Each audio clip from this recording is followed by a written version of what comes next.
music's paused, ladies and gentlemen. You know what that means. Hello, everybody. It is Damo. It's time for another stream of FM. We're here, of course, with To Prem, where we look to take Maidenhead all the way from the Vanarama National South to the Premier League and beyond. We're in Season 5, and you have not been keeping up to date and you're new around here, hit the like button and subscribe if you're watching on YouTube. You're part of the Twitch community. Love you as always. You're part of a very OG fan base since FM18. But, if you haven't been watching along, we've gone back to back title-winning seasons, taking us on a promotion journey that has been immense.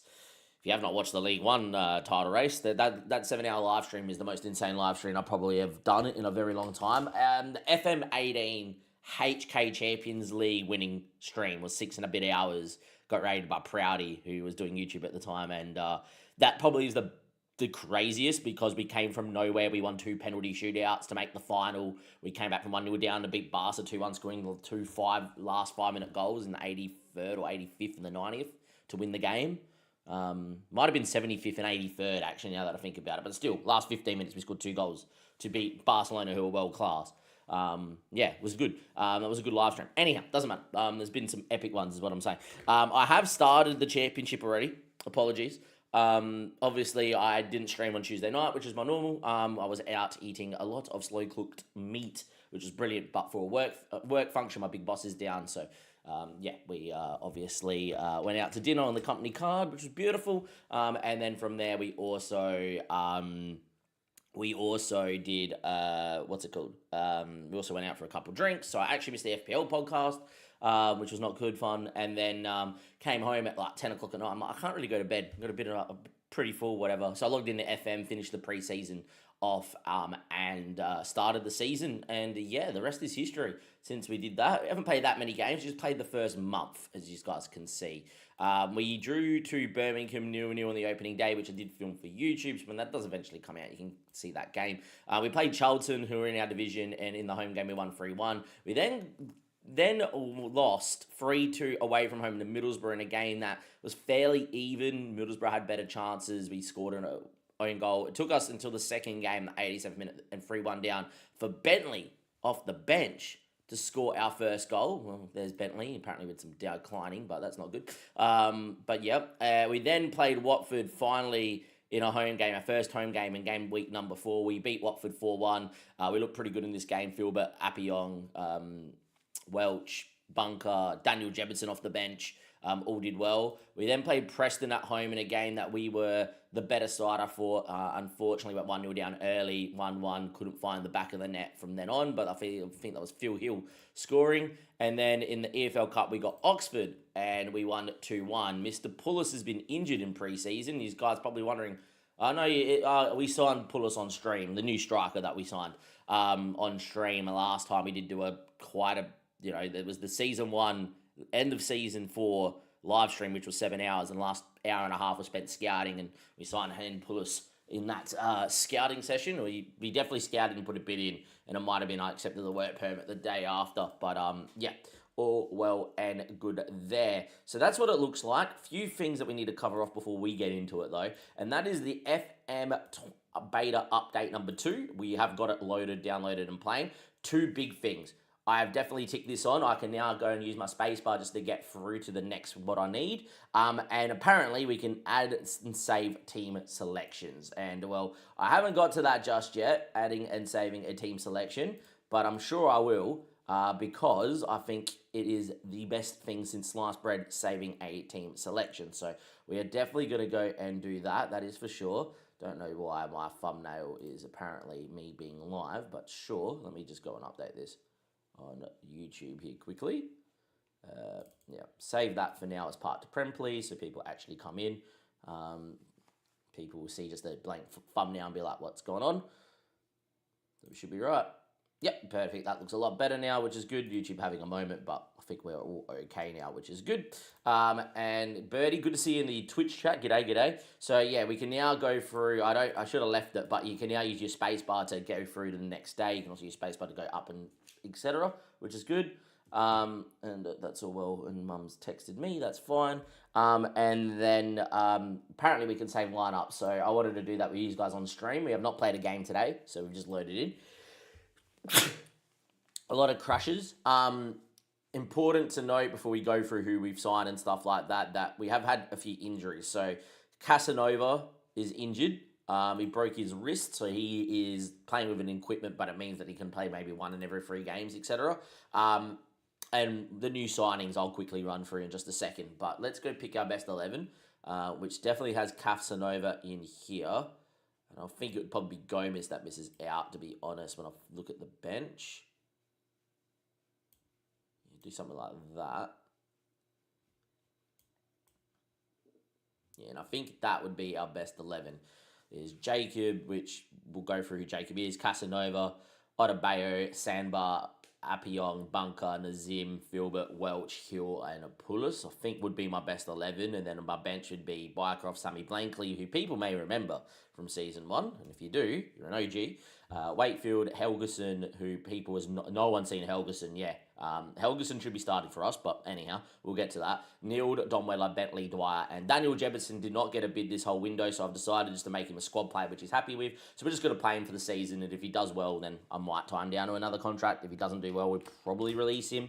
One of the bug fixes was teams getting an appropriate amount of wage when newly promoted teams should now receive a more appropriate wage budget reflect the new division. We were barely getting any increase, and we got 20k increase, and all of our players wanted 10k to be renewed. Apparently, this is now going to be more reasonable. So when we get through this season, if we can just stay in this division, we should get a massive bump in wage, which should be good for us.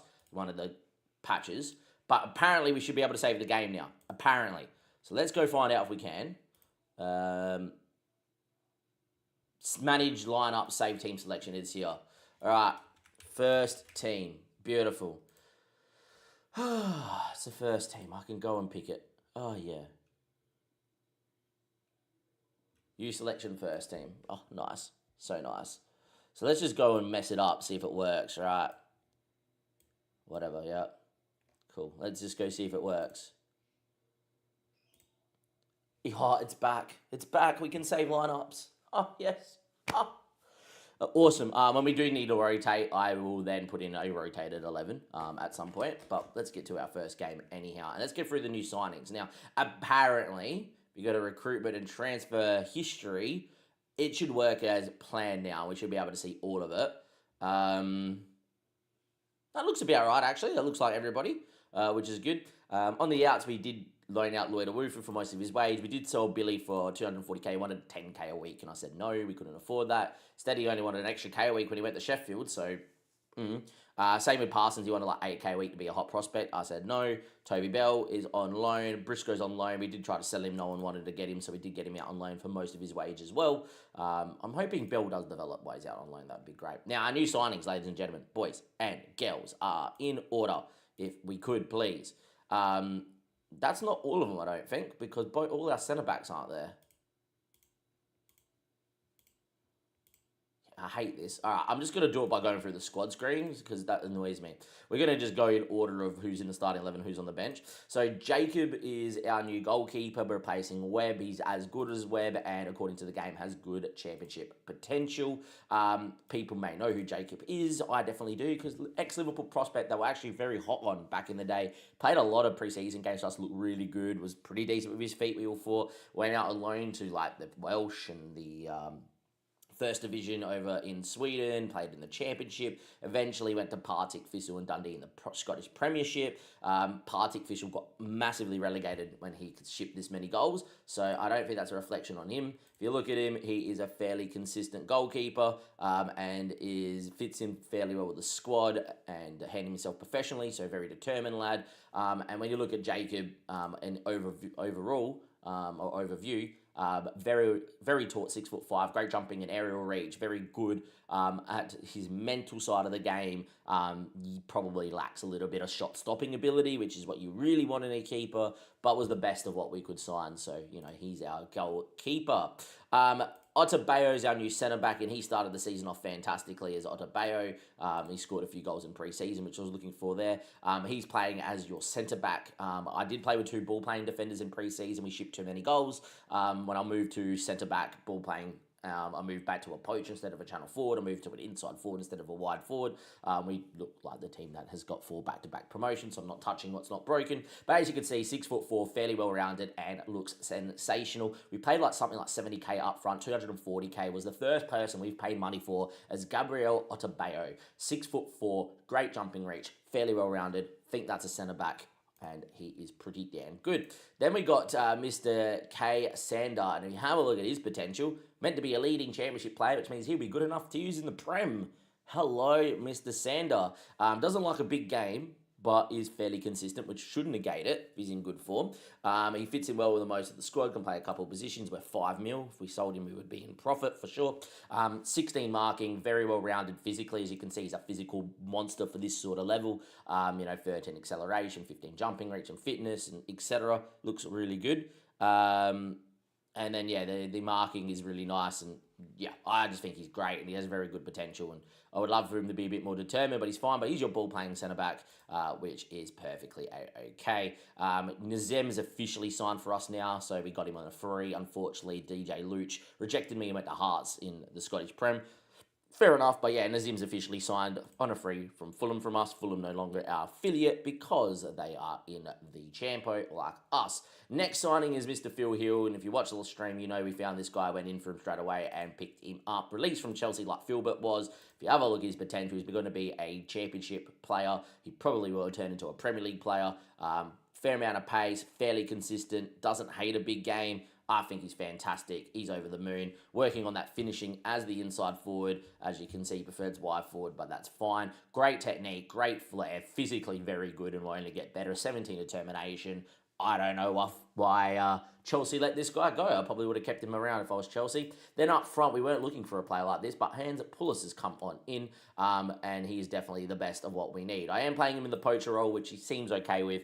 12 dribbling, 15 technique, 15 off the ball, 14 decisions, 14 determination, 14 agility, 13 pace, agility, and acceleration, 14 balance, 16 natural fitness, 5'11", no physical stat lower than a 10, and he's only 18 years of age. Came out at Hannes Rostock in League 3, where he has been playing professional football since he's genned out. As you can see, he's played for the second division. The second team played 15 games in League 3 last year. And I was like, thank you very much. He cost bugger all money, 31.5k from the third division of Germany. Absolute coup. I think this guy's going to be fantastic. Needs some work on concentration, but outside of that, he's pretty good. Also a decent left foot and a good right foot. I think he's fantastic. Ava Kate, thank you for the follow. Where are you watching from? Cheers, Ava. And then on the bench, we've got obviously some new signings as well. Sammy Blankley, people will remember, which is good. As you can see, Sammy Blankley did gen out with us in Season 1, which is crazy when you think of Andy Wakefield, Sammy Blankley, Dom Weller, and McPack all genned out and all had a League 1 or Championship potential from the what's it called? From the National League South. But yeah, fantastic player to be picking up on loan for the season. Will be our backup right back. Just a dead set fullback. Doesn't really do the best in terms of like actual tackling ability. But my goal is to make him really happy. And then if we somehow do get promoted to the Prem, buy him as a backup right back and use him for the foreseeable future. Championship potential, which is nuts. Absolutely fantastic. I think he's great. And yeah, Sammy Blankley's here. We then also signed Mr. Helgeson on a free on deadline day. Or not deadline day, later in the window. I was just having a quick scout with my morning coffee yesterday before work and found this guy playing for Iceland in the Iceland national team with 1 cap.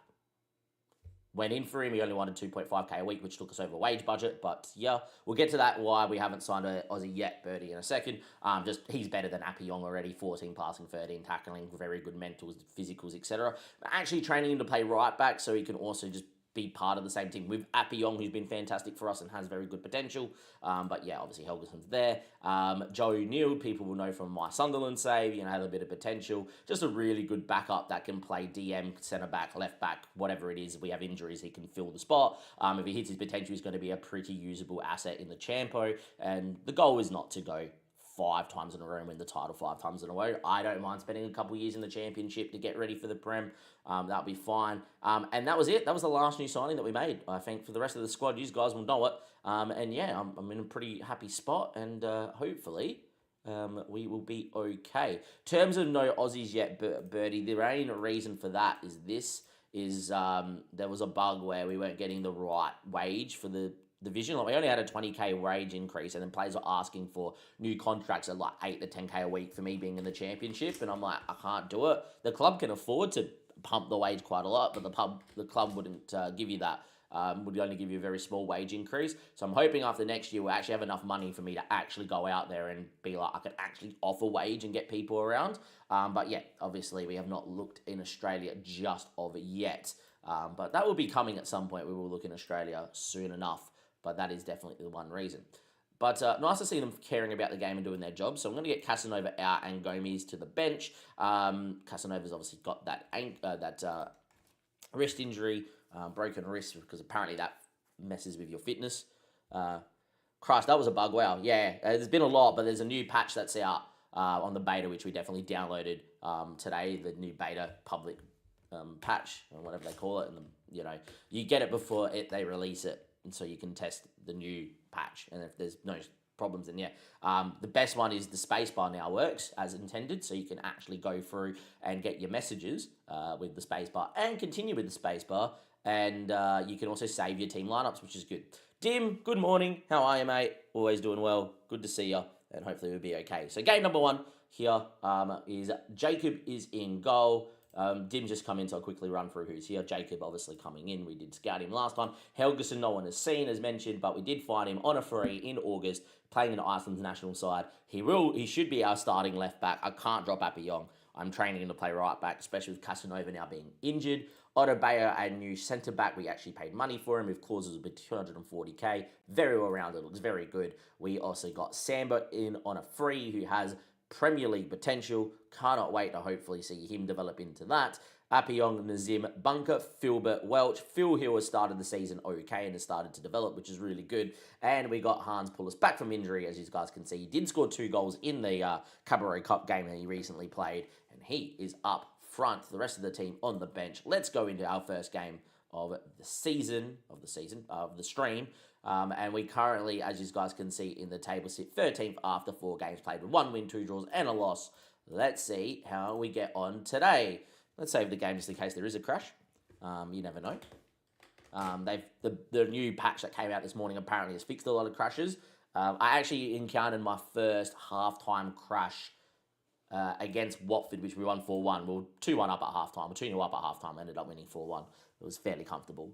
But yeah, good to see you though, Dim. Hopefully you're doing well. Birdie, as always, good to see you too, even though I've already said that. And let's go in and see what we can do here. So the boys are motivated, ready to go. And here we are. Let's go and have a look at the team. And yeah. So people will know definitely Basit up top, Abbott in the middle of the park as well. But yeah, obviously they've started their season well, QPR. I think we're playing QPR. We are. They're in their away kit, which is nice. We're in our actual home kit, which is also nice. Hopefully part of the fix. And away we go. I will say playing a left footer out at right back, as much as I like for when they get towards shooting, they generally just run inside more, and I prefer them to stay wider, but might be a thing. Isn't Austin in reserves Spurs goalkeeper in real life? I think he is he not? As well, if I'm thinking of the right Austin. So he's probably here. Brandon Austin? Yeah. He's a pretty good player. Anyone's pretty good. Anyhow, at home, first highlight is a corner for Finn Welch. His ball's gone front stick. We have some tall timber. Well, it's fallen to Han Pullis. He's come back from injury. He got injured in pre-season. So did Jacob. So did Dante Casanova. Mr. Hans Pullis, though, he's in. We put him in the poacher. He did play a game as a Channel 40, looked woeful. But since being in the poacher, he scores goals. And he's in the right spot. That's a volley. And our new star man up front, Mr. Pullis, has scored to make it 1-0. Helgeson, playing out at right back, learning that role, can beat people. Instead of him going on the outside, he always looks to go inside. So I prefer a right back that actually is right-footed with a decent left foot. Probably makes sense. But yeah, anyway, Phil Hill. picking the ball up, beating one. Off goes Phil, cuts it, Finn's there, 2-0. Nice assist from Mr. Phil Hill, and Finn Welch scores. I have put him back on penalties. We've yet to have a penalty yet, though. It just made sense. Maybe last year was a horrid year. He can go back to scoring. But yeah, Phil Hill finds club captain Finn Welch, and that is a goal, and we lead 2-0. Pretty good start from us here, which is nice. I think our home form is going to be massively important. We looked pretty poor in the couple of the away games we played, but at home we looked fantastic. Also, we're into the Cabarroo Cup 3rd or 4th round, and we drew Reading in League 1, so I will go mostly full strength for that game and try and make the 4th round and hopefully get a Premier League side, because there's a big chance we would. And yeah, anyway, short into Filbert, goes back into Nazim, and Nazim now finds Helgeson, beats his man. See, this is where I want him to not go inside there, but that's fine. Harvey from distance ain't going to score. He hits the bar. Wow. Anyhow, it is what it is. The Stars might lie because Finn's out playing potential every season. Yeah, the Stars always lie. I'm happy playing Finn, to be honest. Anyway, Appiong, Sander, Harvey Bunker cuts it. What a save from their keeper. And apparently there was an offside and all of that as well. 2-0. We're looking good. The boys doing all right so far against QPR. This is the thing, is like, we've got players that will outperform their potential because they like a big game or they're very consistent, whatever, and just let them play. Appiong now going on a run. Good run from Appiong. And Phil Hill's there. It's a nice block, to be honest. And Nazim will go find Harvey. He can hit one. He put it just wide. It is 2-0. Very nicely done from Harvey.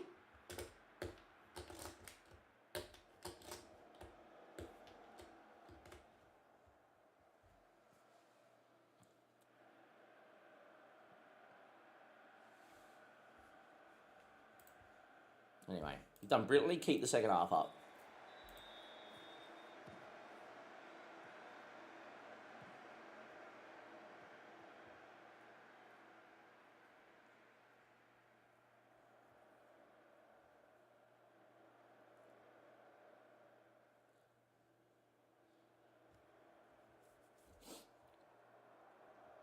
Anyhow, Nazim into Appiong. Good highlight. Phil Hill. Good run. Oh, that's a red card. They're down to 10 men. We have completely dominated.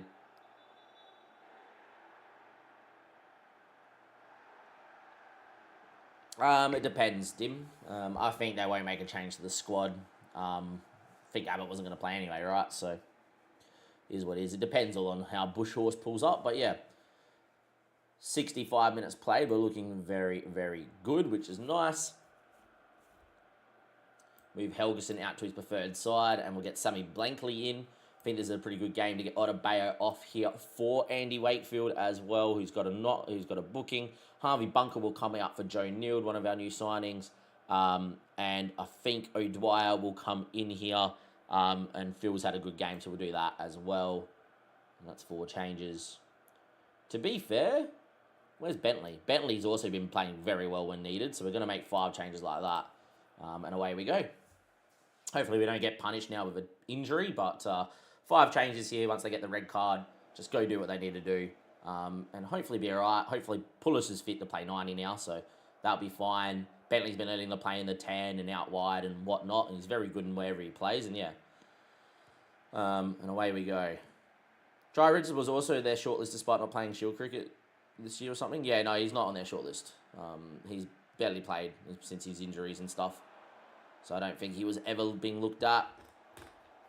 There's a lot of people ahead of you, Jai Richardson at the moment. If Jai gets back to his best, he's obviously part of the cartel that comes across, but looks to be part of the squad. But no, there was a couple of names I can't remember now because I haven't been keeping up with Sheffield Shield cricket that have already got like 14 and 16 wickets. Yeah, Doggett will be around the squad, I think, the whole series, and there's a couple of other guys. I think Nisa will probably get a look in the squad if they do want to take Abbott out the squad. They'd just probably plug it with Nisa because he's been there and done it all. But yeah, as you guys can see here, looks like we're going to keep a clean sheet, which is great for that back four. That back four's had a great game, which is sensational to see. Jacob keeping a clean sheet. Boys did pretty well. Puller scored a goal. 5-0, I wish. 2-0. Read the 5 or the 5 minute at a time, and there we are, which is good. So, yep. Control S to save the game. They've also worked that Control S sometimes doesn't save the game, so it should save the game every time. But the space bar is back, boys. The space bar is back. Get ready. Get ready. Get ready. Oh, takes me to the next. Oh, it takes me to the next thing in the inbox. Oh, thank you. Yes. Quality of life improvement.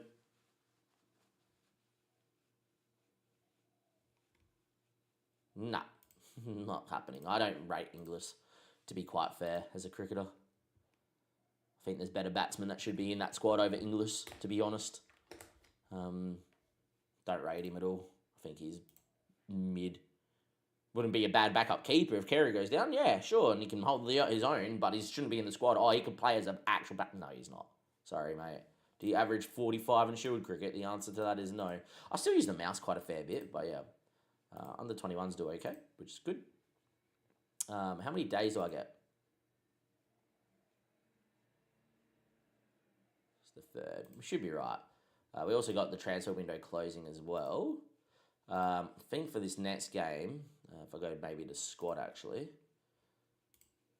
let's actually go and build the backup 11 actually, which is what we should do. So Bycroft comes in, Helgeson for Blankley, which would be Dante Casanova to be fair. Gomez will come out, and then it will be Helgeson that comes in, and it will be Wakefield. Probably Impact that would play, even though I wouldn't play. I'm just picking like the full rotated team. It would be Gomez, and it would be Nield, and then it would be Dom Weller, Bentley, Dwyer, Jebinson as like the backup 11. Probably get Enzem to the bench over Bunker is what I would do, and then that would be like the full backup 11. So that would be manage, save. And as always, rotation. Nice to have this back, though. This is awesome. All right, and now what I would do is go in the managed lineup and use the first team and pick a semi-rotated side. So Dante might be fit, don't know. I'm going to play Jacob to get him fit. Wakefield will come in with Sandbar, I reckon, and we're definitely going to play Helgeson as in his preferred left-hand side. He should be starting for us, honestly, but Appiong is that good. And with Dante being out, I'm just training Helgeson to play on the right, which is fine. If Dante's fit, he plays. If not, then that's fine as well. We'll get Joe Nield in for Harvey Bunker. I think Weller will get some minutes. I think Bentley will get some minutes out wide. Actually, no, it'll be Dwyer out wide. And I think Bentley can get some minutes in for Finwell, which maybe not. I think we still start Finn, or maybe bring Finn off the bench. I'm unsure. Don't want to fully rotate because I do want to go fairly well. Like that centre-back, left-back, defensive midfield, pretty good core, starting keeper. If my right-back is fit, it's my starting right-back. He might not be fit, though. So I might just start Sammy Blankley because I think it would be fine for him to play. I think that's okay. 2 of that back 4's rotated. 1 of the 2 midfielders rotated. And then 2 rotated wingers, but Dwyer's pretty good. And then Pulis. I think that would be fine, which is fine. I'm surprised that Hans Pulis did not get a work permit, by the way. Very surprised for that. But yeah, I think we semi-rotate, hopefully do well here against Reading and win. And then, yeah, like when we go to the Cabaret Cup and we go to view match rules, we're into the 3rd round. Winners get 13k, 20k, 34, 34, 67 and 135. You're never winning it, right? Well, we could win it from the championship, just not with this sort of squad in the championship. But you never know. Yeah, it's just mind games. Don't stress. Let Mr. Stuart Board say whatever. I think he's going to be a great commentator. I think him, Punter. It might surprise some people. I actually think David Warner has a great cricket brain, etc. Like so. Yeah, I think that these guys are going to be like really good to listen to this summer. So I think it's going to be fine, which is nice.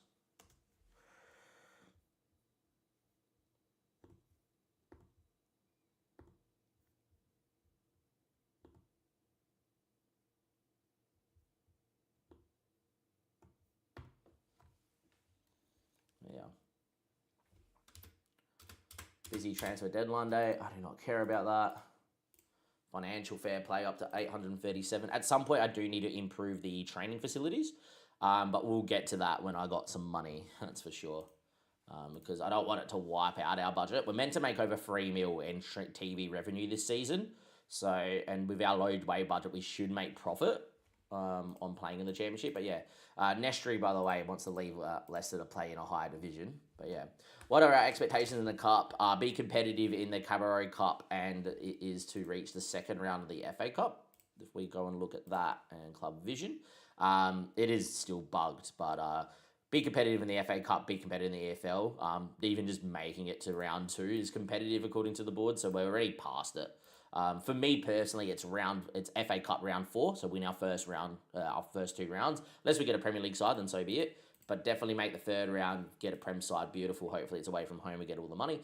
And then it's in the Cabaret Cup, we've already surpassed it, so yeah. Qual seals a loan move to Lyon. I did inquire. He said no. I couldn't pay anywhere near what he wanted. It's fine. But it sounds likely that Qual was going to leave on a free. And I honestly believe we get to the Premier League, I'm going to sign him and put him up front and have Haynes pull us off the bench. And I'll be like, Garang, I'm finally going to play you. Do you develop? Is the plan if I make it to the Prem in the next 2 seasons. Nestry wants out of Leicester as well. Why he's gone on loan to Hamburger. Why Hamburger looking at him. But yeah. Nestry not interested in coming back to England. Nestry's playing at Leicester, so yes, he is. He's in England. He played 2 full seasons. He's unhappy that they're not in the for whatever reason he's unhappy. Don't know if they're in the championship or not. I don't think they are. Might be unhappy with whatever. Yeah, so he went to Watford. Bayern bought him straight back the year after with the actual clause he has in his actual contract for 17.75 mil, and then played him 3 times, averaged 7.5 or something. And then decided to sell him for 18 million to Leicester, only making $1 million profit. And it's like, oh, okay. And then he's played 2 full seasons at Leicester looking really good, and now he's unhappy for whatever reason. But yeah. They didn't even flip him. Like, they sold him for like 25, 30 million. Be like, oh, they flipped him for 10, 12 mil. So, you know, they got him in dirt cheap from us. Well, not dirt cheap, but dirt cheap for Bayern. And then, yeah. And then flipped him to Watford. And then could have reflipped him again and then decided just to sell him. So we are going to rotate here. I need to go and deposit the morning coffee. If you know what that means, then congratulations to you.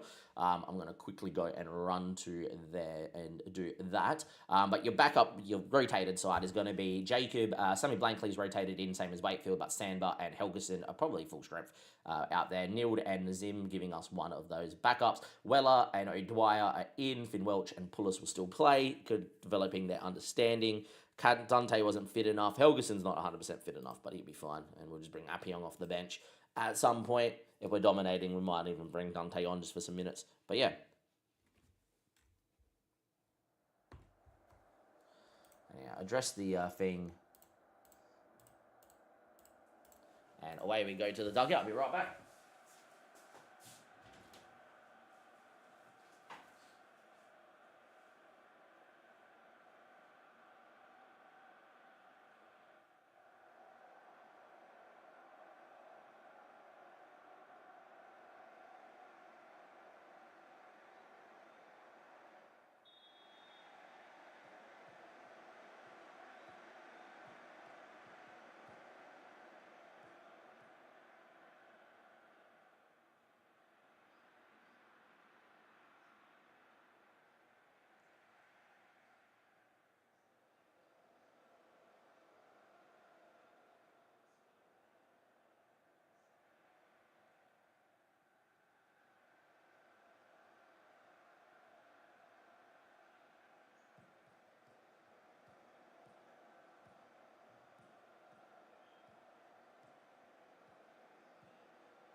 1-0 up.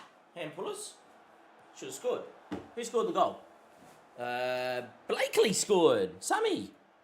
How did Sammy score? Let's go find out, boys. How did Sammy score?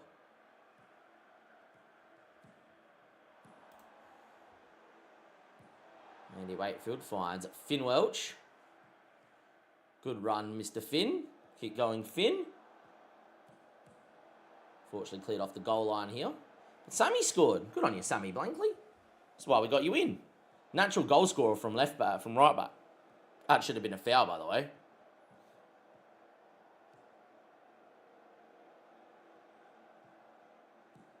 Anyhow.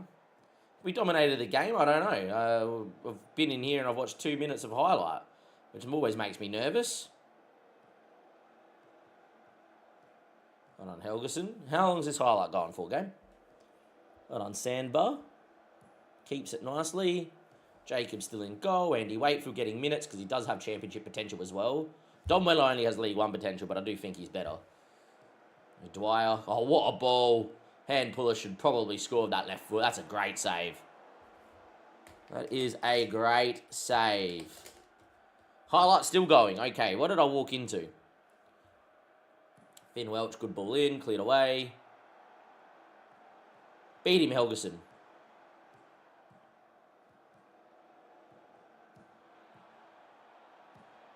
Alright, that should be the highlight now, surely. If that's not the highlight, I'm just going to start skipping. Oh my word, really?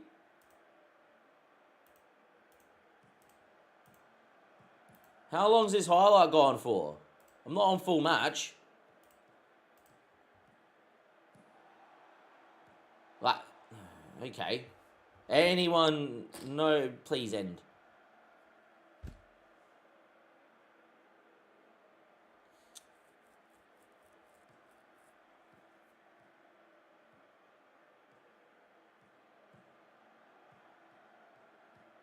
I literally have gone to the toilet and have come back and I don't even know what my match stats are because I've been watching a highlight that has gone for 3 minutes.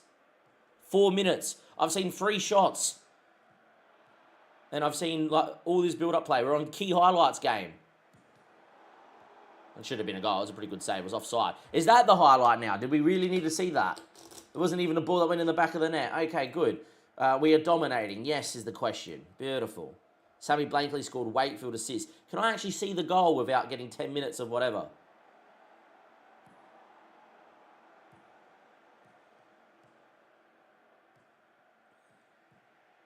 Go, Blankley. Oh, get on your left foot and score. Yeah, that's what I expect Helgeson to do as well. But yeah, anyhow.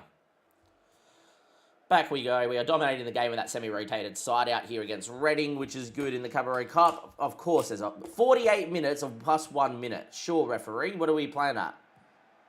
Is that half-time? Thank you, ref. We don't need to see that either game, but sure. Anyhow, all well and good. We will get Helgeson off here for Appiong. Like for like. I think that's perfectly fine. Also get Sander off for Otabayo. He can play ball playing and centre covering as well, fairly well. Can Otabayo, so out he will go to double change at half time. Thinking about rotation because the league is definitely still more important, but important to note that we are doing okay.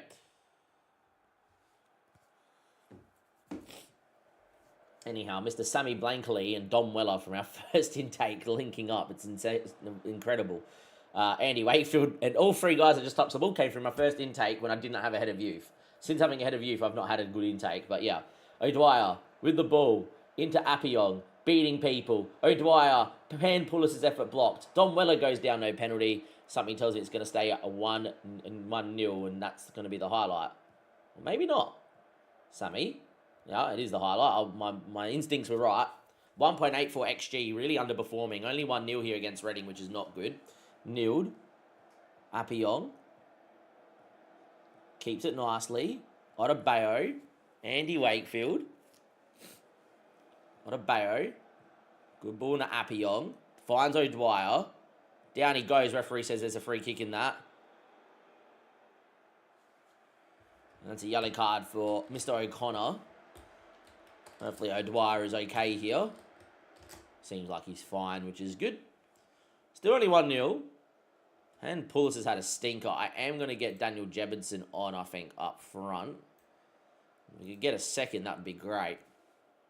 Pulis has missed 2-3 big one-on-ones today. All right, come on, boys. Show me what you can do. Appiong. Back to Mr. Otabeo. Appiong. Good run. 68 minutes played. If we could get a second goal, I would whip Finn Welch off so quickly. But if it stays like this, I have to keep him on because he's our best penalty taker for the shootout. And Weller gets there. Beats one. Dom Weller's in the side.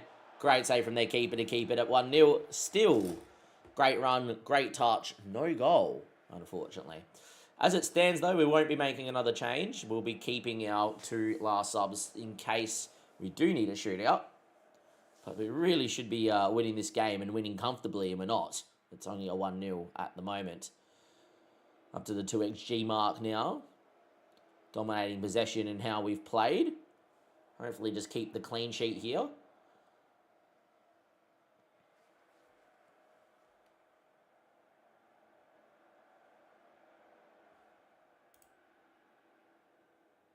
Move into balanced here with 6 minutes to go. Move into time wasting.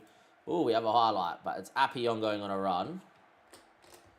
Good run from Appiong. Cuts it. And as far as McDermott, we'll be able to get hit on the break. This is going to be a proper FMing, isn't it? This will be a proper FMing. Oh, no, boys. Oh, no. Please shoot. Please shoot. Please shoot. Thank you. That's hopefully the highlight, right?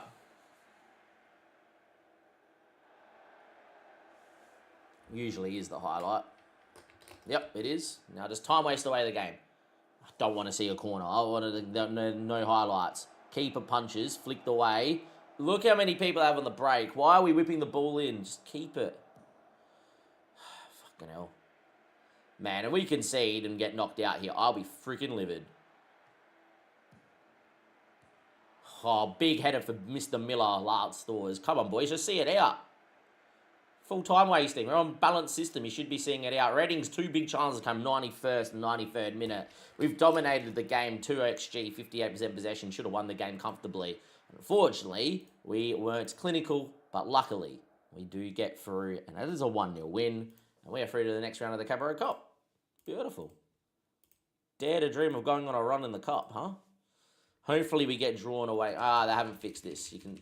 I'm pressing Control S and it keeps moving me down, thinking it's a mouse or whatever. I don't even know how Control S doesn't work, but sure.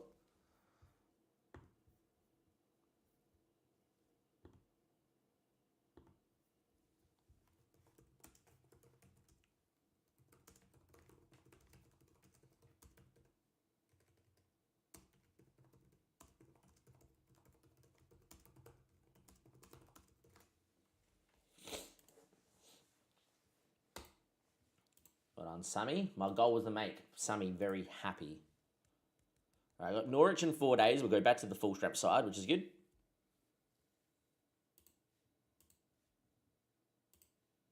Nice that I can just do this now. Manage lineup, first team. And there we are. See if Dante's fit for this one. Would be nice to have Dante back. Norwich, obviously, one of the sides going to be fighting for promotion.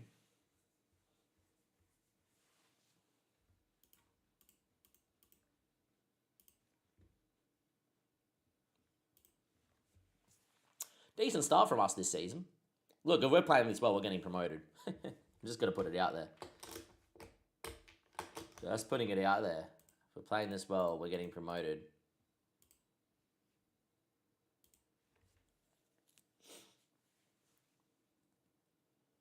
Don't worry, Norwich will put us back in our spot. If we beat Norwich, I'm going to go and say we're winning the title. We're winning the comp. Fulham won't stop us. All right, who do we get in the Cabaret Cup? That is the question now. Who do we get in the Cabaret Cup?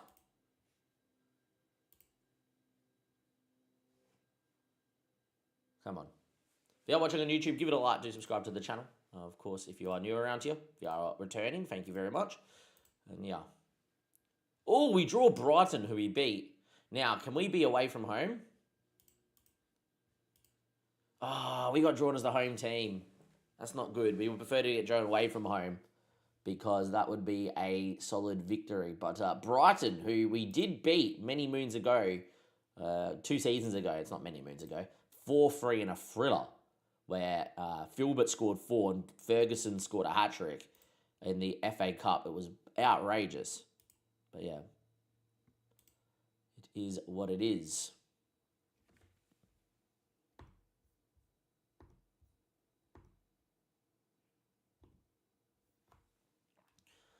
Maiden United, that's fine. Phil Hill looking good, doing well.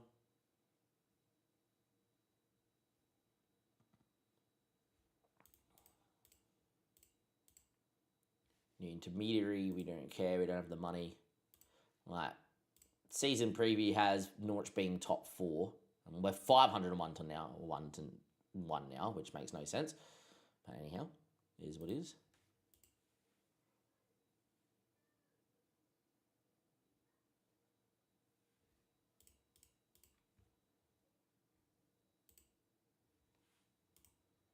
No real development there. Andy's actually lost determination, makes no sense. Phil Hill's been developing quite nicely, has to be said.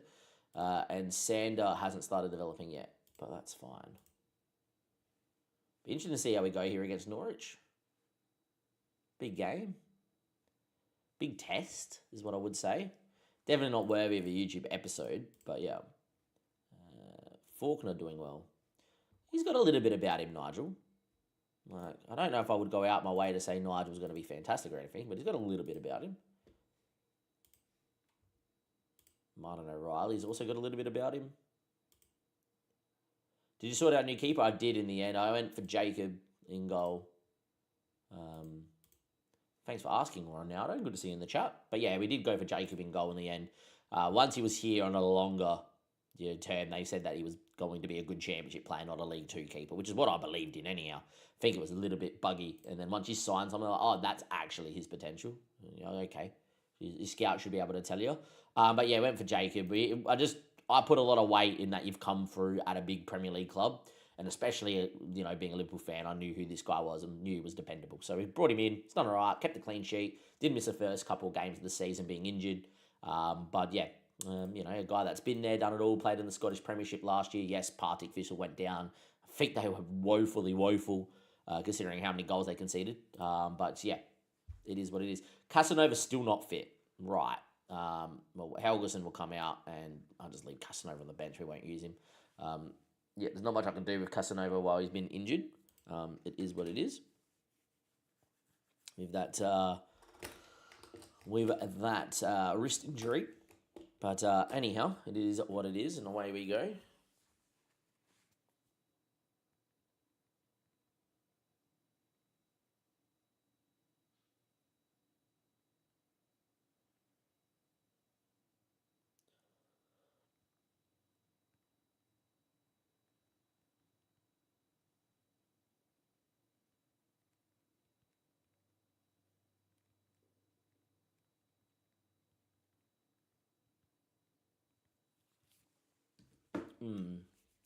So anyway, Jacob Helgerson's learning to play right back, even though he's a left back. I just think reasonable right foot.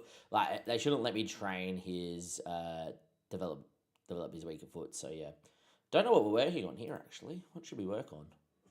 Probably just defensive positioning.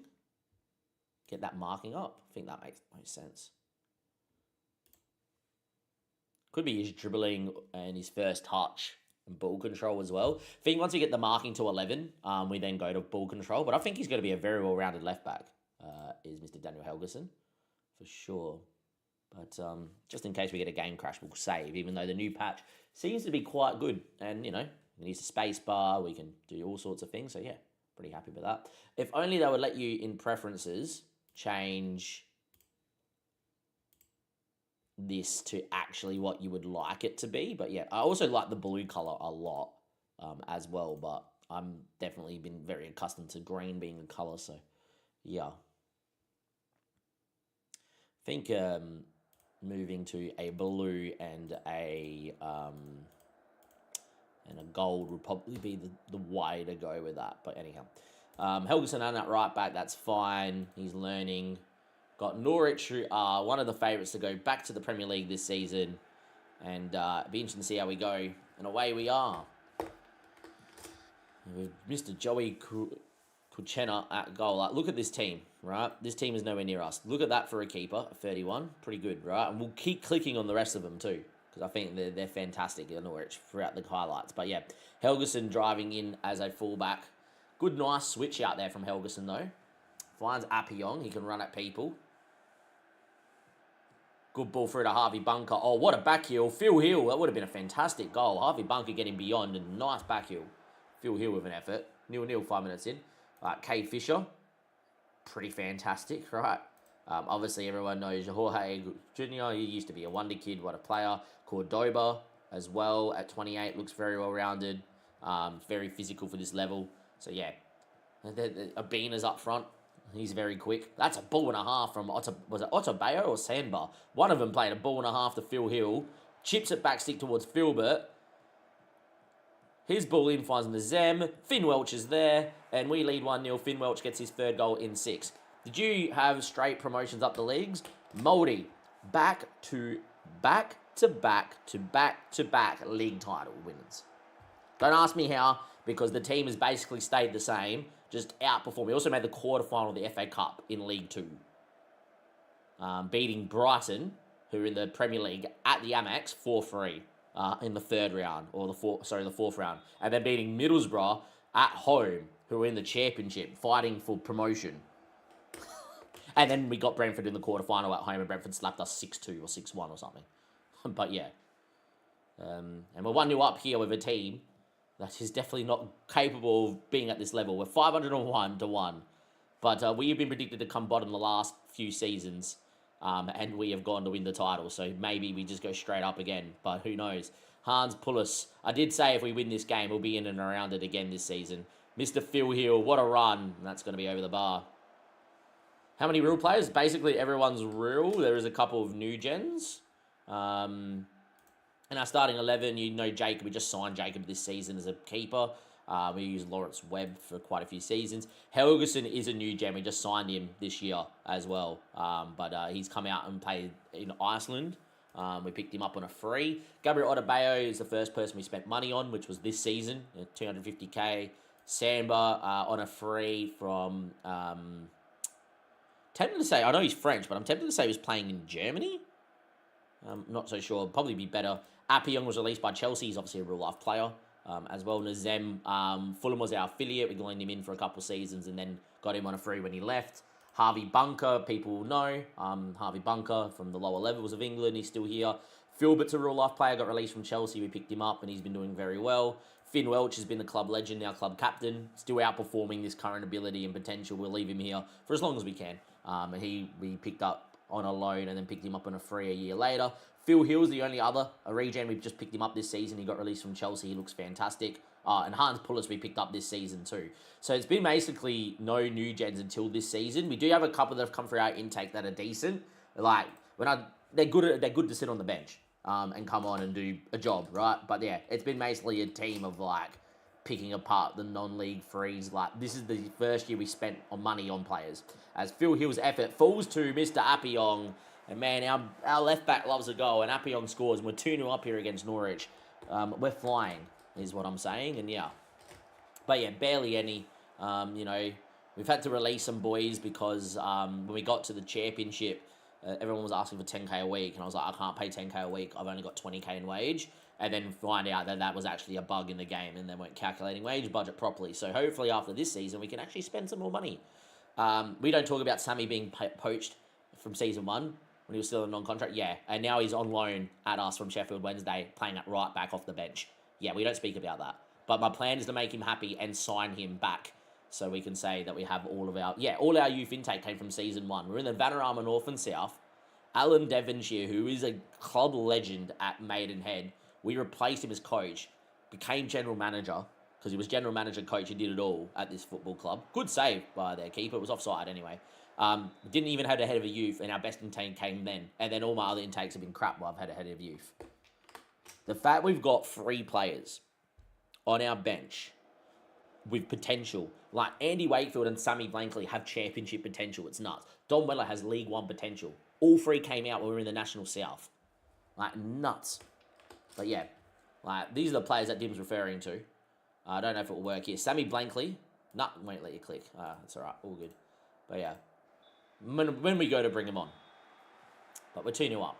But yeah, Sammy Blankley, Andy Wakefield, and Dom Weller all came through season 1 intake, which is nuts. And then we haven't had a good intake since, but we don't need it. We got 3 players that if this was like in real life, we'd still have 3 players in the National League North and South that would be the best players in the National League North and South.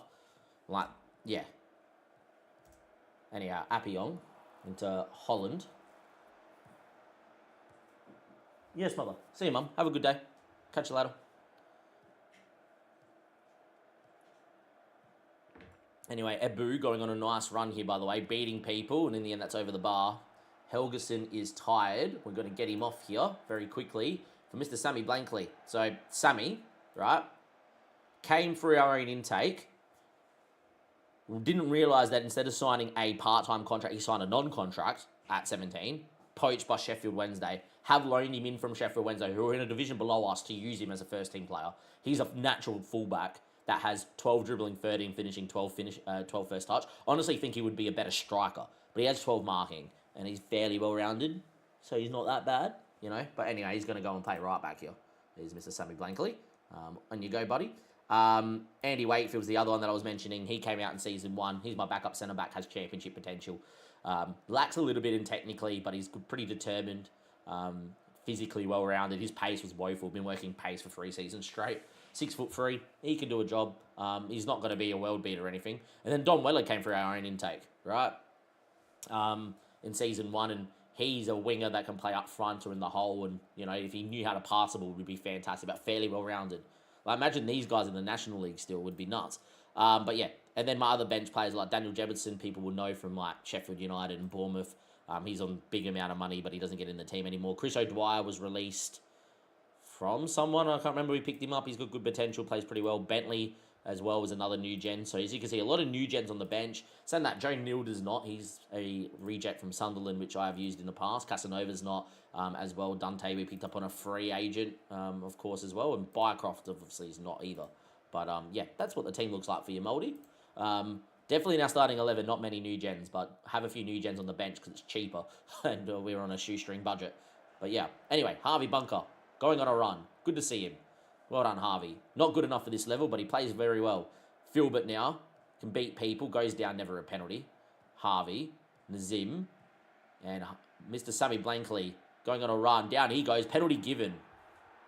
Sammy Blankley. All right. So Finn Welch missed 7 penalties last year out of 12. Will he start his campaign with a goal? Penalty number 1 for the season for Finn Welch. And scores. Keeper went the right way. Finn normally does not go to his left. He normally goes to his right or goalkeeper's left and misses because it's super telegraphed. I think he's scored every penalty. He's gone to his left or keeper's right. 2 club captains at each other, by the way. Love to see the armband on both of them here. And Finn Welch makes it 3-0 against Norwich, who are one of the favourites to get promoted. And we are the favourites to go down. Something might be brewing, boys, that we're going to be in and around the Premier League quicker than we feel. Anyway, into Fisher. His ball. Finds Van Elst. And Phil Hill just throws out Oscar off the ball. And Phil now pumps one towards Filbert, who is pretty good in the air. Oh, don't you dare, Mr. Hans Pullis. Oh, what a save from the keeper. Long ball flick on. Little flick header as well from Finn Welch. And then should have been a goal. We have dominated Norwich. Look at this. Absolute craziness.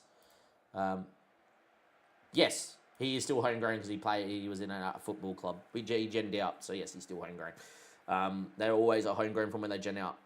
Filbert's going to come out for Weller, and Hill's going to come out for O'Dwyer. Bentley should also come on too, but yeah, should be fine. Because I want to give Bentley many minutes if I could. And I actually will. We're 3-0 up, and I know Finn's on a brace, but we'll just get him off here and play him in the next game. Sammy Blankley finds Aiden Bentley, who's been fantastic. Every time he comes on, he just seems to score. He's in the match end, he just looks a lot quicker than what his stats say. But yeah, Dom Weller, Bentley, what a 1-2. Dom Weller shoots. Good save from the keeper. Good little 1-2, though, between a couple of the youngsters. And important to get him on and playing because, you know, minutes matter. 70-odd minutes is another one that is a little bit under the weather, which I think is Harvey Bunker or Nazim. It's Nazim. And Mr. Joe Neild, who does have championship potential from Sunderland, is going to come out there as well. A 3-0 to the good. We should be winning this game comfortably. There is a world where Norwich flick a switch and they're just so much better than us. But yeah. Didn't you get Welch from Norwich? I probably did get Finn Welch from Norwich. I can't really remember who I got him from. But Welch against his former club scoring a brace. Nice to see. Now Starboy returning home. Oh, Harvey Bunker got injured. That's not good. We've already made all our changes. Okay, game.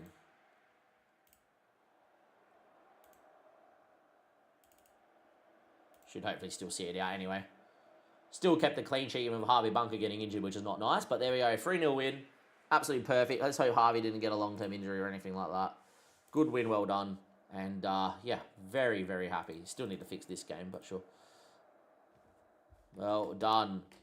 We'll double check that. We might have got Finn Welch from Norwich. Harvey Bunker's out for 6 months. He broke his leg.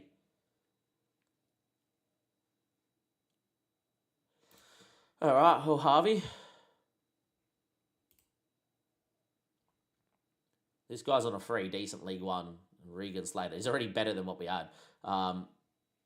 Yeah, I enjoy a big game. I don't have the money. This is the problem, is we're over wage, so I can't sign him. But I would love to. Where is that guy, though? Where was it? Bunker, Regan Slater.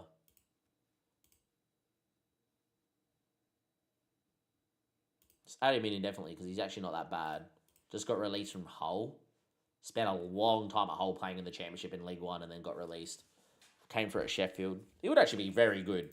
And like, does he like it? He likes a big game and is fairly consistent, which is exactly what I'm after. But all right, so Harvey Bunker's out. Will Still's in charge of Norwich. Absolute legend. We do indeed. I think what we do is we go M. Gomes in for Bunker. And Dante Casanova would be the guy, because Dante is actually a natural defensive midfielder. As the game is bugging out here. But yeah, Dante would be a natural one. He's obviously injured with this wrist injury, so he can't really play too many games. I will start him in here and see if he can play.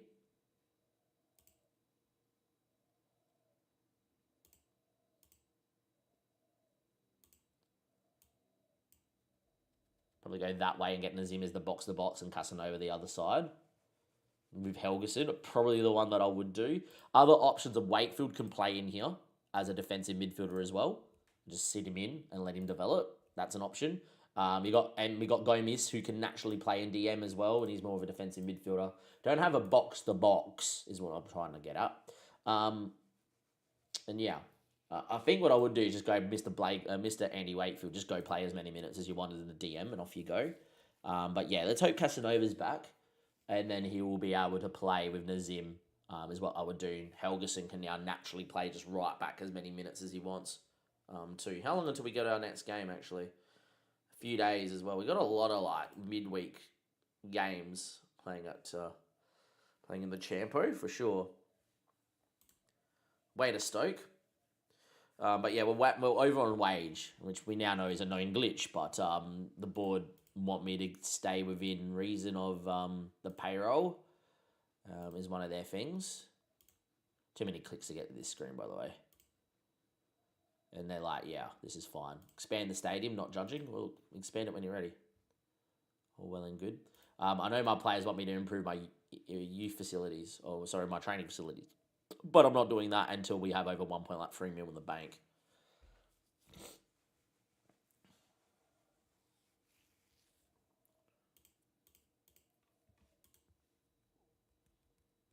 Yeah. Hopefully we'll do alright. Be all well and good. When this game starts for Stoke, I now need to go to the bathroom for another thing, but yeah.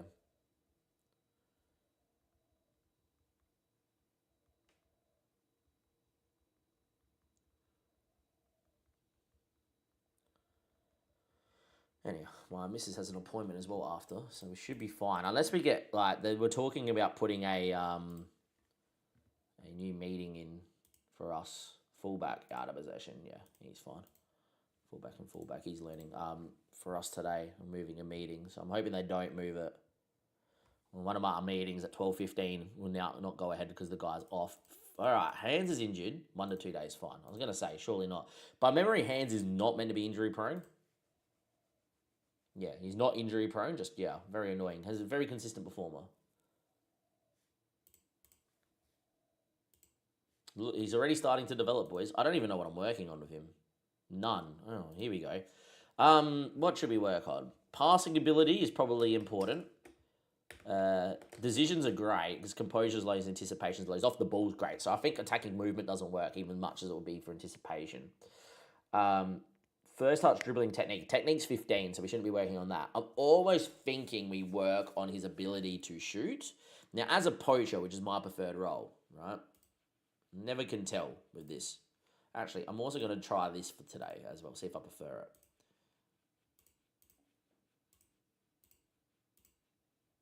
Yeah, right. I think that looks generally pretty good. And then when you get those golden stats, like, he's really good. He's quite well-rounded. His areas of where he's really lacking are not, like, areas or whatever. I actually don't mind that, to be fair. With the new layout, by the way, and the new backgrounds and tiles, I think the blue looks better than the green. Think it's shooting, but we could go with, like, final third or off the ball or anticipation. To be fair, attacking movement will get his decisions and off the ball to 16, which would be really elite, right?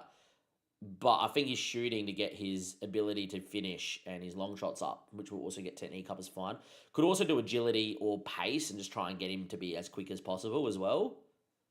Don't know, what would you work him on? That is a very good question. It's not like I can go to training and ask what we should be working him on.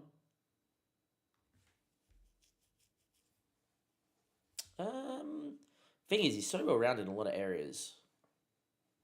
Like, as a poacher, he's meant to be able to head. He's meant to be able to have a first touch and finish. Decent technique, good off the ball, good decisions, good composure, good anticipation, decent acceleration, decent balance. The lowest ones out of that is composure and anticipation. So just pick one or the other.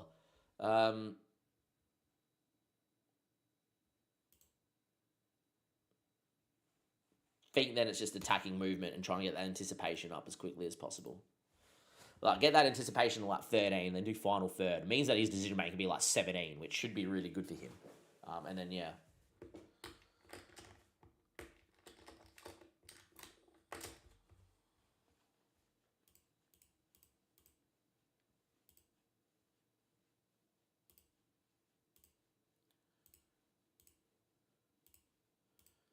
So have they been moved? It does say they've been moved. It doesn't tell you.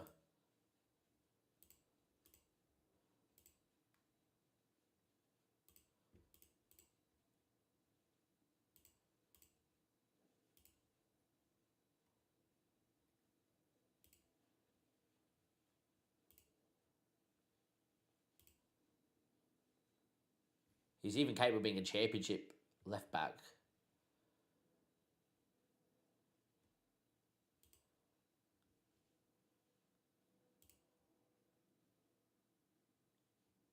I'm saying that they're disappointed.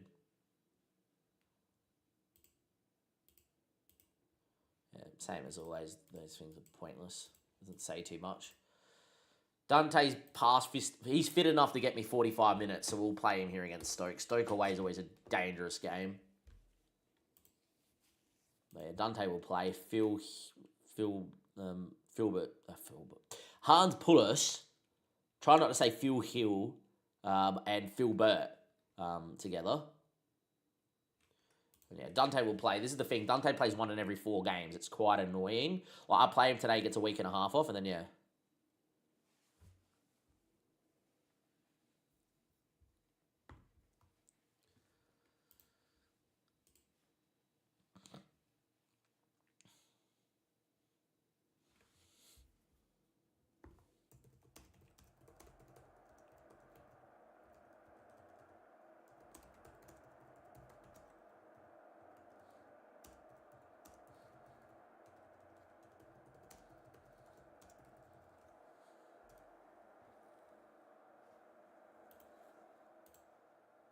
Anyhow, off we go. Should be fine. And there we are. Stoke looking okay. Max Lowe, good player. We're in the red and they're in the white and red, so a little bit of a clash, and I haven't fixed the numbers on the back of the shirt, which is a little bit annoying, but yeah. It actually said a lot of them dropped him. Oh wow, Nazim's now injured. All right, we've lost both defensive midfielders. All right, we're gonna just do that. Casanova, I know you don't prefer it, but you're definitely more attacking. Well, we've lost both defensive midfielders. A little bit of an injury crisis is happening here. And we have no money to fix it, so that's not good. Anyhow, Phil Hill in to Appiong. Good run from Mr. Appiong. Phil Hill, 1-0. Even with the injuries, we lead 1-0 here. Phil Hill and Appiong starting to combine. And that is a goal. Very nice. Appiong getting to the line and cutting it. Takes a deflection, but falls to Mr. Phil Hill. And that is a goal, and that is 1-0.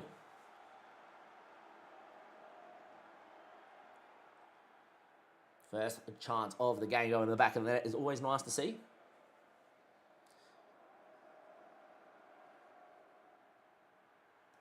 Let's hope the Zim's not out long term, but yeah, that's pretty annoying to get that injury.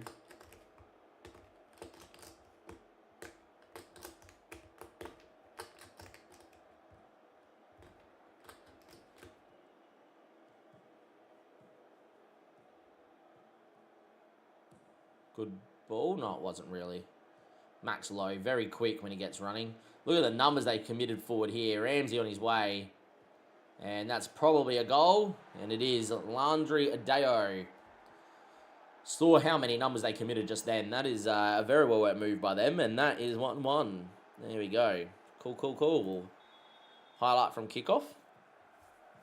Appiong and a Phil Hill. Good from Phil. Beating people. Good run, Phil. And then shot, which was a bit annoying.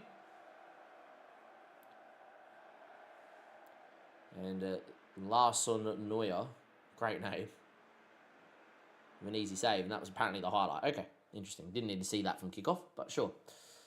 Their only shot on target's gone in, but it was a very well-worked move, so not too upset at that.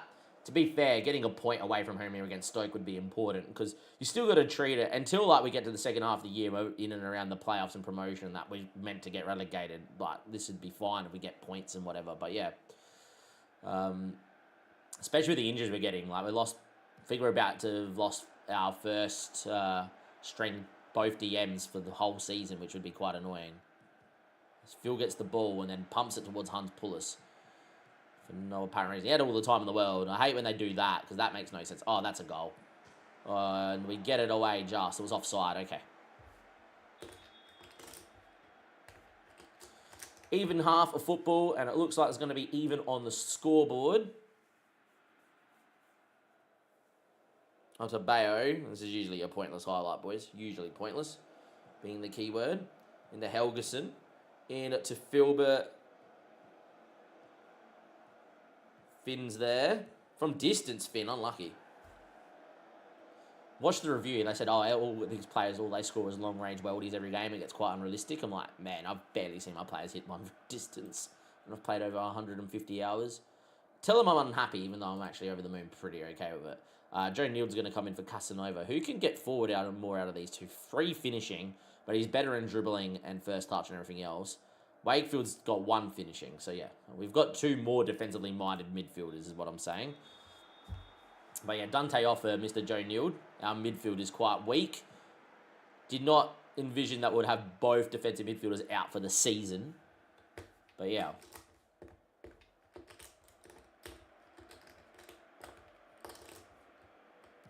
Grimes, good ball back stick, headed away. Filbert on the break. Away you go, Mr. Filbert. Good ball to Phil Hill. Look at our numbers. Finn Welch in the middle. Phil Hill says, no, I'm going to just shoot. And that's a great save. Trailing hand of Larsson Neuer. Don't know how I pronounce his name. It's like Larsson Neuer, but it's one word, so Larsson Neuer? Anyhow. Good save from the Stoke keeper anyway. I think once Phil Hill gets to that cut-in position he should shoot, he should probably just go with his right foot because he's naturally right-footed, not left-footed. But anyhow, it was a good save. It was a good finish. It would have been inside of the net, inside of the corner of the net in the side netting. But yeah, looks like Finn Welch has taken a knock and he's off. Right, lads. Well, there's another injury.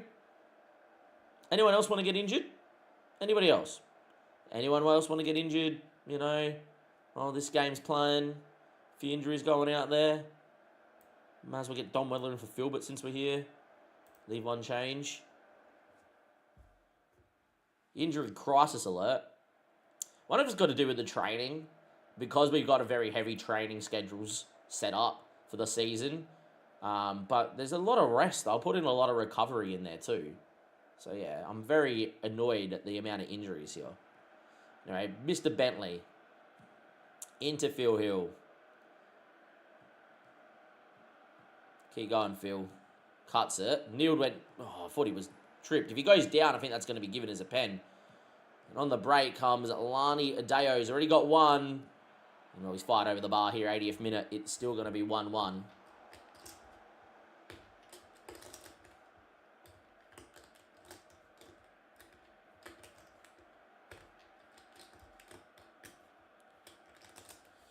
'87th minute.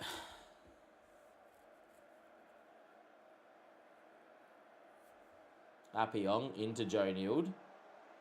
Just pumps it away. Got a bad feeling about this one, boys. Feeney's in. Richards. Oh, it's a good block from Otabeo.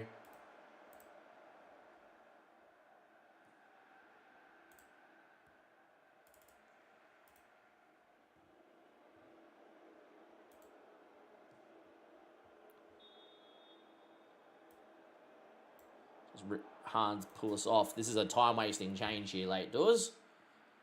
Trying to get in for a 1-1 draw. Sometimes you just got to know the team's been better.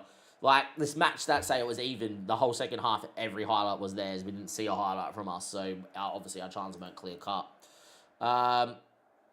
Very satisfying, you know, is what I'm going to say. All right, who's injured and for how long? That's the question here. Zim's out for 3 to 6 weeks, and Finn's out for 1 to 2 days. So Finn Welch come off with a knock for 1 to 2 days, and he's my club captain. In real life, I would rollick him and strip him of the armband. Typical football manager. All right, so Nazim's now out for 3 to 6 weeks. We're having a little bit of an injury crisis, is what I'm going to be saying. But yeah, I think this is a natural spot. Let's start a YouTube episode, actually. 3, 2, 1. And let's go. Well, lads, season's going all right, but injuries are afoot. And Nazim's out for 3 to 6 weeks. Finn Welch is fine. It's only 1 to 2 days. But what I'm trying to get at is the injuries we're copping at defensive midfielder. Dante Casanova has also broken or fractured his wrist. So for the next 2 months, he can play only 1 game every 2 weeks because apparently having a wrist injury means that you can't run and your fitness is shot. Sure, whatever, I can cop it, it's a game, it's fine. And then Harvey Bunker, in the last game out, broke his leg and is out for the next 4 to 6 months. We only have 1 recognised defensive midfielder, and he can't even play more than 1 game every 3 weeks. Our 2 starting defensive midfielders are out for the next 2 months or the next 6 months. Yeah, we're in trouble. We're playing with the likes of Andy Wakefield and Joe Newton in the middle of the park for the foreseeable future. Let's see how that goes. Let's run the intro and we'll get into today's episode. Okay, all good. We got that sorted here for episode 29. No, that's all my tags that it is for this video. Let me just do this. Yep. Part 1, and that is number 9. And Control S or Control C, so it's copied for next time. But yeah, all right. So we're in a little bit of danger. A little bit of danger right now, but that's fine. All well and good. Yeah, not fun, is what I would say. So Nazim's going to come out. I don't even know who I bring off the bench. Just pack. Cool. And I guess, like, Go Mins can, like, play as a defensive midfielder too, but I may as well play Wakefield and Joe Neild because they have potential is what I'm trying to get at. And, like, that's my team, I think.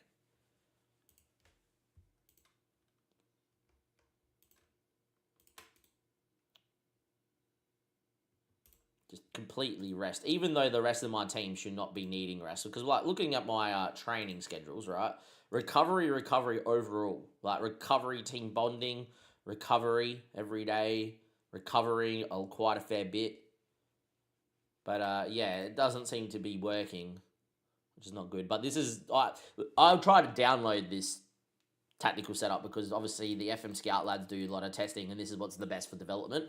And then you can't download, save, and copy it in. So I had to go through and do it myself. But yeah, didn't expect there to be this many injuries. Gary's still one of our best. Gary not getting many minutes though. He could play out at right back and probably is worth maybe being part of the actual squad now because we're a little bit short. Can also play at left back. Going to move him to the senior squad, still make him available for the 21s though, for 90.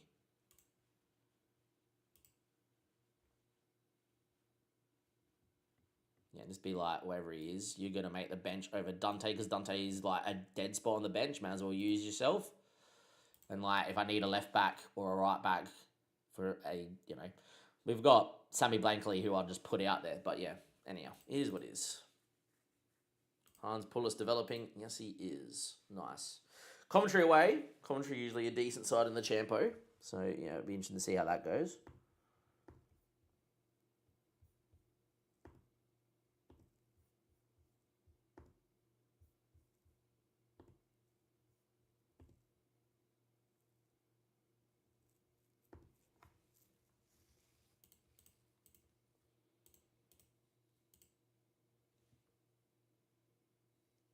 Dante's not fit enough for the bench.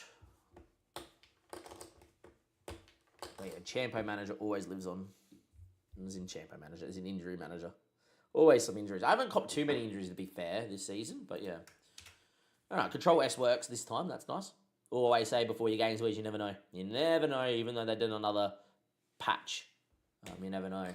Alright, Jacob Helgeson's learning to play out at right back and doing pretty well. Otabeo, Sander, Appiong, nice. Wakefield and Joe Neild. Boys, you're just going to have to go out there and play, lads, and just do your best. Philbert, Welch, Phil Hill, and Hans Pullis are all in form, which is quite nice too. So, yeah, they're doing all right. Squad number will be given. He's one of the backup boys, just 26, something like that. That will do. Future prospects there for Gary Langford Taylor. We will bring him off the bench here if we are winning, but I don't expect to be dominating any side really in any game by that much. But we did it against Norwich, and they're one of the best, so anyhow. Look, hopefully we'll be okay. Andy Wakefield might surprise us, but I'll be right back. Don't go anywhere.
All right, we're back. 0-0.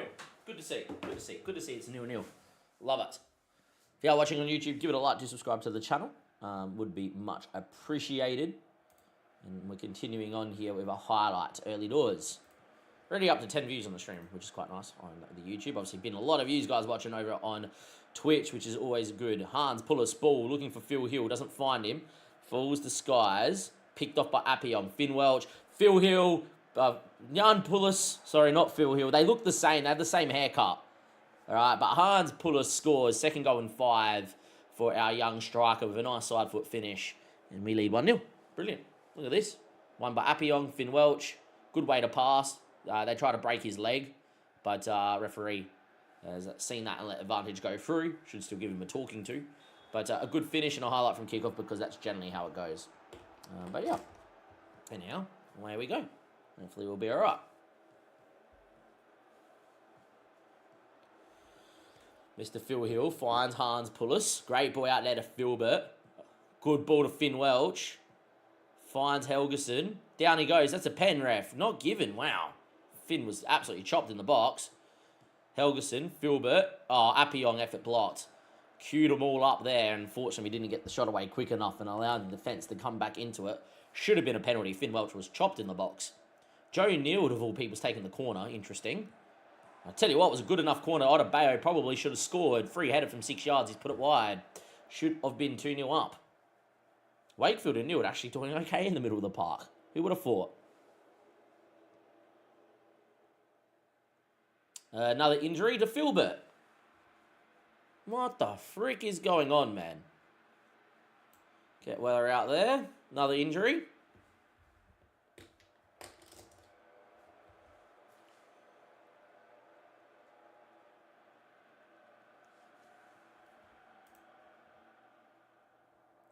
Very good first half. Start the second half.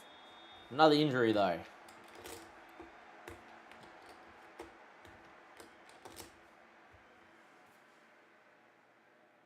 Hopefully we'll be all right. 1-0 up against Coventry.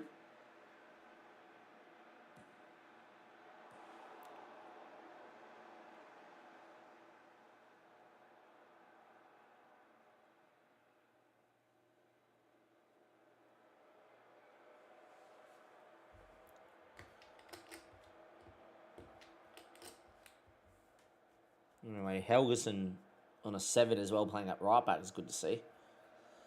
Time is ticking.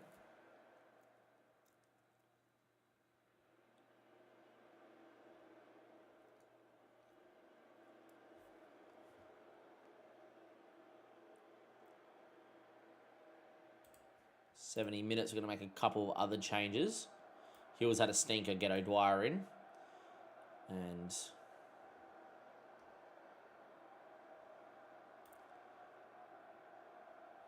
I'm going to leave the back four the same, and my 2 set of defensive midfielders, I think, is fine as well.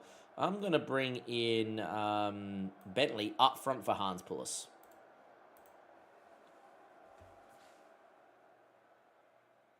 Naturally can play up front. But yeah, I'm not going to change that defensive midfield and that back four. It's doing all right at the moment. 15 minutes away from home. It would be nice if we could see out this highlight, but you never know. Maybe it could be us on the break.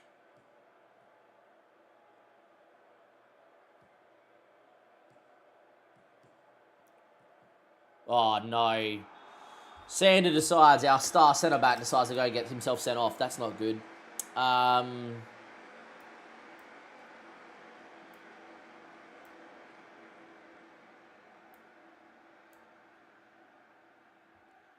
10, I think, is what we're going to do. Hang on, what? No. Bentley for Welch. Bentley goes here. And, sorry, no 9 is what I said. And Gomez comes in for Finn Welch, our club captain, because, yeah. Quite a few, True Teller. Good to see you in the chat. Quite a few. It doesn't matter, though. They're all getting injured. Another injury to Filbert, too. All right, down to 10 men. Very non-smart by one of our new signings at centre-back by Sandbar. Hopefully we can see this out. We're going to go into, obviously, cautious here as well. Well, who knows? Maybe we get home. Maybe we do. We're going to obviously go into time wasting now as well. starting to get to a period of the game here where conceding, you'd likely just draw 1-1, which I would have taken on paper. But here we go, 93 minutes played. We're trying to get home. There's not been a highlight. Tell you what a good 1-0 win away from home this is. Oh, fuck off. Sorry, boys, I butchered it. This is a goal. Fuck off, man. How much time? 36 seconds passed. Far out. My bad. I spoke it into existence.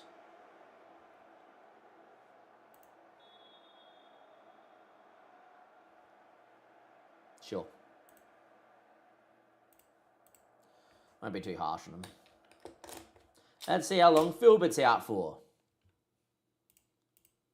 This is a 1 week injury or whatever. He should have just played out. 2 to 3 weeks. 3, 2, 1, and let's go. Welcome back to another episode of Park to Prem, where we're looking to take Maidenhead all the way from the National League South to the Premier League and beyond. And we ain't that far away. Today's episode, we're actually in the Cabaret Cup 4th round, I think it is. And we got Brighton, who, if you remember when we last played them, we beat 4-3 in a thriller at the Amex. We are going to play a Premier League side to see how far we've come in this save. And hopefully we can beat them at Maidenhead and go on a bit of a cup run. Saying that, it just got a lot harder because, unfortunately, Philbert's now injured too, which means that if we can go and look at, like, the injury list, I don't know where I can find the injury list, maybe to do with his and injuries or something. Maybe the best way to show you is just in the squad screen and in tactics. We have now got some injuries. We've got Philbert out for a twisted ankle. We have got Nazim out for the next 5 weeks with some moderate sprained ligaments, and we've got Harvey Bunker now out with a broken leg. So, yeah. 3 of our first team are out for a considerable period, you would say, and add Dante Casanova to that list, the 4th, who has got a wrist injury, which means he doesn't have fitness and he's out for the next 2 months, so you can only play 1 game every 3 weeks, which is not ideal, which means our squad is really being depleted. Now, before I complain, and this is Damien complaining, we have started swimmingly well in the championship. Since we last met against Brighton, we have beaten Charlton in the Cabaret Cup, as you guys can obviously tell, played Middlesbrough and lost. We beat Watford 4-1. We drew to Preston. We beat Oxford to get through to the next round of the EFL Cup. Beat QPR. Dominated Reading and only won 1-0 somehow. Beat Norwich. Drew to Stoke. Drew to Coventry. But this Norwich game predicted to go back to the Premier League Norwich. And we absolutely slapped them at home. And when we got to past this game, I was like, we're going to be okay. Then the injuries have hit. So lots of injuries, but we're doing fantastically well. And our next game is going to be that EFL Cup game in about a month's time against Brighton. Because it's going so well in the league, I could give you a league game against like Burnley, who's about to come up, or Luton, who's been in the Premier League, etc. I just don't want to make too many episodes and like put an episode here and then give you Brighton. It makes no sense. Like, if we're just going to be this good in the league, we'll come back to it when it's, whatever. By the way we started, I think we'll be okay to stay up, but these injuries may affect us, and I'm not sure what that's going to look like. But yeah, it's going well. We're sitting in 10th. I know some people like the XG table yet again, saying we should be top of the championship, doing exactly the same as last year, where we're underperforming on XG and we're underperforming on points, but not to the extent where I'm 21st. We are in 10th. But yeah, when we did this last season, we ended up winning the title in dramatic fashion. And we've done this a few other seasons and we've won the title. So early doors, I'm just going to go out there and say, if we get going and we don't have injuries, we could be going back to back title winning years and get to the Premier League with 5 straight promotions. Ludicrous, isn't it? I'll see you guys for Brighton in just a second.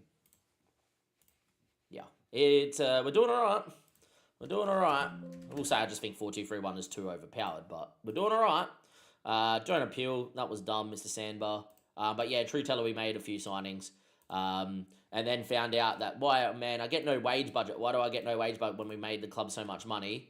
Newly promoted teams should now receive a more reasonable wage budget instead of getting an extra 20k and have all my players ask for 10k a week. But yeah, it is what it is. Anyhow, away we go. And yeah, let's hope there's no other injuries, please, game. We've got Burnley in 7 days, which will be a pretty difficult game. Hopefully we'll be all right against Burnley.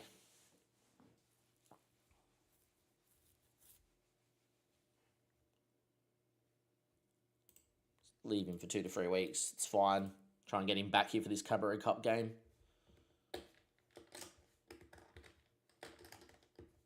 Might actually give the Burnley game as the episode.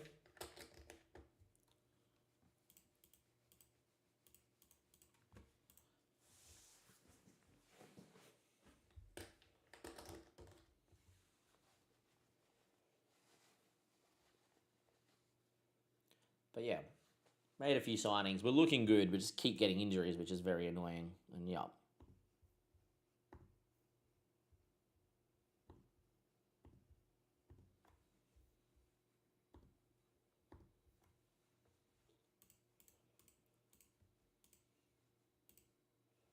Daniel's not developed much yet, but new signing. Hans Pullis starting to develop.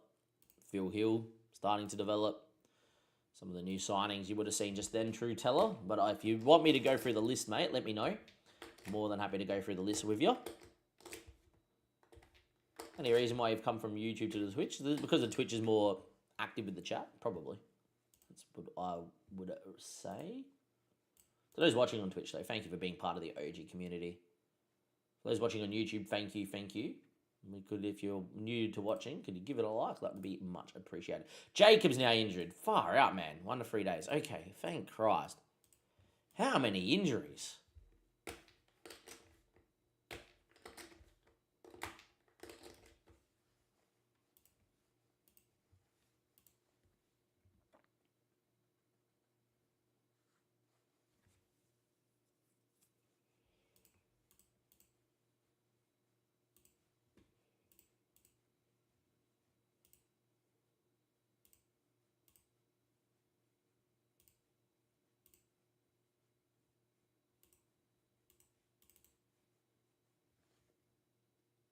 Josh is injured, but that's fine. He's on a non-league contract and refuses to leave.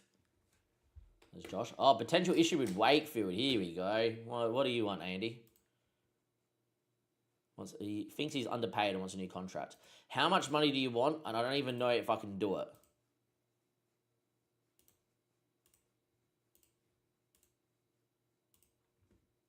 Regular starter. Come off it, buddy. Sorry, mate. All right. He's definitely not a regular starter.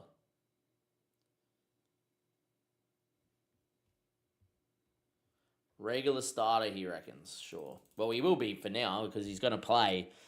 We've got Bunker out for 6 months, so he's going to be the defensive midfielder. But yeah.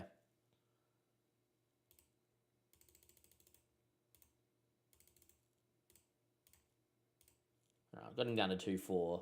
My board ain't going to be happy with that because we're well over on wage budget, but now we know that's a glitch that they don't give you enough money for the new division. Thought it was weird that we only got 20k extra in wage and then I had all my players asking for 8 to 10k. Yeah, probably fair. Phil Hill playing close to full potential. Man, look at him go. Look at Phil Hill go. He's going to be scary, boys. Decent championship player already. He's going to be scary. What a coup he has been. An absolute coup. 3 players called up for international duty. Who got called up? Marcus Gomez, Ashley Blakely, and Hans Pullis has been called up for Germany's under-20s. There you go. Nice to have a German under-20 in the team. Daniel Helgeson slowly developing. Hans Pullis slowly developing. Obviously, Phil Hill's developing quite a lot. And Chris O'Dwyer off the bench is developing too. Probably needs more game time than Chris, but yeah, hard to get him in when you sign Phil on a free. And he's already of the level of the league that you're in, so yeah. This is why the training that we have set up is really good because you're getting this development out of guys and it's like really nice. But at the same time, I think that's part of the reason why we're copying a few injuries, even though we have like recovery on every single day for them to recover. But yeah.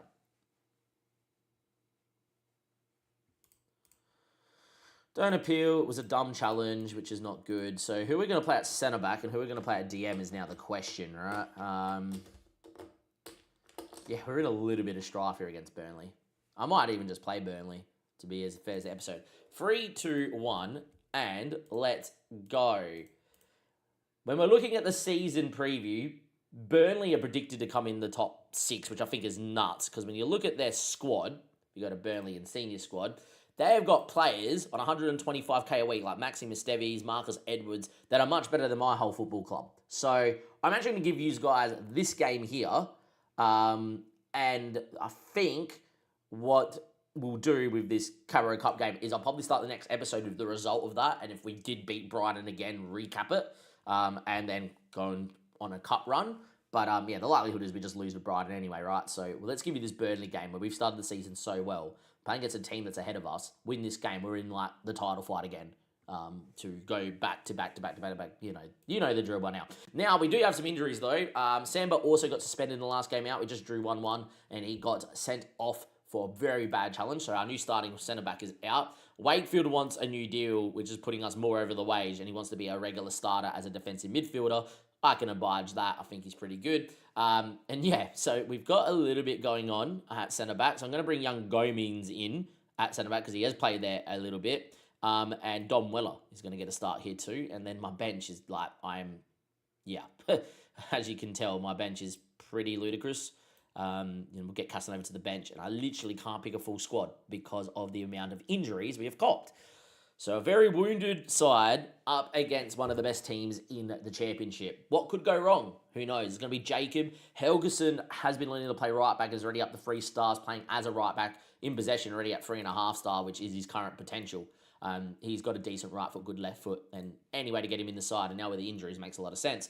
Otabeo and Gomez will be playing it together.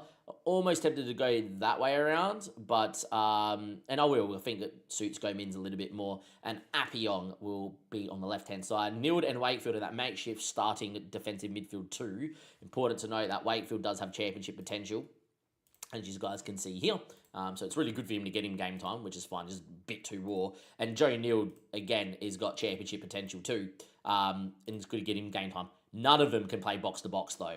I think Nild's the best of the bad bunch of the box-to-box out of those two, so he will play in that more forward role. Dom Weller, we know what he's capable of. Finn Welch will obviously get in, and Hill with Pullers up front. I'm actually going to get O'Dwyer in on this side. I always forget that he's a natural right-hand side. We're training to play on the left. He needs the minutes for being a regular starter, so I think getting Mr. O'Dwyer in over Weller actually matters as well.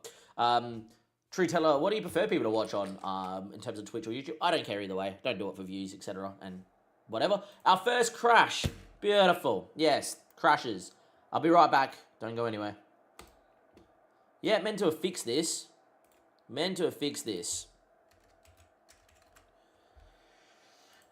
I don't even know if I saved, so yeah, beautiful.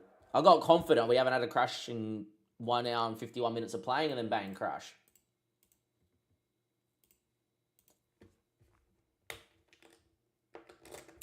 Cool. So that's not been fixed, even though they said they fixed the crashing ability of the game. Cool.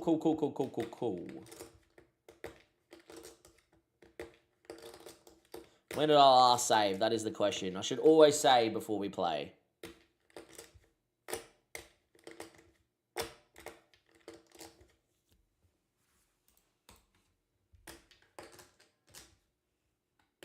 That is not fun at all.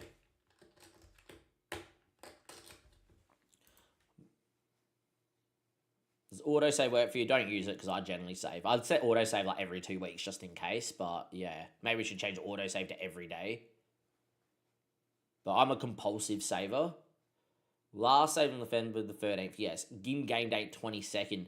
I don't think this game was on the 22nd. I think this game was later than the 22nd. Last lineup we picked looks like the lineup. No, last lineup have Hardy Bunker are in trouble. Oh, no, we did save before Burnley. Okay, all good. We're fine. Probably just need to pick the starting 11 again, which is fine. We did save. Cool. Well done, Damien. Pat myself on the back. Danger averted. Don't appeal. Doesn't work. Well, there you go.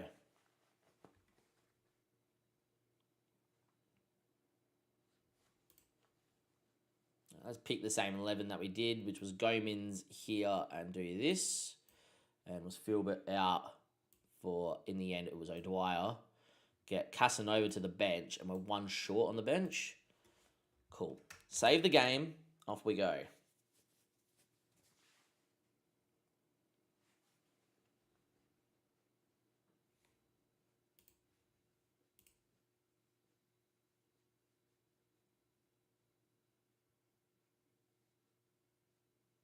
Yeah, that's not nice, Moldy. Yeah. Right, we're in, which is good. 3-2-1. Let's go. Second time asking, we're in this game here against Burnley. I'm going to tell them there's no pressure on them because a lot of them, yeah, look, a very makeshift team and we don't even have a full bench. It is not fun, but it is what it is. Let's have a look at this Burnley side, who have a multiple amount of money on the bench and in the starting 11. They've got Lucas Perry, who is Premier League level goalkeeper. They've got Maxim Esteves, who is an absolute legend of this football club. A little bit of a kit clash here. They're in the white, we're in the black and the white. I like that we're now playing in the black and the white at home because that's our kit. But Burnley never should be switching out of their actual kit. Maybe they're in a slight blue, but yeah, I think that's a slight kit clash anyhow. Highlight from kickoff, though. Phil Hill getting chomped on there by Reed, but still has the ball. And he goes inside, Mr. Phil Hill, who has been developing like a madman. I should show you guys. He's going to not get on that, and that might be the highlight for Lucas Perry and co. But they do love a highlight from kickoff that is pointless. They also love a goal from kickoff, so it'll be interesting to see what happens here as well. Surely this is pointless, right? If they give us the continuation of this highlight, this is a problem with the game they need to fix. Key highlights aren't key highlights. We shouldn't be seeing this. If there is a goal that comes now for us, or us turning the ball over at the back, just come and cut into the throw-in. But anyhow, 1 minute 23 wasted here so far, from what I can tell. But hopefully it ends with a goal. And Phil Hill can run at his man. He's been delightful, and that is a mistake that he gets the ball back from. Phil Hill, Rabona, Finn Welch, falls to Chris O'Dwyer, and we do lead 1-0. We could have just started from the throw-in. But yeah, awesome. We do end up scoring. I know why they do it, so you see more of the game and whatever, but I'm used to key highlights being key highlights, because I don't want games lasting for 17 minutes. But Phil Hill with a Rabona, not his greatest. I think he tried to score. Finn Welch with the opportunity to cut it back to O'Dwyer, and he does. And that's a tap-in, and that's 1-0. But yeah, Phil Hill is developing that well. He's already a championship winger. Yeah, he's going to be scary good in a couple of seasons' time. Imagine when we actually improve our facilities, which I do need to do at some point this season, because Appiong and Phil both signed, or Appiong and Phil Burt, sorry, both signed new deals, wanting the facilities upgraded, locked in. Anyhow, Lucas Perry on the ball, and he goes long, only as far as Helgeson with a good header out to Appiong, the two left backs that are on the field combining. Phil Hill running, driving, going at people, being a nuisance. He's on his right foot. Good save from the keeper. It's still going to be 1-0. We have looked good, though. And this is the thing. At home, we are fantastic. And even being injured and wounded and not at our best, 20 minutes in against one of the ties that are predicted to go back towards being in the Premier League conversation, we have not given them a shot. We've had 7 shots, 6, and we probably should be up by 2 or 3 goals. Instead, it's only 1-0. And that's okay by me too. Good to see O'Dwyer scoring. Gets his opportunity with Philbert out. And yeah, he's got championship potential, so hopefully he develops quite nicely as well. 31 minutes played. Helgeson, Wakefield, who wants to play as a defensive midfielder moving forward, and we'll be playing him every minute here with Nazem. Into Gomez, Otabeo, ball out to Appiong. Appiong now, running, driving, still going, looking good as Appiong. Can he get the ball across the box? He can, and Finn Welch is there. That's his 5th goal in 9 games, boys. He has been put back on penalties, has won penalty and scored it. But yeah, Finn's got 5 goals in 9 in the championship, and this guy doesn't stop. We're 2-0 up here, 32 minutes of play, and we're playing some sensational football, boys. Appiong picks it up, finds Finn Welch, and well, that is 2-0. Brilliant. We're doing all right against Burnley. Imagine what we could do maybe against Brighton, huh? Joe Nield, ball in, cleared away, only as far of O'Dwyer, into Joe Nield, and back to Chris. And that is a ball and a half. Unfortunately, Hans Pullis is offside. Great ball in from Joe, though. And our new German signing, who's going away with the German under-20s, by the way, in the next international duty. Taps home from close range, but he was offside. And that's still going to be 2-0. Nield's ball in, backstick cleared away. Maybe a chance for them to go on the break. Maybe not. And Nield into Appiong. And away he goes. Good ball. We're looking for Phil Hill. Keeper and his fullback come and have a little bit of confusion. What a ball. O'Dwyer's going to score. What a save from Lucas Perry. Fingertips onto the post from point-blank range to keep it at 2-0. Or else that was another goal for O'Dwyer. And unfortunately, it wasn't for us. 2.27 XG inside of a half against one of the better teams in the competition. Something tells me, boys, we're going to be fighting to win the title yet again this season, which is ludicrous. But here we are, 45 minutes played. We're playing really well. Start the second half.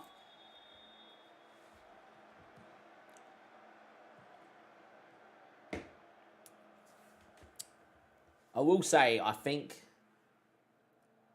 that I expected us to be really poor whilst we have these big injuries, especially at defensive midfield, because that's your core. But fair play today to Wakefield and Joe Neal. They've looked good. Oh, wow, it's hit Hahn Paulus. He knew nothing about it. Whipped in cross. Hahn's usually scoring at one end, trying to defend at the other, which is not what I wanted to see. But, yeah, Burnley score out of nothing to make the game 2-1. First time they've come forward, and I don't think Paulus knew anything about it. He just stuck his foot out and directed it goalward. Nothing young Jacob in goals could do. He's not that young, he's 26. Younger than me, though. So there you are. Anyhow, 2-1, 55 minutes played. Yeah, very unfortunate to concede a goal like that. And hopefully that does not lead to more, because we've played so well today. Time is ticking. Obviously, Paulus with that own goal was having a poor one, so we're just going to get him off here, which is not great. All well and good, and I think there's going to be all she wrote for right now.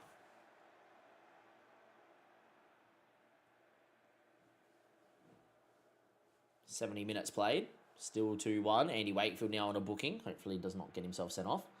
I'm going to make our second change here. We don't really have anything else to write home about here in terms of second changes. I am going to get Sammy Blankley in at right back. And I'm going to get Wakefield off for Gomez and Mr. Stephen McPake, one of our youth prospects. He's not that good, as you can tell. The best of a bad bunch has to go out there, I think. I think that just makes the most sense, and we're going to confirm those changes there. 77 minutes played. Another corner here for Burnley. A game of two halves. We dominated this game, and then the own goal was giving him a bit of a lifeline. Luckily for us, that header's over the bar. And it would be a very undeserved 2-2 if Burnley was to score a goal here, because I feel like we've been very good. Definitely signs that we're going to be in and around. It just depends on these injuries, etc., and how we deal with them.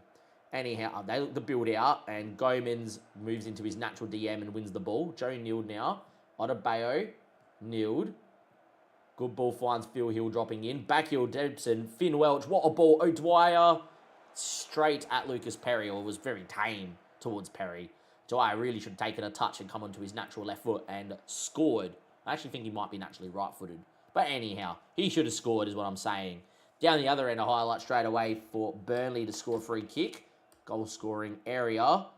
Pretty well hit. Jacob, what a save. What a great save from our 6'5" goalkeeper, replacing Lawrence Webb. And he has done sensationally there to get across. A very good save. We're going to move into, obviously, a little bit more cautiousness. And we are going to move into some time wasting, as there's a highlight. But it's gone away as soon as we've done that. Time is ticking here, 93 minutes. I'm going to make another couple of changes. Weller's going to come in for O'Dwyer, and Bentley is going to come in for Phil Hill here late doors, just to time waste a little bit, and hopefully see this one out. Highlight with 15 seconds left on the clock. Hopefully it's going to be us moving the ball around, and Daniel Jebson now has Bentley. That should be all she wrote, and we're going to win this game 2-1, I do believe, maybe even by more, if Bentley can beat his man, and he does. And then beats him again because he has fun. What a run from Bentley, and he puts it just wide. But that's all she wrote, boys. We're going to beat Burnley 2-1 at home. We're in the title fight. We're here for it. Again, ladies and gentlemen, this team does not know how to perform at its level. It outperforms its level massively. And as you can see, early doors in that live table, we're in and around the playoff spots, which is brilliant. And the XG table says that we should be top. Again, like it did last season.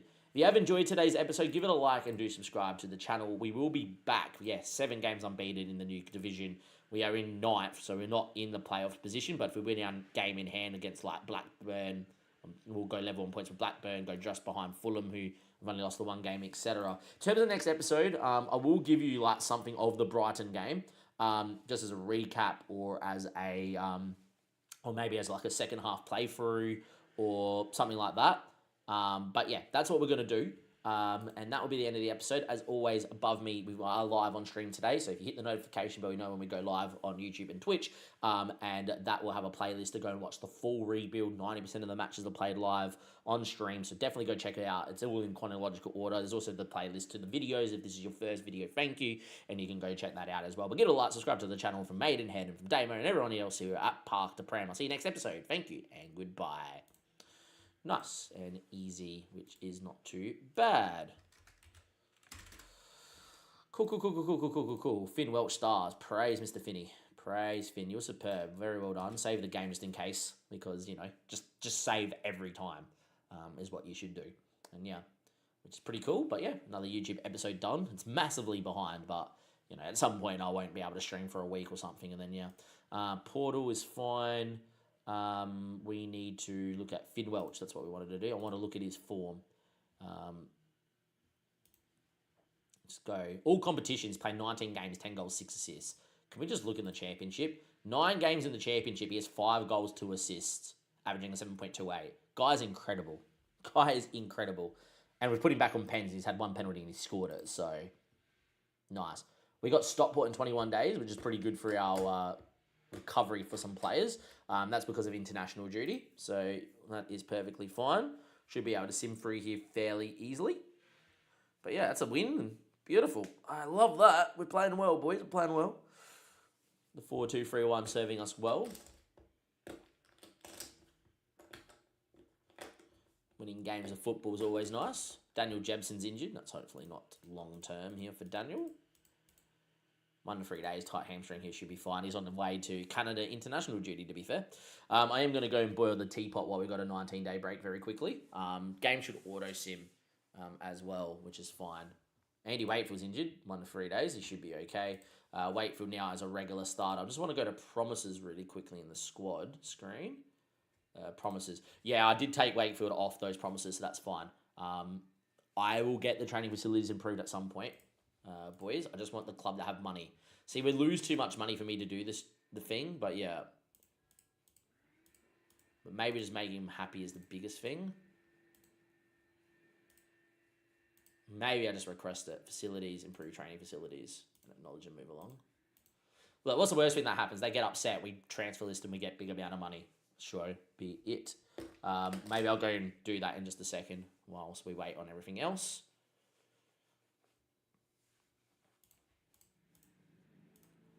Can I now do this, is what I want to do, and go available for the 1 match 90? Yay, they have fixed that too. So that wasn't working before, where you couldn't like batch select and tell them what to do.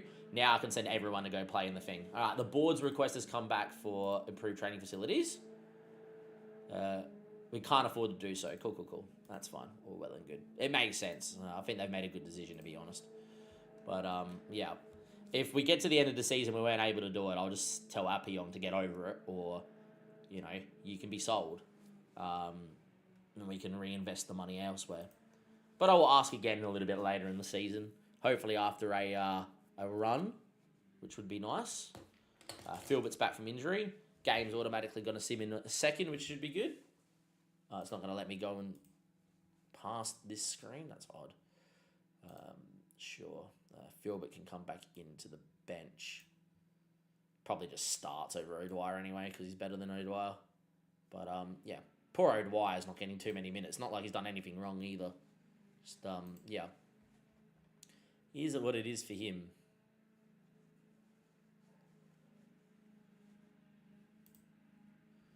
Right. Does this now going to let me auto sim?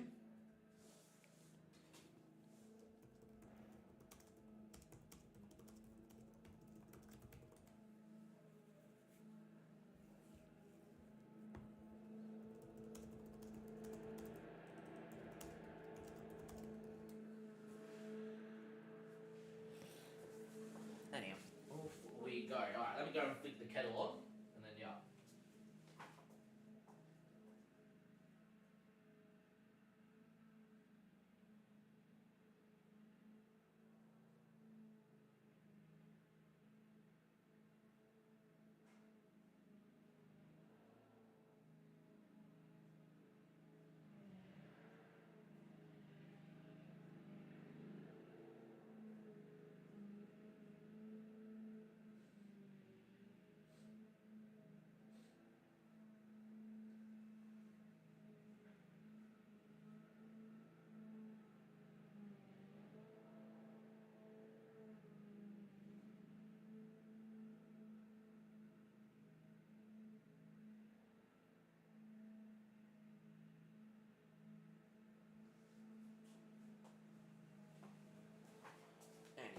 away we go. Get to the third. Can use the space bar now. This is so nice, which is good. Yeah, we're hemorrhaging a lot of money, which is not great. Tom's reports on Mr. Phil Hill. Mate, he's fantastic. The only thing I wish I could change is the gold colours and make him 15, not 16, because I believe 15 is, you know, a world-class stat. But yeah, Bell gets head coach of the month. That is stupid that I did not win it. Team cohesion's nearly at like a perfect level as well. Look. Player recommendations here. Go to list. All right. Anyone that is like this good is just going to be here. Like, you're on a free. Yeah, I would love to sign you. I have no money to sign you. So, like, you guys are all like, cool. Sweet as a nut. Now, if you got potential, right, then sure. Like, this guy looks fantastic. Like, look at Tomo. Yeah, he would be pretty decent. Any of these guys on a free? Probably not. Sure.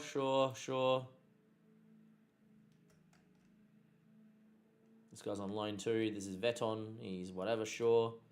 Let's keep it scouting.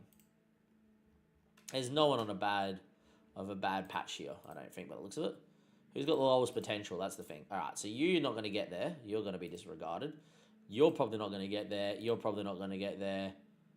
Disregarded. The rest of this list is like pretty decent, so whatever. Would love them to save some money actually by not scouting them, but yeah. Keep the report, which is fine. But to me, keeping the report doesn't mean you have to go and re-scout him again. So yeah. Should automatically sim? Alright, so auto sim doesn't work. So it's pointless to continue on. Like, is there something in preferences I haven't set up properly? Like, detailed, audio and visual, no, processing, yeah. 5-second timer, increase duration of processing before processing breaks for fewer stops in play. Yeah.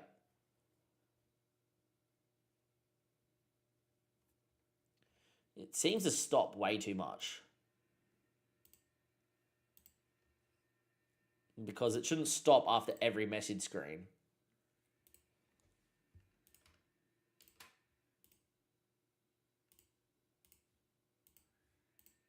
Like, it shouldn't. It should automatically sim. I should be able to go for my coffee, come back, and it's gone through to like a meeting that I've had to have with someone. But yeah, here's what it is. All right, let's hope it continues here. Because I'm just going to go and fill my coffee cup up. Be right back.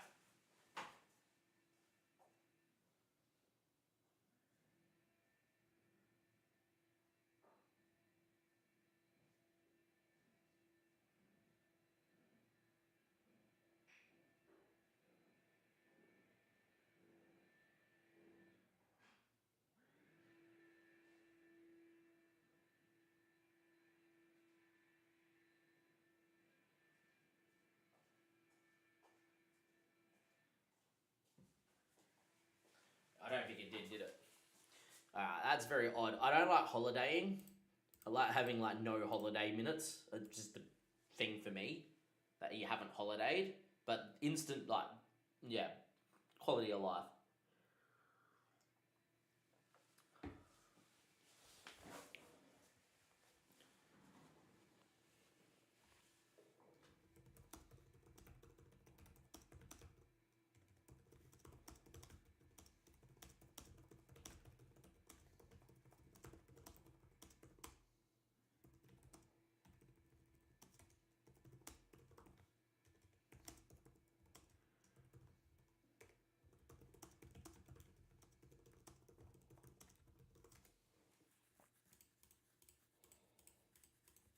Perfect. Let's continue on.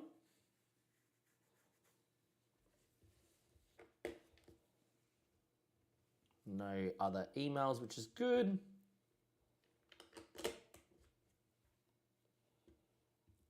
Oh, we got a Liga NS job interview decline. So, like, stop the game for that, but I should be able to sim through in, like, whatever. They want me to move this guy and want me to move this guy. Oh, it does change.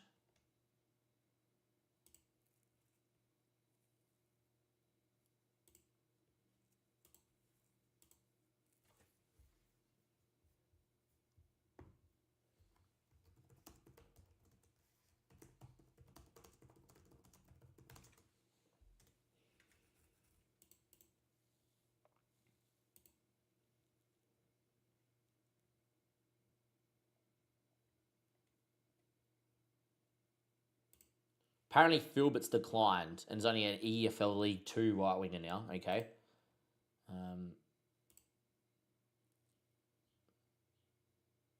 Sammy's gone from League 2 to League 1, apparently. Good on you, Sammy. Good on you. I still don't think you're going to be usable for us.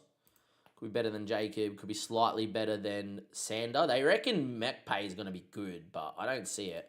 Chris O'Dwyer could be better than Phil Hill. He could be, but I think Phil Hill is also going to continue developing too. I actually don't mind how that form's done. Just it could be like bigger. It just be just the screen. But yeah, I don't know why they've got so many tiles. Daniel's already learnt how to do English, which is quite nice. He's developing well too.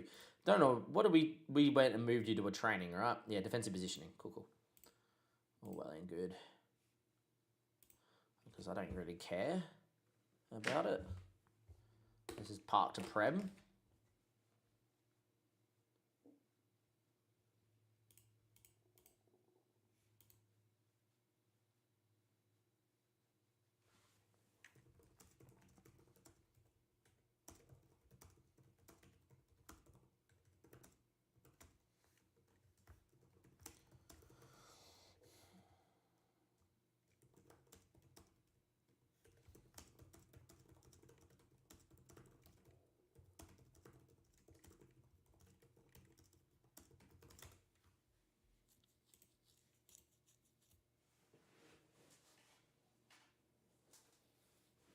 Apparently Bentley's out for about 2 days. Didn't even see it. Stockport County coming up in 2 days' time. We should be beating them fairly comfortably, to be quite fair. I reckon Blankley should be in, and they reckon dropping people. Apparently Nzem should be back. Nice. That means that I'm going to do a couple things, actually, if Nzem's back, which is good. I'm actually going to bring Nzem in for Andy Wakefield, and Wakefield's going to go back into defensive, into centre-back, because I think that suits him better. But yeah. Anyhow, we got Stockport County, 21-day break. Didn't take that long to get through a 21-day break, so it's fine. Just, yeah, a little bit tedious. So does that mean Nzem is back? He is back, and he's past fit for 75. Cool. So Mpact comes out. I think Gomez comes out. And we do that. And that gives Nzem back into his preferred role. And Joe Neal can still play because he has that potential, and I think he's really decent. What are we working on with Joe Neal? I haven't even set up like individual training because it's so hard. Pace is probably one thing. Decisions are okay. He's off the ball is not, but he's... could be like anticipation. Could be finishing, just make his shooting better. I think that's a little bit whatever. His vision, his tackling, and his thing's not bad. I think it's his ability to pass the ball. I think, like, yet again, if you can get your passing technique and your vision all up to like 13, you'll be solid, Joe. Right?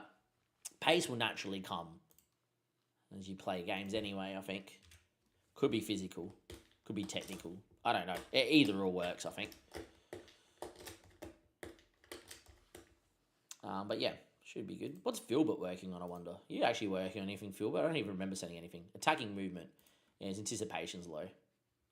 That makes sense. You know, anyway.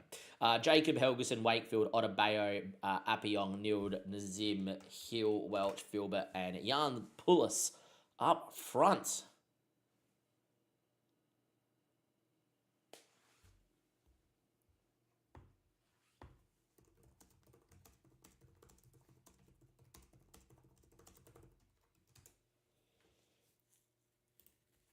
All right, let's go, boys. See how we do here.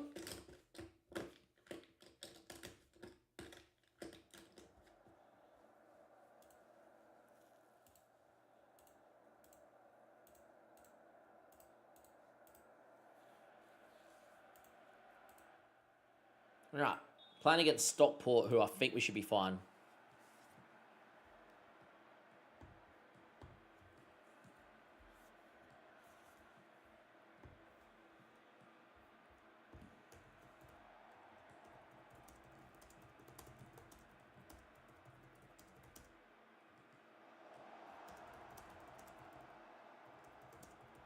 All right, 31 minutes. As you guys can tell, I'm still logged in for work, so typing away there.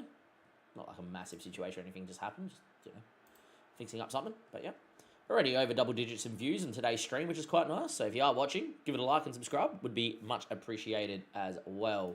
I actually didn't share today's stream. That's an issue. Hold on, Damien. Pro streamer. Don't let people know you're streaming.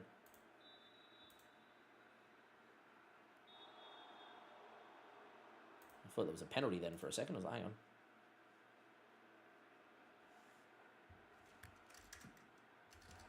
Good save from Jacob.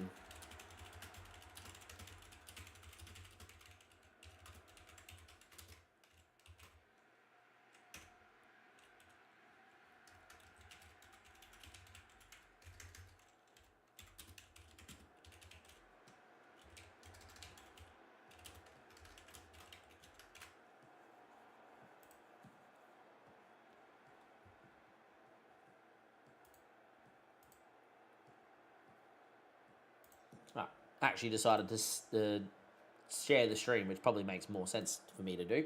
Anyhow, continuing on, and away we go.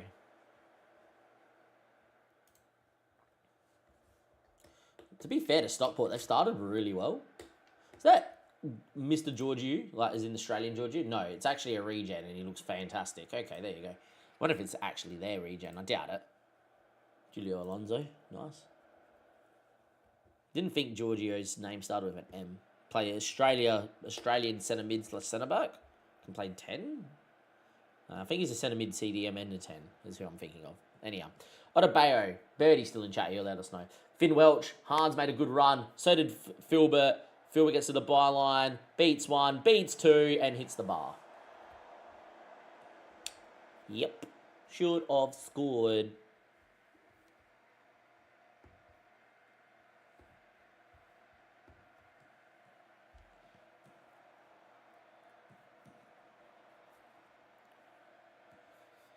Up the Mads. How are you, Kelboy? Good to see you in the chat, mate. How's things? Hopefully you're doing well. Hopefully you're doing well. Boys are flying. Stream's been good, mate. Apart from the injury drama we've lost both defensive midfielders for a period of time. My winger, one of my DMs is actually out for 6 months. My starting right back's out with like a wrist complaint. He actually probably could have started today. Dante Casanova with the equipment injury. But yeah. Outside of that, it's been okay. We've been doing all right. And Zem into Helgeson, Filbert. We've been winning games and we're doing really well in the Champo first season, so that's pretty good. As Finn Welch scores again, I think Filbert really should be looking to cut that. But it doesn't matter in the end. We have scored. It's 1-0. Mate, telling you, 5 back-to-back promotions is probably happening from what we've seen first team games this season.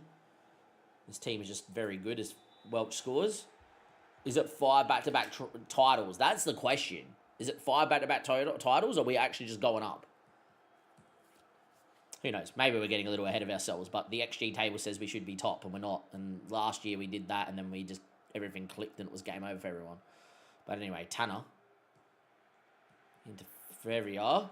Oh, good save, Jacob. Header and Jacob in that big 6'5" frame of his in goals flicks it over the bar. Well, if the header was anywhere near the corner, he had no chance. But good reactions anyway from the big boy.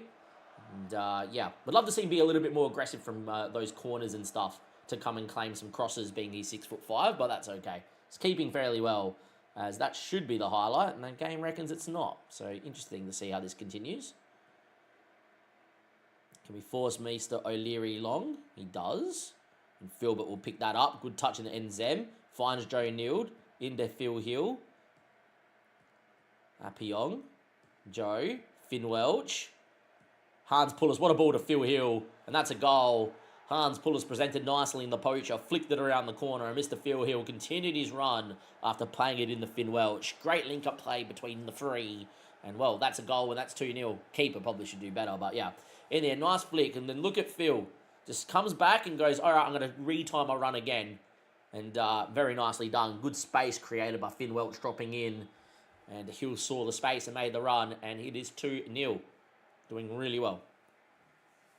Fantastic, boys. 36 minutes played. It is 2-0. Ball finds Alonso. And here against Stockport, playing quite nicely well.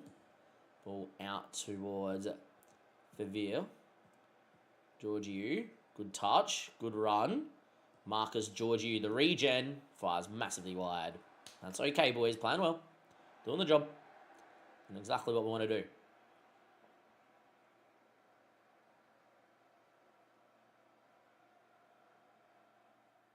And so far, I've been pretty happy with how this has gone today. Philbert off injured. That's no good. He was just injured before, so hopefully he's not too injured anymore. O'Leary, ball out towards Alonso. He's going to have, obviously, a little bit more space because of the Philbert being off injured here. If they score while we have 10 men on the park, I'll be livid. And here's a big chance. Jacob, good save. Falls to Marcus Giorgio, though, and it is 2-1 right on half-time. See a lot of those goals where the keeper saves it and it falls to someone in the box. We literally scored our first goal like that. 2-1. Unfortunately, Jacob concedes again.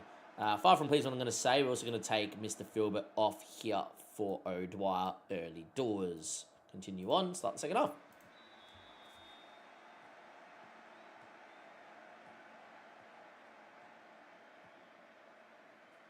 Will be fair to Stockport. They've actually played quite well without the ball. They look really good going forward. Would imagine they're going to be low down in the table. But who knows? Anyway, we lose the ball, and they've been great on the break. Well won by Appiong, and Otabeo does enough. That's actually a great ball, Otabeo. Finds Phil Hill, beats one Phil Hill, cuts it to Finn Welch, and well, what a block. Oh, what a save. It might have been O'Leary, it might have been the centre-back. Either or. Very well done between the two. Looks like it was an O'Leary save. Should have probably been another goal. Yeah, we'd definitely say we've had the better of the game, but they've been really good on the break. Fairly even, maybe, is what I would say. Anyway, O'Dwyer wins it back here. Goes back to Wakefield. In to Otabeo. Back into Andy Wakefield. Finds Helgeson. Good ball movement. That's a great ball to O'Dwyer. He can beat a man. He does indeed. O'Dwyer going on the run. And then shoots, which is very annoying when they shoot from there. But anyhow.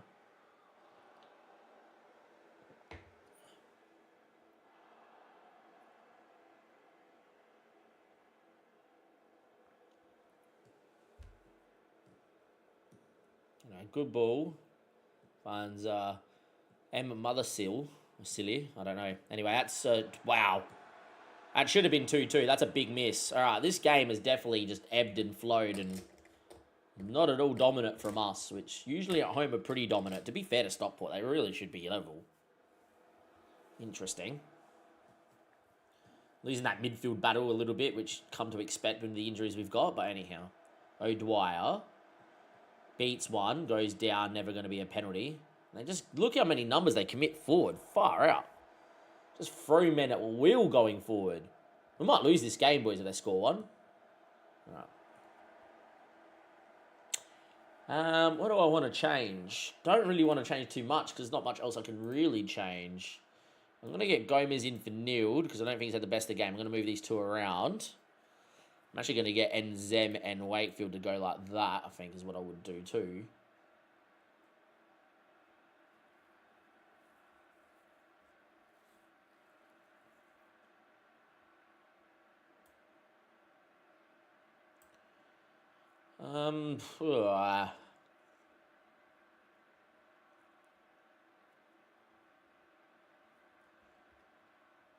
Little bit, what do I do? What don't I do? I'm going to get Helgeson on the other side for Appiong, I think. And I'm actually going to get Sam Blankley in because he's a bit quicker. And just do that. 2 changes to get Appiong off. Not that I think the problem's been at fullback. Problem's definitely been through the middle of the park, but I don't have my starting defensive midfielders because they're all injured. Well, Nazim's back, actually, so... But, yeah. Anyhow, here's what is.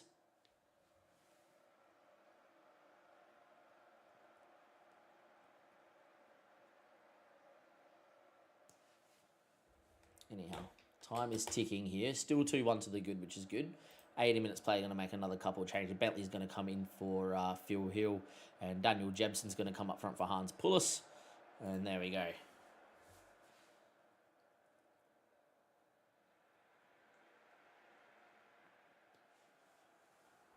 Since making that change with Gomez and Wakefield moving into DM, we've looked a little bit better highlight here. I am going to still move into balanced. We've not long left to go. Sammy Blankley and O'Dwyer linking up between the two of them. Blankley finds Wakefield. Good ball into Finn Welch. Finds Nzem. Overlapping run of Helgeson is here. What a ball! Oh, deserved a goal. Helgeson, what a little first-time ball into Finn Welch, who should have been the sealer. Helgeson again. Daniel Jebbertson. Wakefield still probing. That's apparently the highlight there. Corner down the other end as soon as we switch mentalities. Beautiful. This used to work all the time in the lower divisions, but we've seen a lot of highlights now. Cleared away only as far as Giorgio Marcus. Oh, what a save from Jacob. Full strength at 6'5". Good to see a great save from our keeper. Highlight goes. Moving to more often time wasting, please. And it is game over. We win 2-1. Nice win to see it out. Jacob played very well in goal, to be fair to him. And well done. We played very well. We got the result. Another win. Thank you for coming.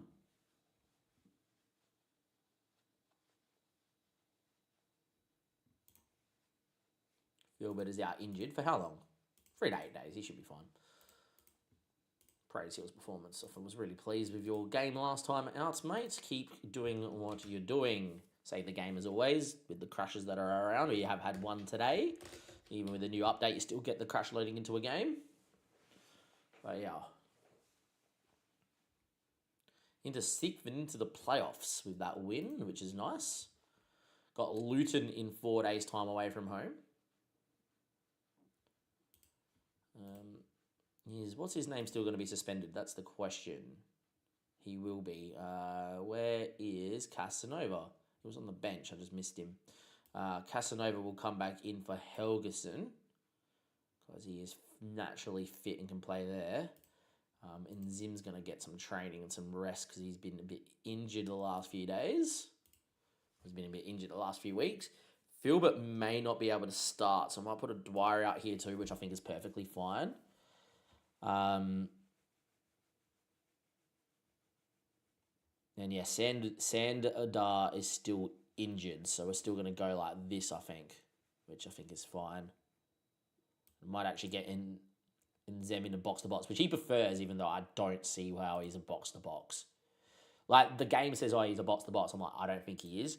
But he will play box-to-box when I move Wakefield into defensive midfield to cover Harvey Bunker, who's been injured. So, yeah.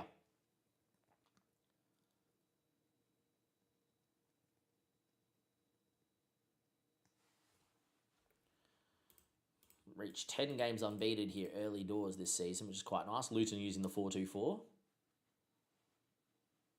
Luton on the table. Are they struggling or are they doing well? They could be doing either or.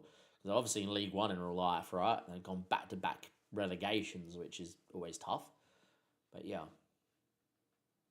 They play West Brom, who are a staple of the Championship. Maidenhead doing well. Phil Hill developing. Yeah, it's the same boys that are developing. Luton are struggling. Okay, so this should be a win on paper.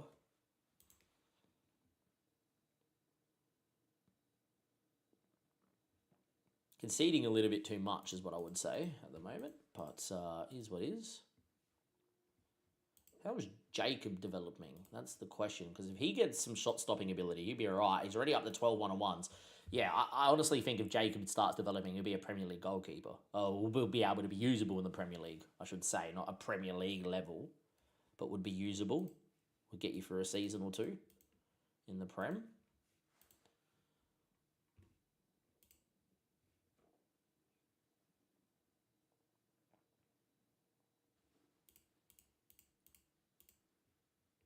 How much money we're losing? 500k. So yeah, nosediving again in the finances, which is a little bit annoying.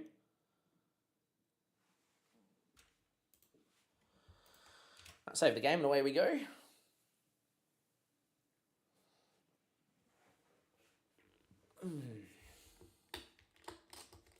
Jacob, Casanova, Wakefield, Otabeo, Appiong, Nazim, Nield, O'Dwyer, Welch, Hill, and Pullis.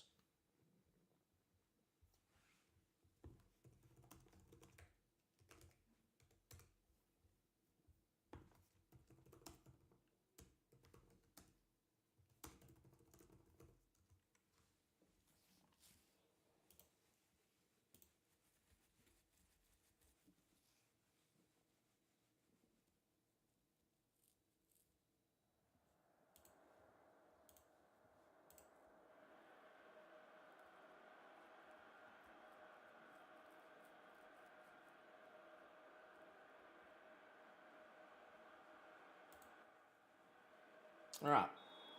In the black and the white, playing against Luton, should be winning. Let's see how we go. At some point, we're going to need a new stadium.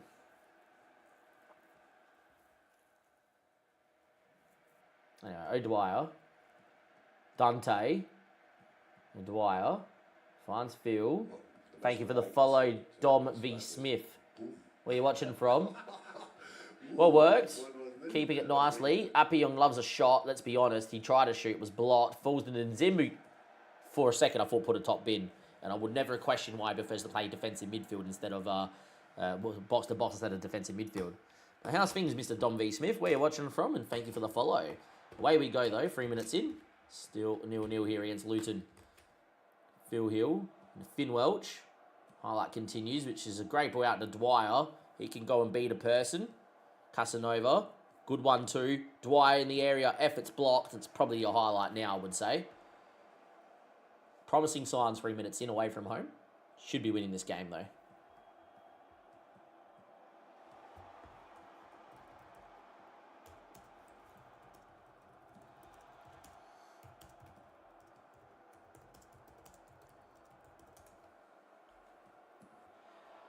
Highlight still continues. Jones. Tossen. Effort from distance hits the post. And we've got it away. Right. Both sides have had a big moment each. From England, dude. Impressed you got Maidenhead to the championship. Oh, look.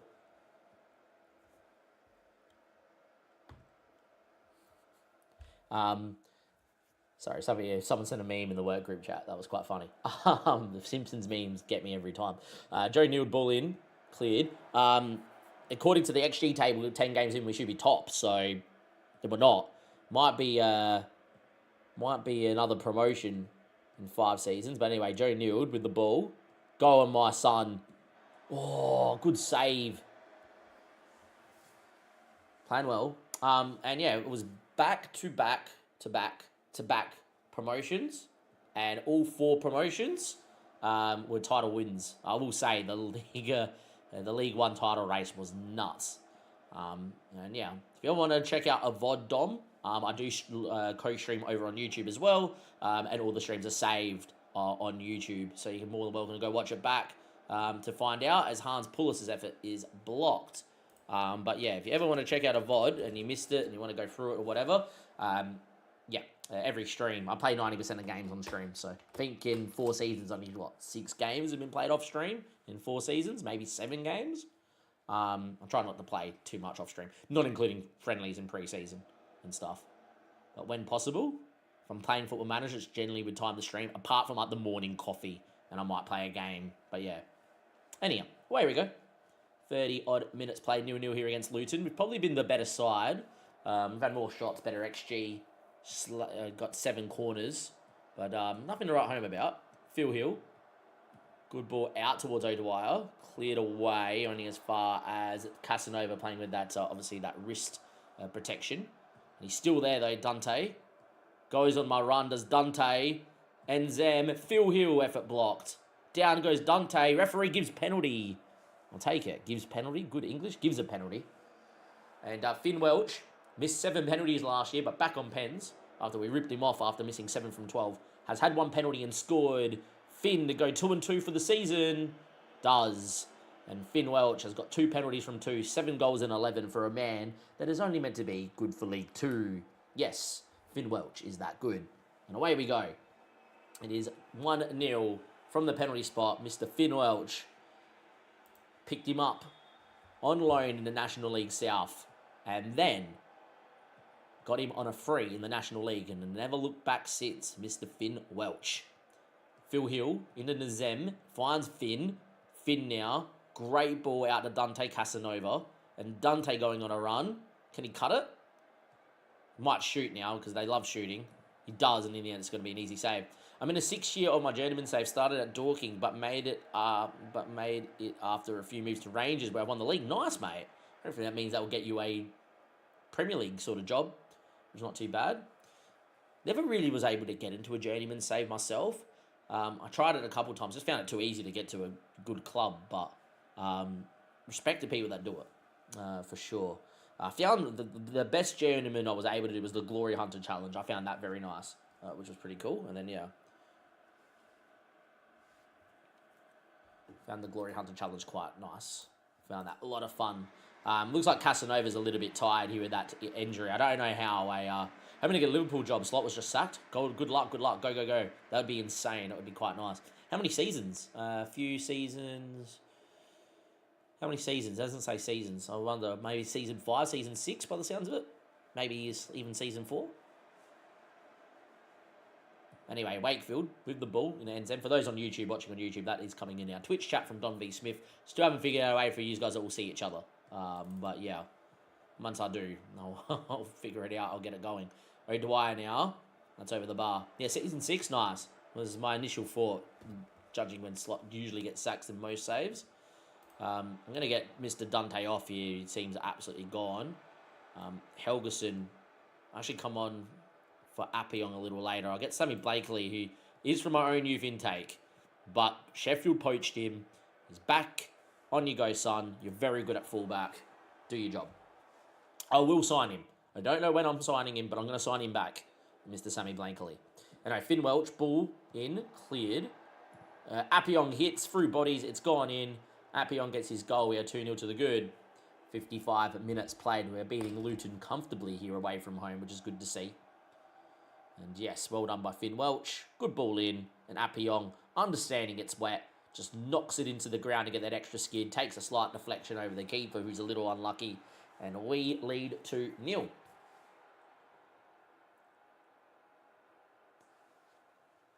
Hans Puller's having another poor game up front, which is not good to see. I say that, he just scored. So, a great game up front. O'Dwyer's off injured, so I don't know what's wrong with O'Dwyer. We'll get him off. There's also someone at centre-back is not particularly fit, but we're 3-2 up now. Blakely free kick, and Hans Pullis fires through bodies in home, and that is going to be 3-0, and a highlight from kickoff. Just cut in straight to the free kick as the ball was being played by FM, which is interesting, but yeah. Well done by our German under-20 international striker. Love to see Luton lose. Who do you support, Dom? Who do you support, mate? Anyway, Brown finds Vittino. That's a great move. Brown's in. Jacob, what a save. Comes out. Big frame, a 6'5". Got him on sweeper keeping training to improve those one-on-ones, and that is a great save. We are now going to make some changes ourselves. Dwyer's picked up that knock. Filbert coming back from injury. Probably not 100% fit, so we'll get Dom Weller out there. Wickham Wanderers, nice. Respect. Otabayo's the one that is not 100% here, so I'm just going to bring in Gomez, who knows how to play centre-back, can do the job, even though he's not a natural centre-back. He'll come in. And I think Phil Hill has not had his best of games, so we're going to get in young Aiden Bentley as well. Away we go. Sammy Blakely, mate, wish we still had him. Would have been our starting right back for like 4 years straight. Still going, beating people, running, gets back onto his left foot, and then shoots, and in the end it's easy for the keeper. Mate, as a fullback, has 13 finishing. He's better as a winger than he's a fullback, but he's natural at fullback, and that's where we use him. And yeah, man, really regret not realise I put him on a non-contract instead of a part-time contract back in season 1. Yeah, they were both on my spinning wheel, was Chesham and Maidenhead. I also had a couple other National League South and North clubs and a couple of National League clubs as well. Trying to pick someone that was semi-professional too. And yeah, in the end, from all the recommendations that we got, we spun the wheel and Maidenhead came up. And been glad because York Road deserves to have all these big moments, considering how historic York Road is. Game ticking away though. I didn't take Appiong off, which I was meant to do. In the end, that is a 3-0 win and a great result and a very good performance and big tick of approval. Take that. It's a clean sheet too. Love it. Everyone played very well apart from Phil Hill. But yeah. You automatically become professional if you make it to League 2. They force you to become professional. So when we got promoted from the National League into League 2, in real life, you have to be a professional club. And the FA helps you out a little bit. But yeah, on FM, it's like automatically programmed. You get called into a meeting to go professional, and you say, yes, we will. And then, yeah, that's what you do. But we played pretty well, and that was a pretty good performance. I will say that's going to kill Dante Casanova with that injury now for the next 3 weeks. So Elgerson will come back in, who should be starting on the left-hand side, but Appiong's too good. And that will mean that we're going to get Mpac probably to the bench for Dante. We should also have actually Sunba back, so maybe not Mpac, it'll be Sunba. Go like that to sort out our bench a little bit here. Sunba will come in for Nild and Wakefield and move these two around. And there we go. Pretty happy with that. That is definitely a pretty good side for us moving forward. We got West Brom here in 3 days away from home at the Hawthorns. Hopefully we do all right. Yeah, so if you get to League 2, you will get there. Look, if the club has enough money, but you need about over $1 million, and then, yeah, you can go professional in the National League. Of course you can, right? That's why you can ask. But, yeah, it's you automatically have to. But, yeah, as you just said, sometimes it works. I've definitely done saves where I've been professional in... I've done saves where I've been professional in the Vanarama North and South. City of Liverpool, I did a save when they first came out. As a club in 2017 on FM16, 17.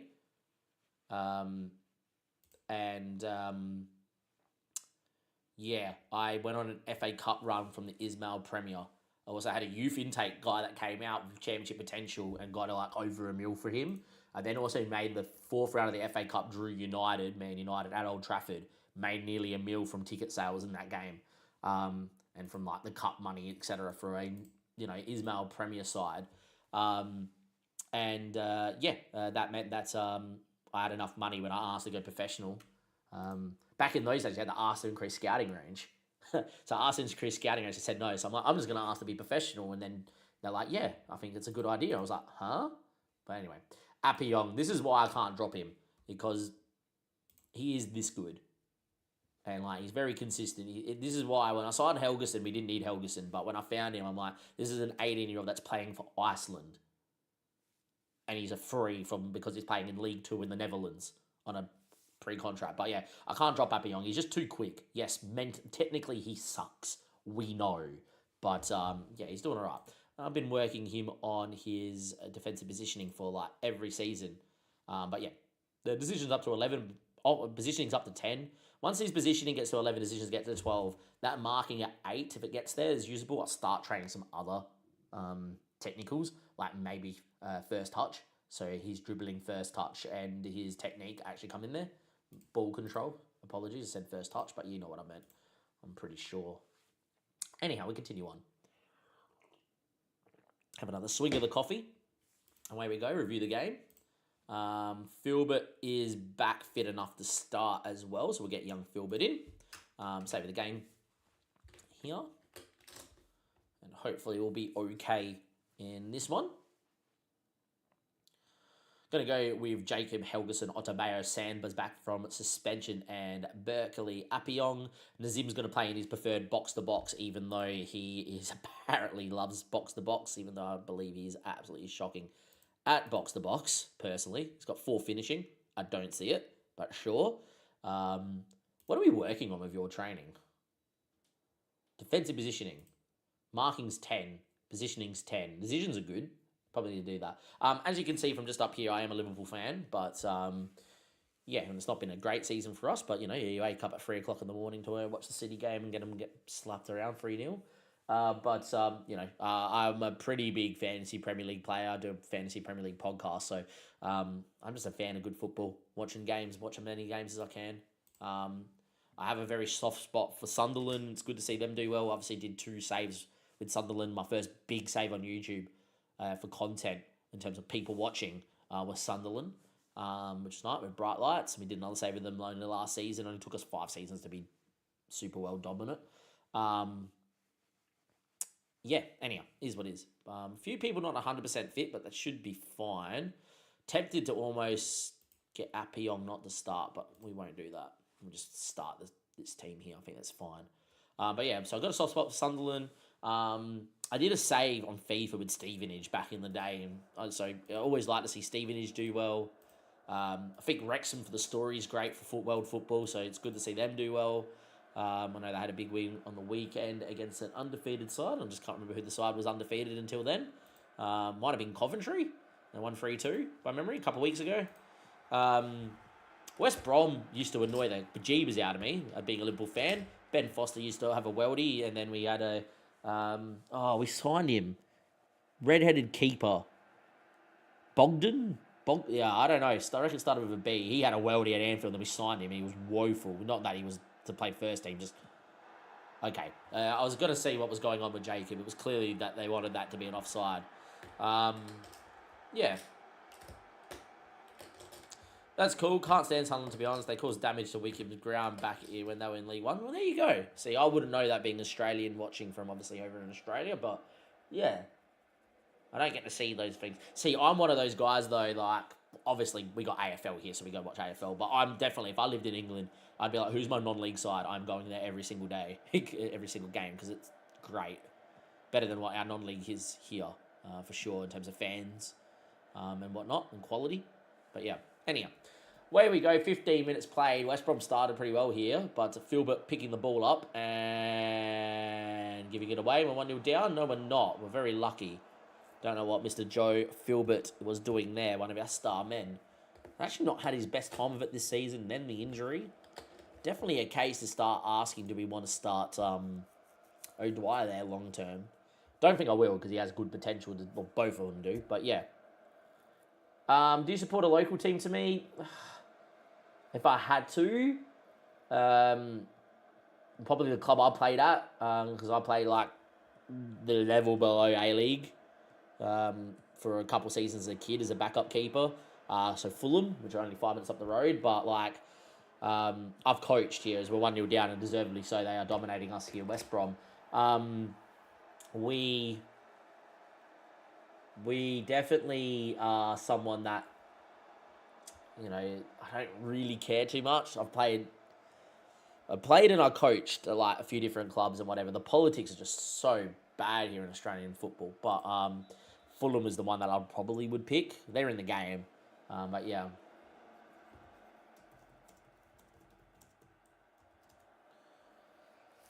And anyway, 38 minutes played, still 1-0 down. Which is okay. Playing alright. Doing well. Here's what it is. But yeah. Someone at DM's also tired as well. Right wing's also tired. Looks like we're just putting out a tired performance. Does happen. I'm not too fast. Like, we're not even meant to go up, but yeah.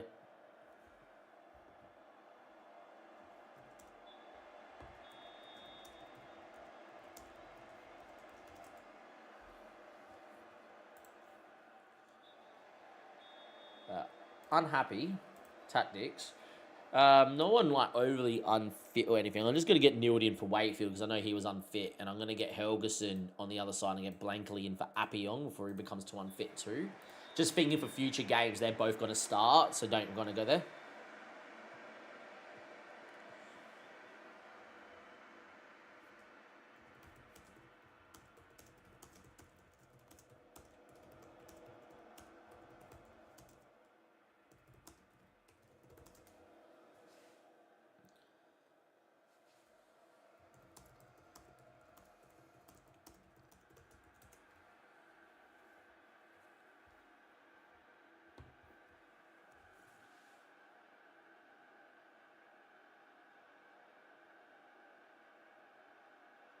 Anyhow, 1-0 down, game still ticking.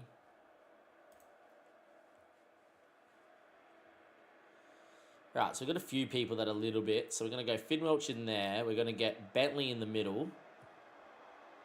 Phil Hill's had a stinker too, so I'm going to get O'Dwyer on his natural side. There we are. All right, few changes. Away we go. 1-0 down, 70th minute, made all the changes. A very tired performance. But, yeah, look, it is a lot of politics and whatever, and you name it. Even the A-League, the quality is not great on the A-League, let's be honest. I still like going to watch Adelaide United. The Jack ticket price is up to $40 to go watch A-League. I'm like, it's not even that much to go watch an AFL game where there's a lot more action and it goes for longer. And it's like $25-$30. And then they've jacked it from $20 general admin or $25 general admin to $40 for this season. It's just like, what are you doing? What a run. That deserved a goal. If he scored then, I would have just clapped. But yeah.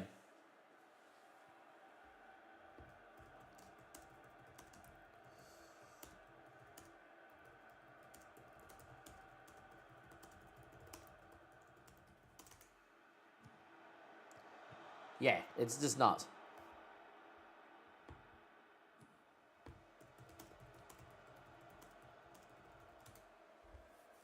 But yeah, absolutely insane. But it is what it is. You do what you do.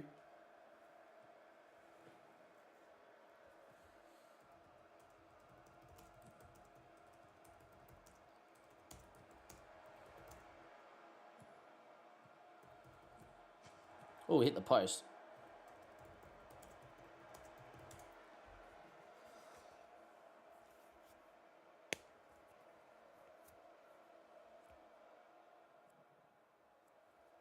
You know, 88 minutes played, still 1-0 down. Done enough maybe to get a result of a point here, but, you know, it's about time we lost the game.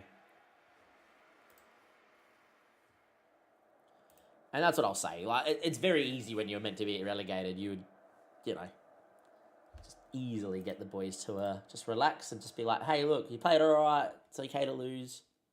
And they generally just respond well when you're meant to be a massive underdog. We've got Cardiff in a few days. What I might do here for Cardiff is actually rest a little bit.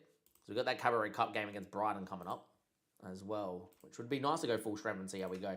I'm just going to get everyone that played this game, and we started this game, to rest for a couple of days. Even though I set up in training, I do go into this level. I always have just recovery sessions, but recovery never seems to do better than just not telling them to do anything. For whatever reason, they lose fitness a little bit before gaining fitness in recovery. It's weird. Anyhow, fine. Phil Hill is developing into a nutter. Like, honestly, a nutter. He looks so good.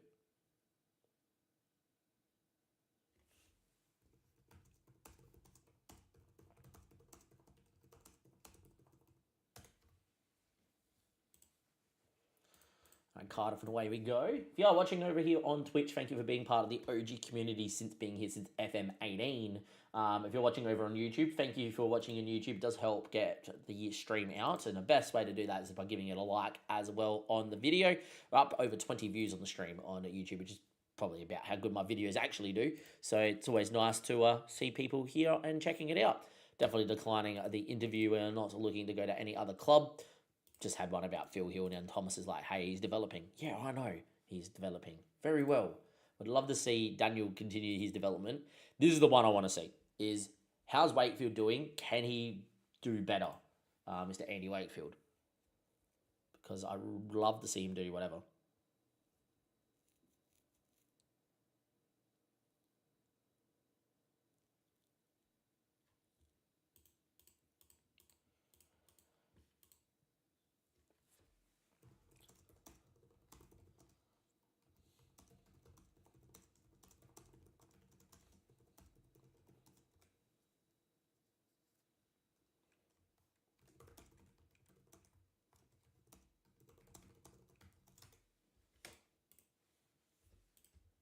Same team that just lost, I think, is going to go out there. I think there's no reason to rotate what I believe is my best 11 that I can have right now.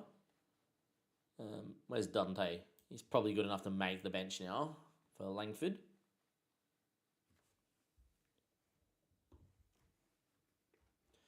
But yeah, Jacob, Helgeson, Otabayo, Sandbar, and Berkeley, Appiong.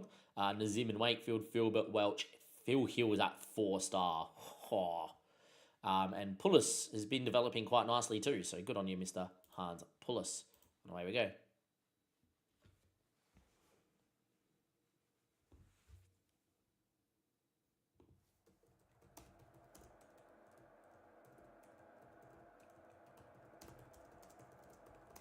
Just typing for work. We are, of course, live whilst I'm logged in and working, but I am like 3 to 4 days ahead of what I need to do as a team leader. So I'm like, and I've only got one meeting today, and I've already told them that there will be admin time. They could move a second meeting into today, however. So if that happens, I will have to get off, but that should be fine. And then I've got barely any meetings tomorrow as well. So it's likely I'll work from home the next 2 days, being so far ahead, and then I'll just get it all done. Anyhow, John Brooks, Premier League referee down in the Championship. Refereed a few Premier League games, Mr. John Brooks. 13,000 people here at Cardiff Stadium. Struggling for the ball, but yeah.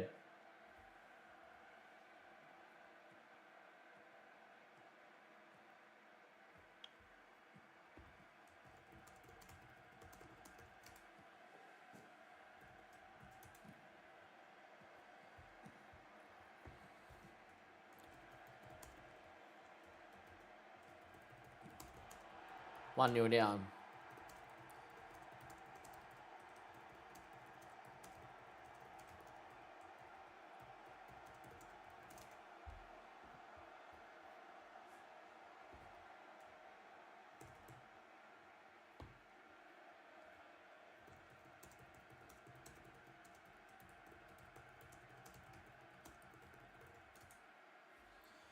One 0 down. Looks like we're about to lose a couple of games. Does happen. One shot, one attack, one goal. We've started actually fairly well when you're looking at shots created, but struggling for the ball, which happens a little bit.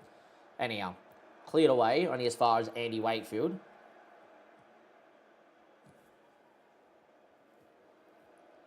Filbert, Wakefield, Helgeson, Filbert. Good turn. He should have turned. Oh, football. Football, boys. I thought Filbert should have turned and probably had a shot himself, but a couple extra passes, and then Filbert gets goal side and twats at top bin.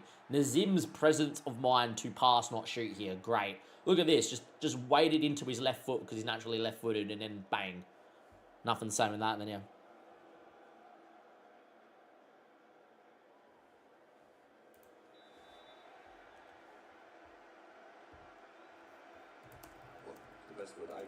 Thank you, Haldurson. Where are you watching from? Ooh,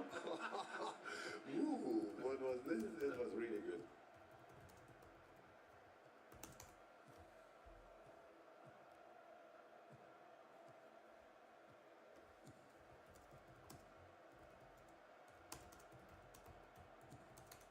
Anyway, we're 2-0 up, or 2-1 up here. Finn Welch finds Hans Pulis, who's got 4 and 10, and then, yeah.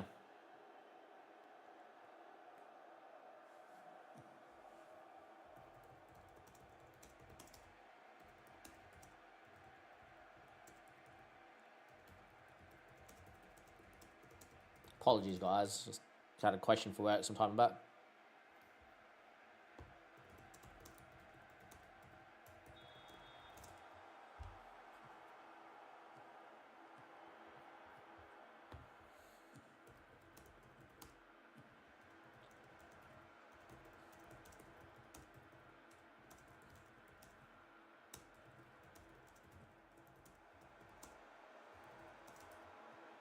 Anyway, Goncalves, what a run.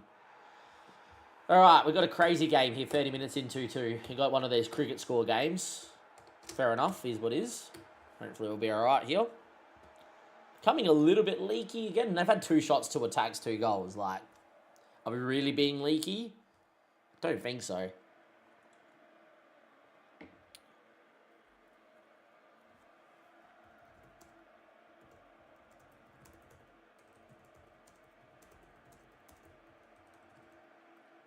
Oh, finish Finn. Well done, Helgeson.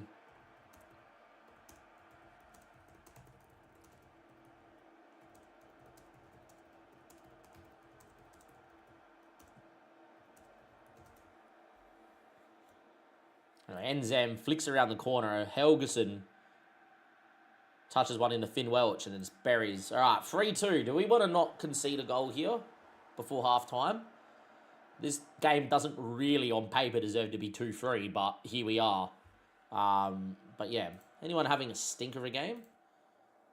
Apparently Sanders having a stinker of a game coming back in.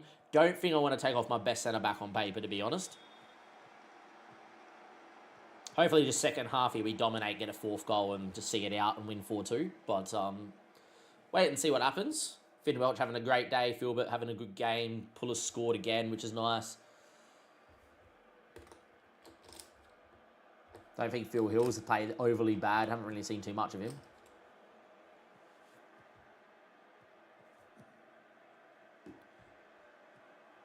Conway. In Nicholas. A shot that is saved by Jacob. Probably should have caught it being 6'5", but finally they've not scored every chance they've had. Nice. Back to some normality of football. I actually think the midfield's actually had a good game too. I just really think it's been poor by Sanders today. A couple of mistakes for a couple of goals. 60 minutes, Helgeson taking the free kick. Whips one in there towards the back stick.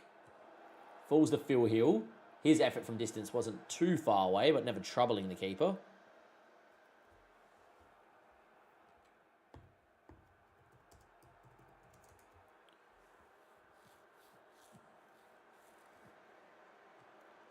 Anyway, Donald into Hickman.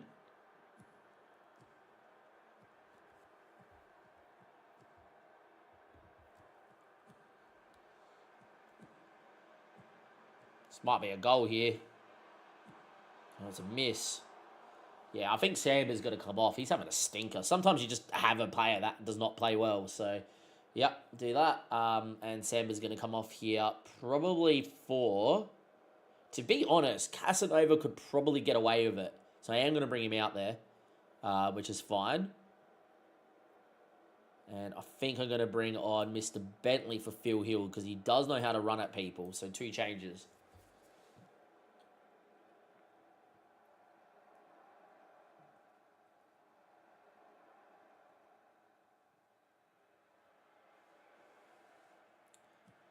Highlight, Hickman, 72nd minute, goes over the top here.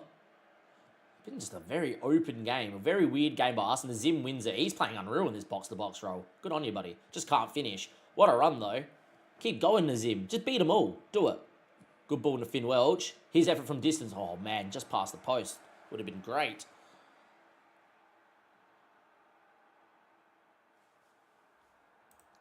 Not long left to go. Filbert is picked up a little. He's not picked up a knock. He's just tired. We'll get O'Dwyer out there. Anyone else tired? No.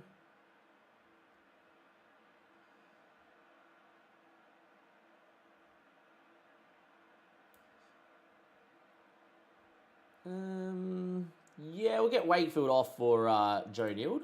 It's important to give him some minutes to get him developing too. Wakefield will start most games. We'll leave one change up our sleeve in case there is an injury, especially playing Dante out at centre-back. Can cover up there, so that's fine. Time is ticking. We've been the much better team here, but it's 3-2. We don't deserve this. But Alex Robertson, that looked like a penalty it's been given. Against the run of play, man. Just honest garbage. Garbage. Absolute garbage this game has been today. Only out. Move along. Can you make a save, Jacob? Nope. Alex Robertson scores to make it 3-3 in a game where they're going to score 3 goals for like 1 point something XG because this would take them over 1 XG. So they scored 2 goals. Yeah, 6 shots, 4, man. They've done nothing going forward and scored 3 goals from 4 shots on target. Ridiculous. Not just lose late doors. That would be ludicrous to lose this game late doors.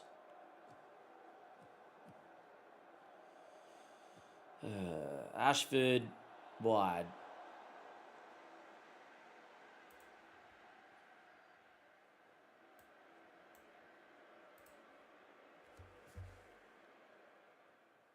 Dumb game, this one. Never should have drawn this game 3-3. What a joke. All their XGs come from their second and their third goal. The penalty and the one that was a tap-in from close range. But far out. Yeah, I'm actually going to get angry at him because we should have won that game 3-1.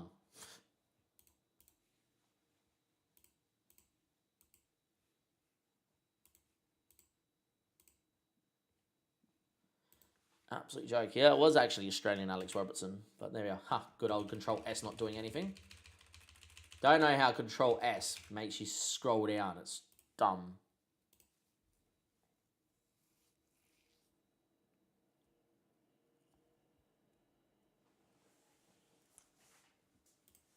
Like, is there a preference that's making that happen? Like a short key or something?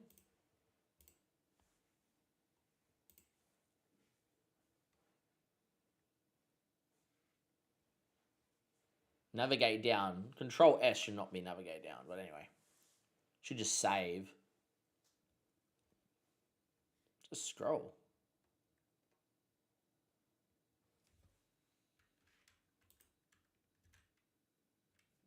No, back and forward a page. Anyhow, I don't know why Control S doesn't pick up as save sometimes. Sammy's out for 1 to 2 days. He should be fine. We're going to quickly save because I can't remember if I saved. Apparently we got autosave on every week. Doesn't autosave at all.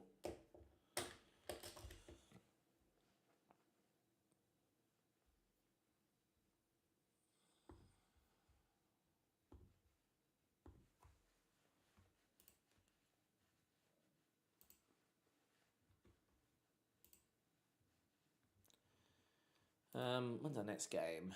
Got Rotherham and then we got Brighton. I want to rotate for Rotherham anyway, so yeah. And then against Brighton, we're going to go full strength, which would be not bad.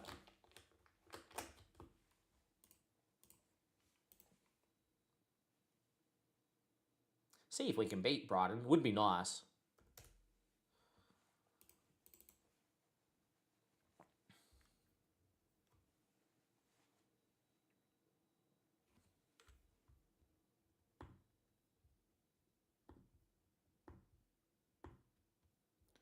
Right, 727 can be closed. Let me go and do that as well. I'm going to quickly get that all done and dusted.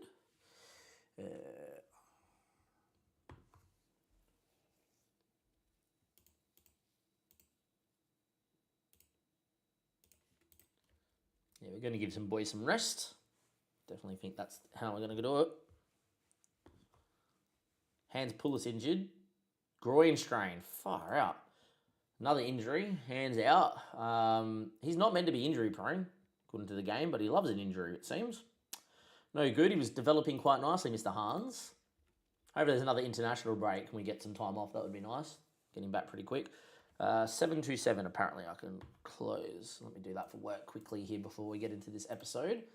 Yeah, not nice that there's another injury, but what can you do?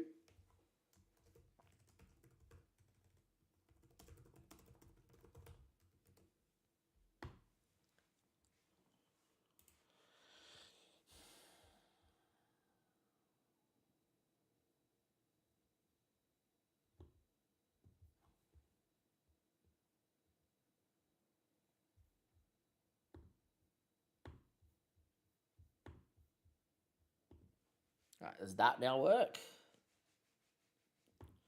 Can I now close it now?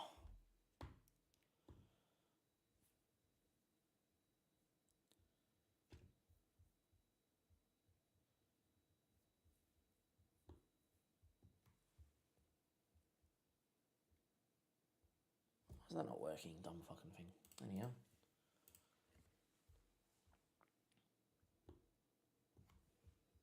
Love it when they tell you to do something and you go to close it and it's like, actually, it's not done.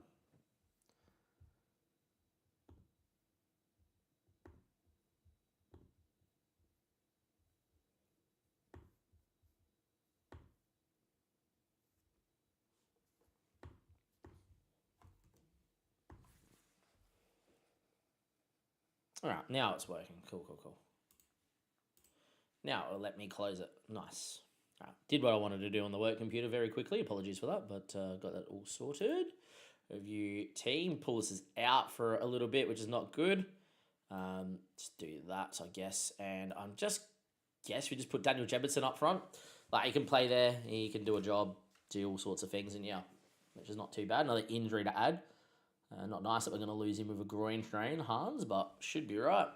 We're not going full strength here. We are rotating because we've got Brighton in a few days, don't we? Doesn't look like we get an international break, which is not nice.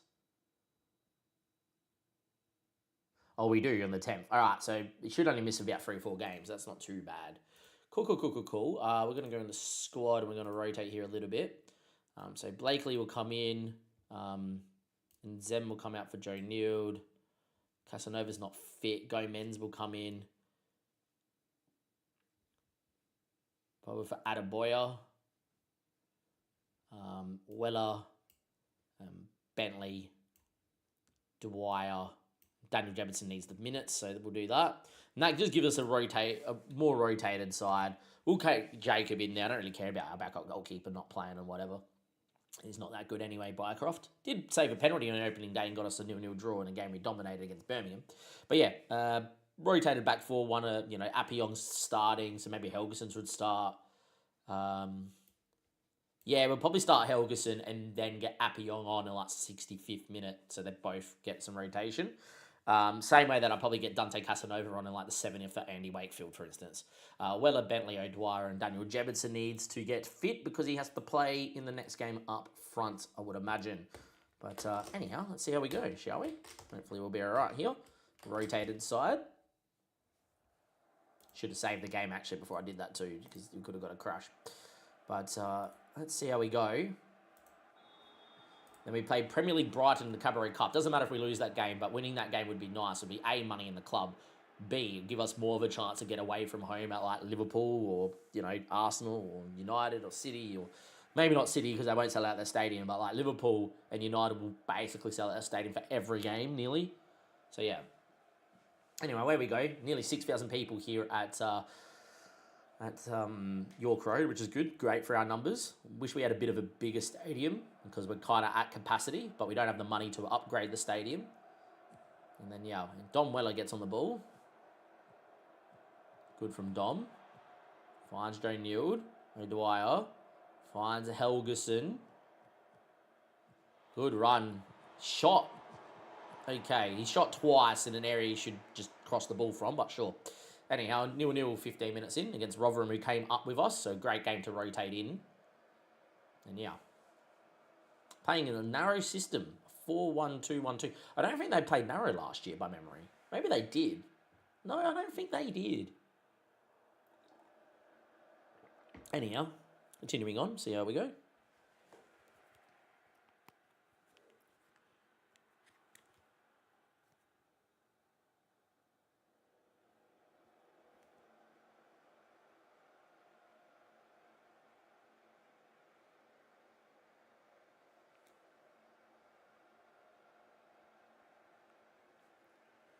Anyway, time ticking. Not really been a highlight since the start of the half, but playing okay is what I would say. Address the team and say we're playing well and the result will come, which they agree with, which is good.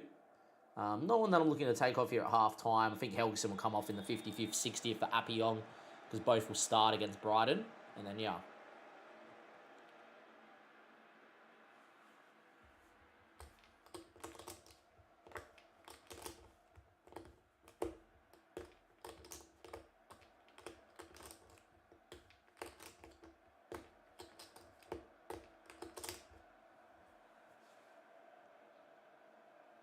Dominating. Can't really find the back of the net, though. We are going to make a couple of changes as promised.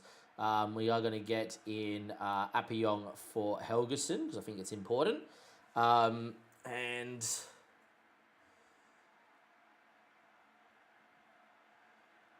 be fair, just leave it as it is for now, and then I'll make more changes late doors. Well, I'll make changes 75th to try and win the game, I think.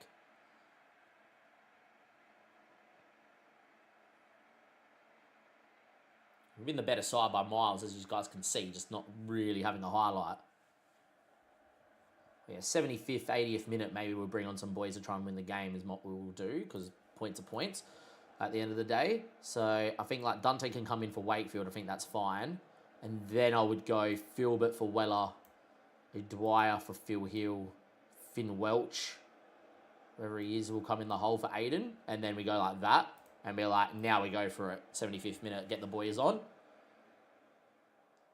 See if they create one, a couple of chances here late doors.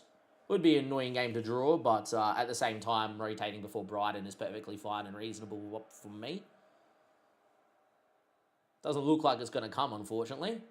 Maybe it comes from Rotherham, and that would be really annoying to concede to Rotherham late doors here in a game we've been pretty good in.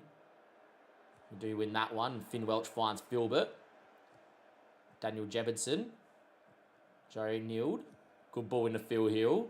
Finds Finn Welch. Had enough time to put on his preferred right foot. Went non-preferred left foot and near stick. If he opened up his body, went right foot after a touch, he would have just scored far corner. Very annoying. Poor from Finn. Should have been the goal. Highlight, though, 93rd minute. See if we can create one last chance here. Filbert. Into Sam Blankley. Filbert. Shoots. Deflected and hit the post. Wow. A deflection that could have gone anywhere, and it's hit the post and come out that close from a winner. Yeah, very annoying. Getting a little bit FM there, for sure. Should have won the game. Should have won based on the chances we had, but is what is. We're playing okay, just can't put the ball in the back of the net, which is a little annoying. But yeah, hopefully we'll be all right. We got Brighton in 4 days. We got a little bit of rotation out there, which is pretty good. Going to pick now our best 11, which we can easily do by doing this, and then get a few of them out. So like Adebayo suspended for this game. I didn't realise that. I wouldn't have played it. I wouldn't have played him. Bugger. Well, Harvey Bunker comes in with Nazem, and we do that because that's perfectly fine. I did not realise this was an issue. Dante Casanova is not going to be fit, I don't think, so Helgeson will come in on that side. That's annoying.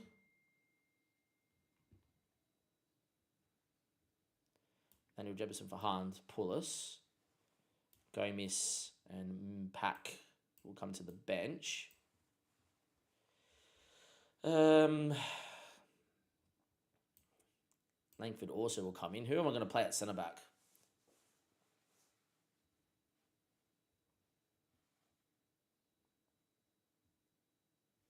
It's probably just Wakefield. And then we get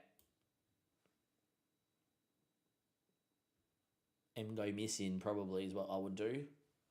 And do that, I think.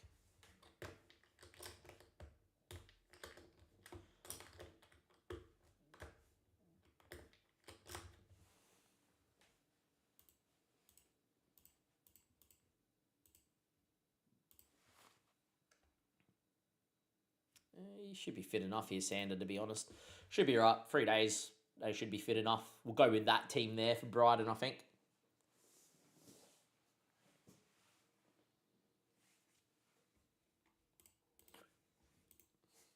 They're 11th in the Prem. Nice big test for us. But, yeah.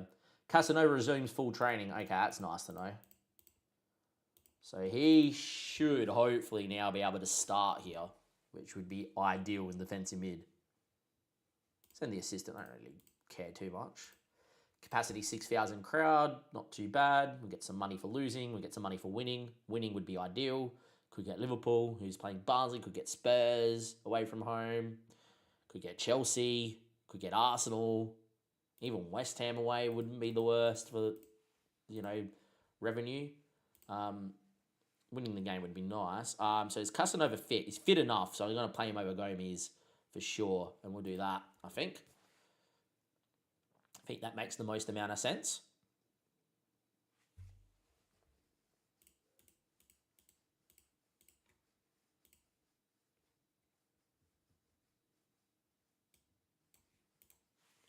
Awesome. Should be right here against Brighton. Tempted to do it for YouTube, but it's like too early on after the last episode sort of game. We should lose, and then, yeah.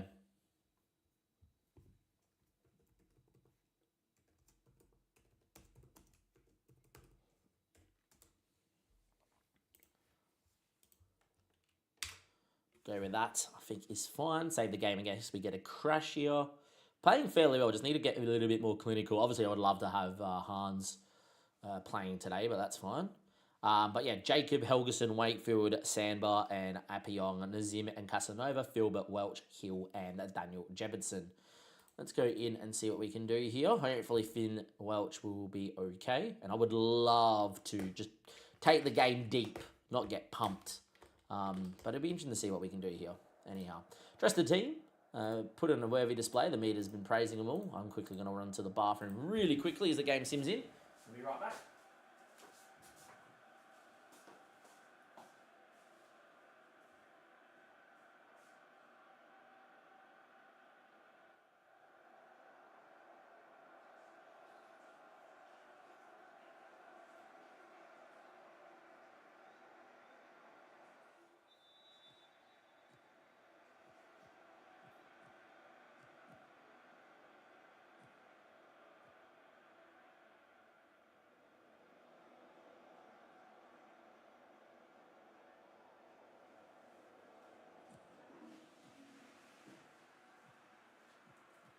Right, away we go. We've got a highlight here 6 minutes in. And it's been picked up by Brighton. Good ball out to Kadoglu. I want to know how full strength they've come here. Buonanotte. And Goncarlos Ramos, maybe? Good save from Jacob. Is that Goncarlos Ramos? Don't know if it was Goncarlos Ramos. If it is, if we're in a little bit... It is. All right. Trouble. Nice. Minte started. Gruder started, who's fantastic as well. Minte would be super duper quick. Yup. Baliba started as well. Yup. Hinselworth, Kadoglu. All right, so very similar back four than what they played. And I reckon Donovan wasn't their keeper. They played a younger keeper last time, I think, when we played them at the Amex. We did win 4-3 in the FA Cup 2 years ago when we last played them, which was crazy. But yeah, anyhow, 30 minutes played. We've had more of the ball. They've had all the chances, but it is 0-0. Nothing like the game where Filbert scored 4 and Ferguson scored a hattie and every chance ended up in the back of the net. So, yeah. Doing all right, to be fair. Doing okay, lads. We're doing okay.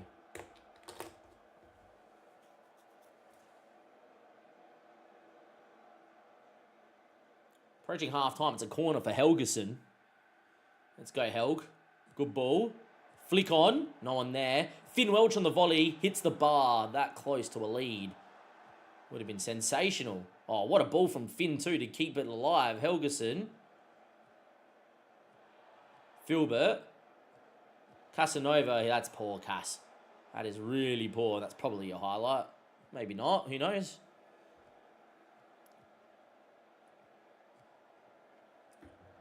Zim does well. Appiong. Go, my boy. Get in the area. Give us a cross. Filbert. Oh, doesn't win. Helgeson, what a touch. Come on, lads. I believe. Corner. Do we get to see it? Or is it pointless? It's not pointless. Okay. Everyone wait. Backstick ball. Wakefield's big, so it's sandbar. Unfortunately, it's over the bar.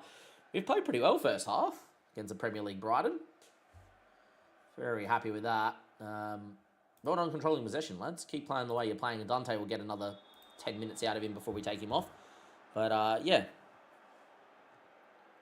Highlight from kickoff, and there we are. Full capacity crowd of 6,000 people here, which is great, nice to see. In 50 minutes played, it is 0-0. Doing all right. Dante is now done and dusted, I think. We're going to just get in Joe Nild in there. Be good for Mr. Nild, who is developing quite nicely at the moment too, with the minutes, which is good to see. And here we are.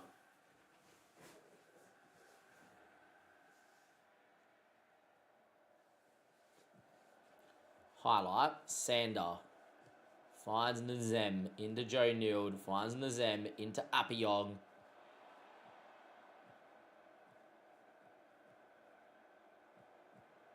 And Zem cuts it. Nild and Zem. Nild. Oh, in the end, Donovan knew nothing about it. It just flung out a leg. Interesting game, this one.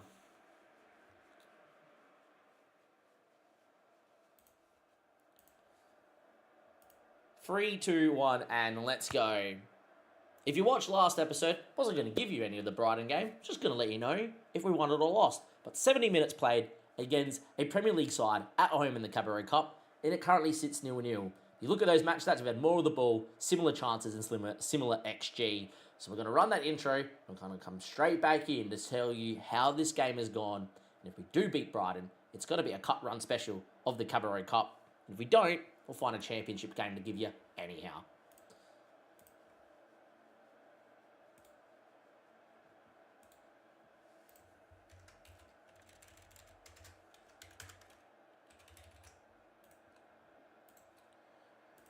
Three, 2, 1, and let's go. As always, welcome back to another video on the channel, episode 30 of Park to Prem, where we look to take Maidenhead United all the way from the Vanarama National South to the Premier League and beyond.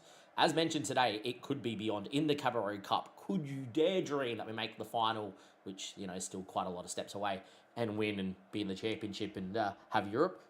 The way it's going, we might not even be in the championship next season because we might be going up as well.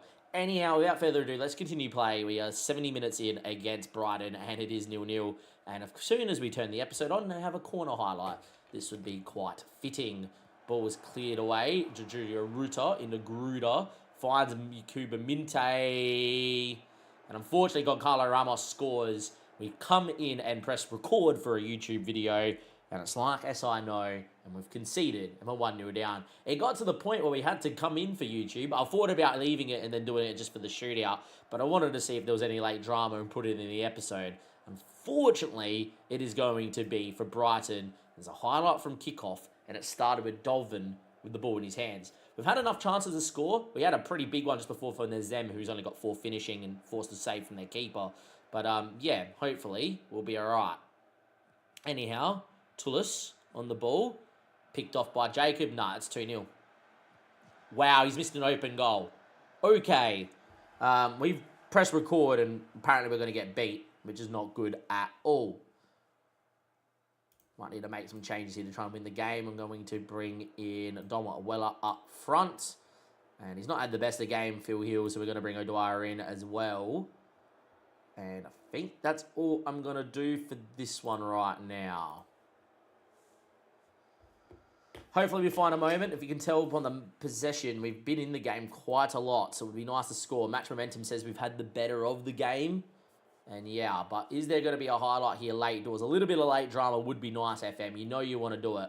And hopefully we find it in the last embers of this game. Are we going to find a moment? Is there going to be a highlight? Come on, Football Manager. You know you want to. Doesn't look like it is, boys. We're out of the Cabaret Cup. So today is going to be a YouTube episode of a championship game. Very annoying. I'm a bit livid I've gone live for a video. We are live, of course, on stream. Links down below, or go to the live section under the YouTube tab. Everything's in order.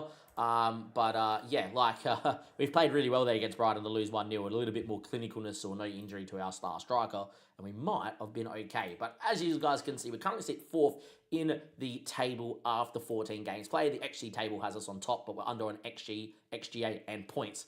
Quite similar to last year. But unlike last year, we went in 21st. We're in 4th. So I really think we're going to be A-okay. Recent results since we last met, which was for Burnley. Where are you, Burnley? Here.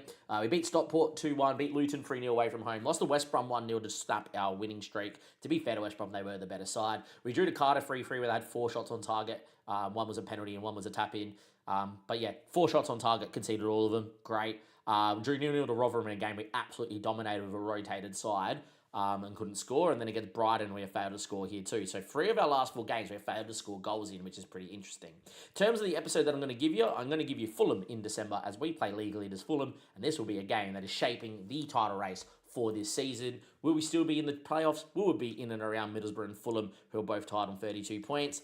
Who knows? We'll go find out. And I'll see you guys in a second for Fulham away from home. I think it's away from home. Away from home? Sounds good. Away from home.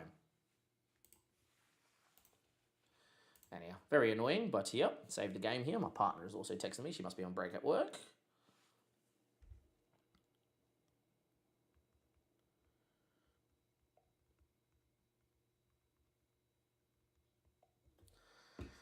Anyway, Jebson, Vouse, and Goldrow. I hope so. I'll attend the press conference because why not? Not often.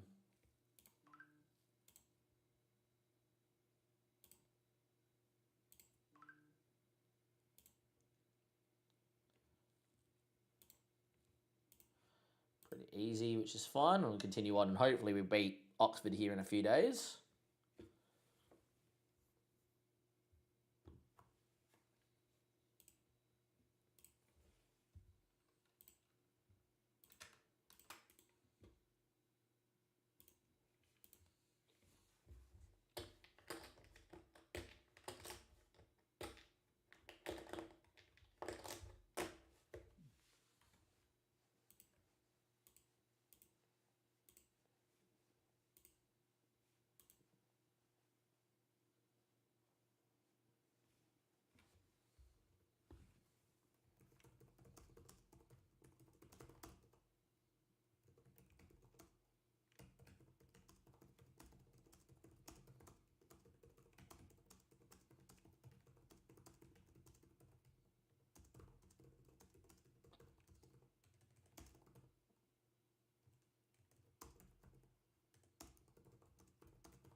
Monthly down to 252. We're going to be in debt by the end of the season. We just don't make any money, and it makes no sense that we don't make no money.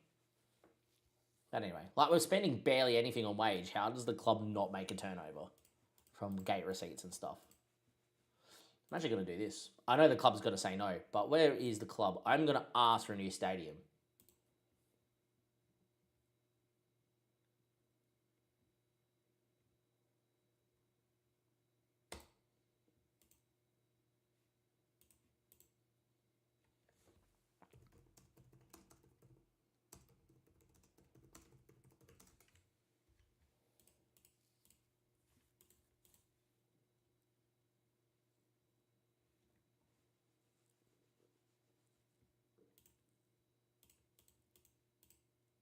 Our game has been pushed out to a TV. We get 22k for it. Nice. So yeah, we go here against Oxford. Should be winning this game on paper. Hopefully we do. Bit annoyed that we haven't scored for a goal in our last 3 of our last 4 games. Should be fine. And 18s do well in the south. I hate this table. It's very annoying. We're currently sitting 4th. Good. A little bit of progression there.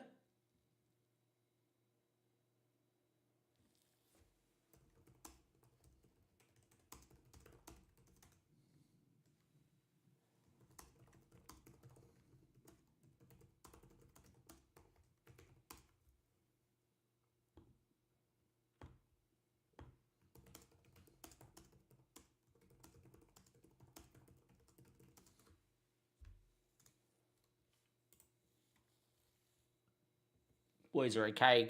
Dante's been past fit enough. I think this is the team that we're going to go with. Actually, it's not because Otabayo's back. And we'll do that. I think we'll start Andy Wakefield over Dante as well, just to get him developing. Or just, get Dante back as well. And then, yeah. Joe Neild is fine. And, yeah, we're going to go Jacob, Helgeson, Otabayo, Sandbar, and Appiong.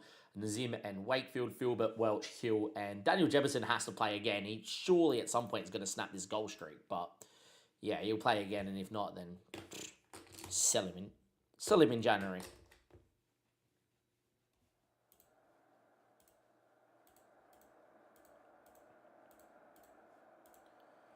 Away we go. Oxford United, a team that came up with us last year, should be beating Oxford on paper, but who knows?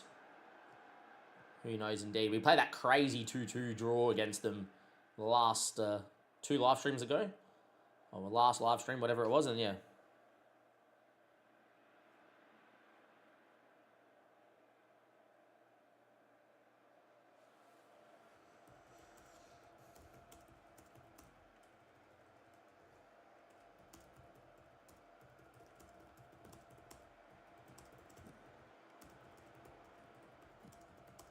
Oh, Daniel Jefferson, big moment, got to score.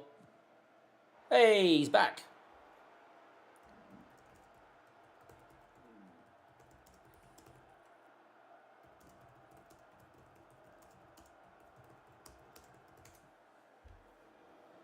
Well done, Mr. Daniel Jefferson. And a good little ball into the box. And there we go. 1-0.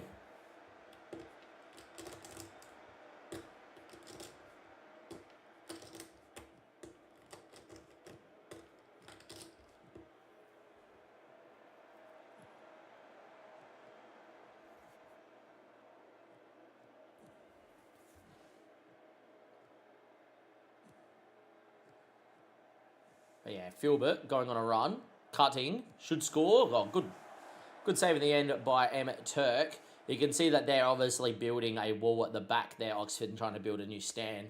Quite cool just to see a nice big brick wall. But anyway, Sandar going on a run. Appiong. Beat him, doesn't. And Zem, Sandbar, ball flicked in. Filbert. And Zem. Filbert, good save.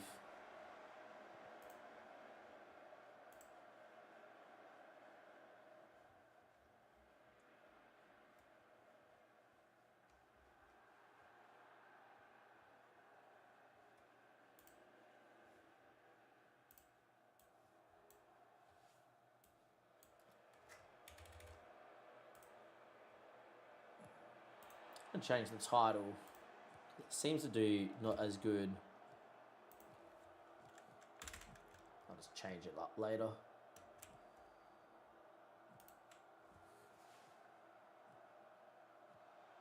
Get more views when it's more without trying to be catchy. And then, yeah. And them scored. First goal in 12.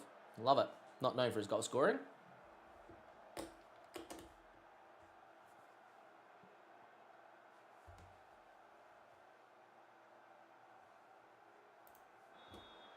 Pretty quiet on YouTube, and usually YouTube we get quite a lot of views. Well, we got 26, like it's not quiet, just, yeah, not, usually you get a bit more.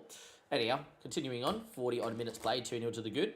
Nice to be back on goal scoring ways. Nice to see Daniel Jebberton score too. As Finn Welch finds Filbert, back into Andy Wakefield. Finds Helgeson, he can hit him, unlucky.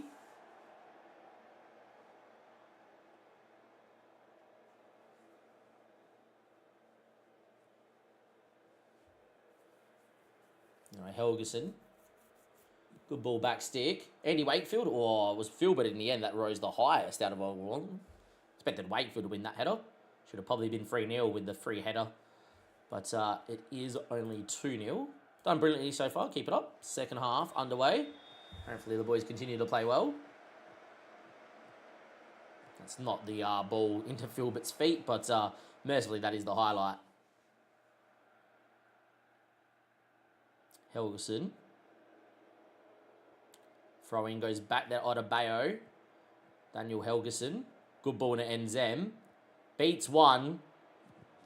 Good save from their keeper. He's not known for scoring. He's got 4 finishing, does Enzem, but he seems to do all right. Andy Wakefield and Phil Hill doing well to recycle, and that'll be the highlight.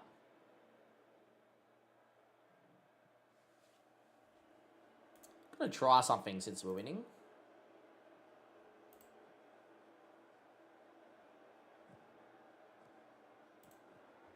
I'm going to move Filbert as a inside forward on that side and see if it changed anything. I'm also going to get Helgeson off because he is a little bit tired.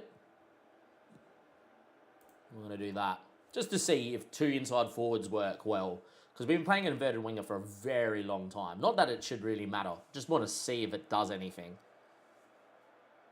Not that I'm trying to change the tactic. Just curiosity killed the cat. Just want to see what sort of runs we get.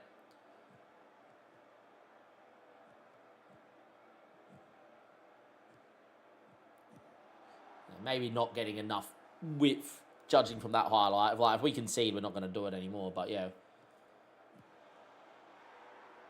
Why am I so dumb? Does anyone know why I'm dumb? Like, why am I an idiot for? 2-1, we made one little tactical tweak and bang, we concede. Beautiful. Seems legit. Casanova can come back from injury here for Andy Wakefield. Just go back to an inverted winger. We'll never do that again. Inside winger. Yeah. And we'll even get him off because he's on a booking for Don Weller. Phil Hill's had a stinker. We'll get him off for O'Dwyer. Done. I think Oxford deserved to score. Just, yeah. Apparently we concede as soon as I make one little tactical tweak, which has nothing to do with the attacking movement or defensive solidity of the side, sorry. But in that highlight, Finn Welch seemed a little bit void of options, was a little bit too narrow, even though I think narrowness is the best way to go. But a Bayo finds Casanova, and that's a good way out to Sammy.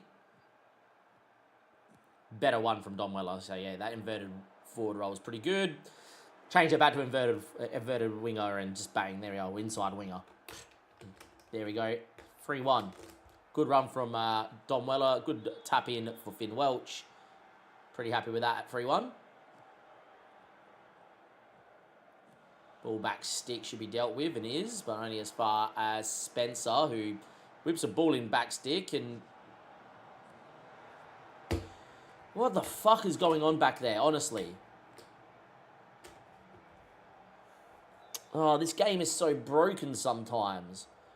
A header that's so looping, the keeper could have took 2 steps and caught it. And then we've had 2 guys go to kick the ball, and they've both standing tackle like you're pressing circle on FIFA. Honestly, that's exactly what it reminded me of. It's like, instead of locking onto the ball and clearing it, it's like standing tackle, standing tackle. What the fuck was that? Man, if we draw this game, season's over in terms of promotion and title. We just dropped too many points already. Absolutely dumb. Dominated this game from start to finish. Oh, fuck off. Honestly, just fuck right off. This would annoy me. Apologies for the language. This would freaking annoy me. It's going to happen. Offside? Fuck off, honestly. Fuck off with your stupid FMing fucking bullshit. They've done fucking nothing. Look at the fucking highlights, you dumb game.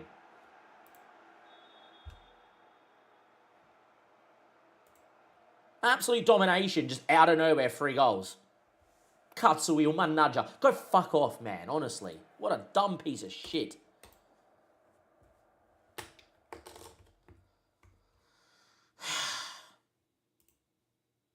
Season's over, man. We just keep getting FM'd. No one knows how to fucking defend. Another free draw. If we score goals, great. And if we don't score goals, we just lose. Honestly, what a joke, man. Haven't won in 5 now. Absolutely copping it. Copping it. Look at the XG table. Look at the fucking XG table. Oh, yeah, these guys fucking should be top of it. You fucking concede everything or you don't score goals. And when you do score goals, you have to fucking concede every chance. Fuck off, man. No, we shouldn't be winning the title, but honestly, when we're playing this good of football, right, teams have no right. And then it's just like, oh, we're 3-0 down. Oh, now we're going to play like fucking Barcelona 3-3. Katsui Umanaja. What a dumb piece of shit this game is sometimes. And the fucking second goal there, standing tackle, literally, looping header, I could have walked across the court myself, right? But 6'5" keeper, now dive, hits the post. And then 2 guys in the 6-yard box tackle, like they're trying to tackle a striker, even though they have time to clear it. It literally hits one of them as they're trying to tackle air. What the hell? Honestly. Mate, you're not.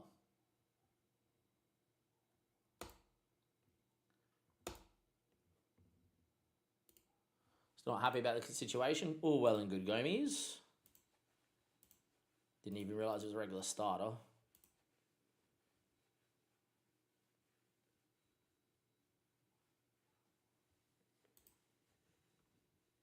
I don't really care if he's unhappy or not. I'll just transfer list him.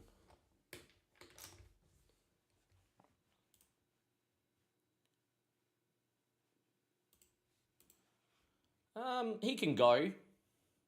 And then I'll get a better assistant in. That's what I would do, to be honest. This is absolute joke that we have not been able to win games of football here. Just dropping games for fun. Have to win this game. This is a must-win game now. This is a must-win game now. Loss, draw, draw, loss, draw.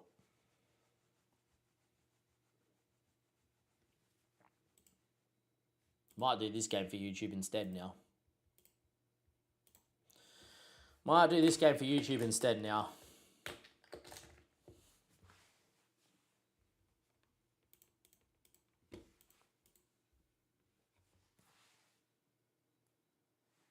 Board responds to new ground. They're going to say no, we don't have the money. I already know this, but that's fine.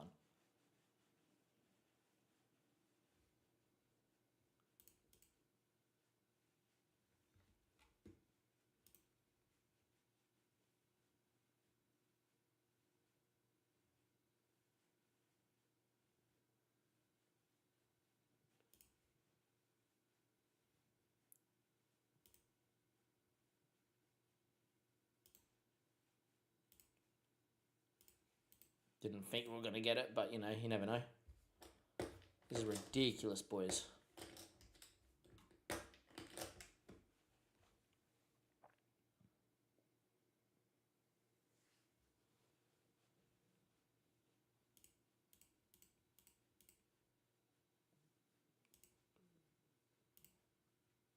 Yeah, Daniel Helgeson's fantastic, I already know. Look how well he's developing. Oh, he's so good. He is so good. 2 players called up for international duty. That's fine. Have to win this game. We don't win this game, we're in massive poopy cucka trouble. Like, big trouble.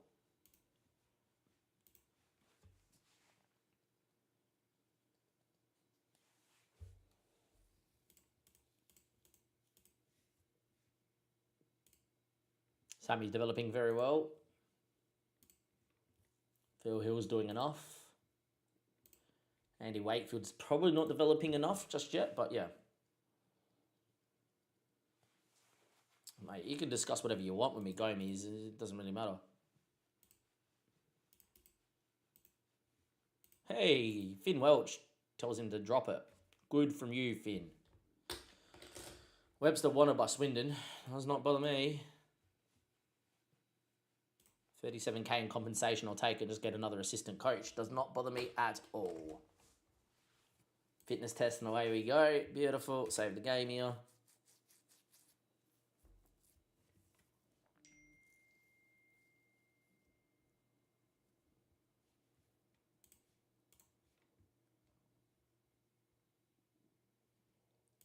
Three, two, one, and let's go.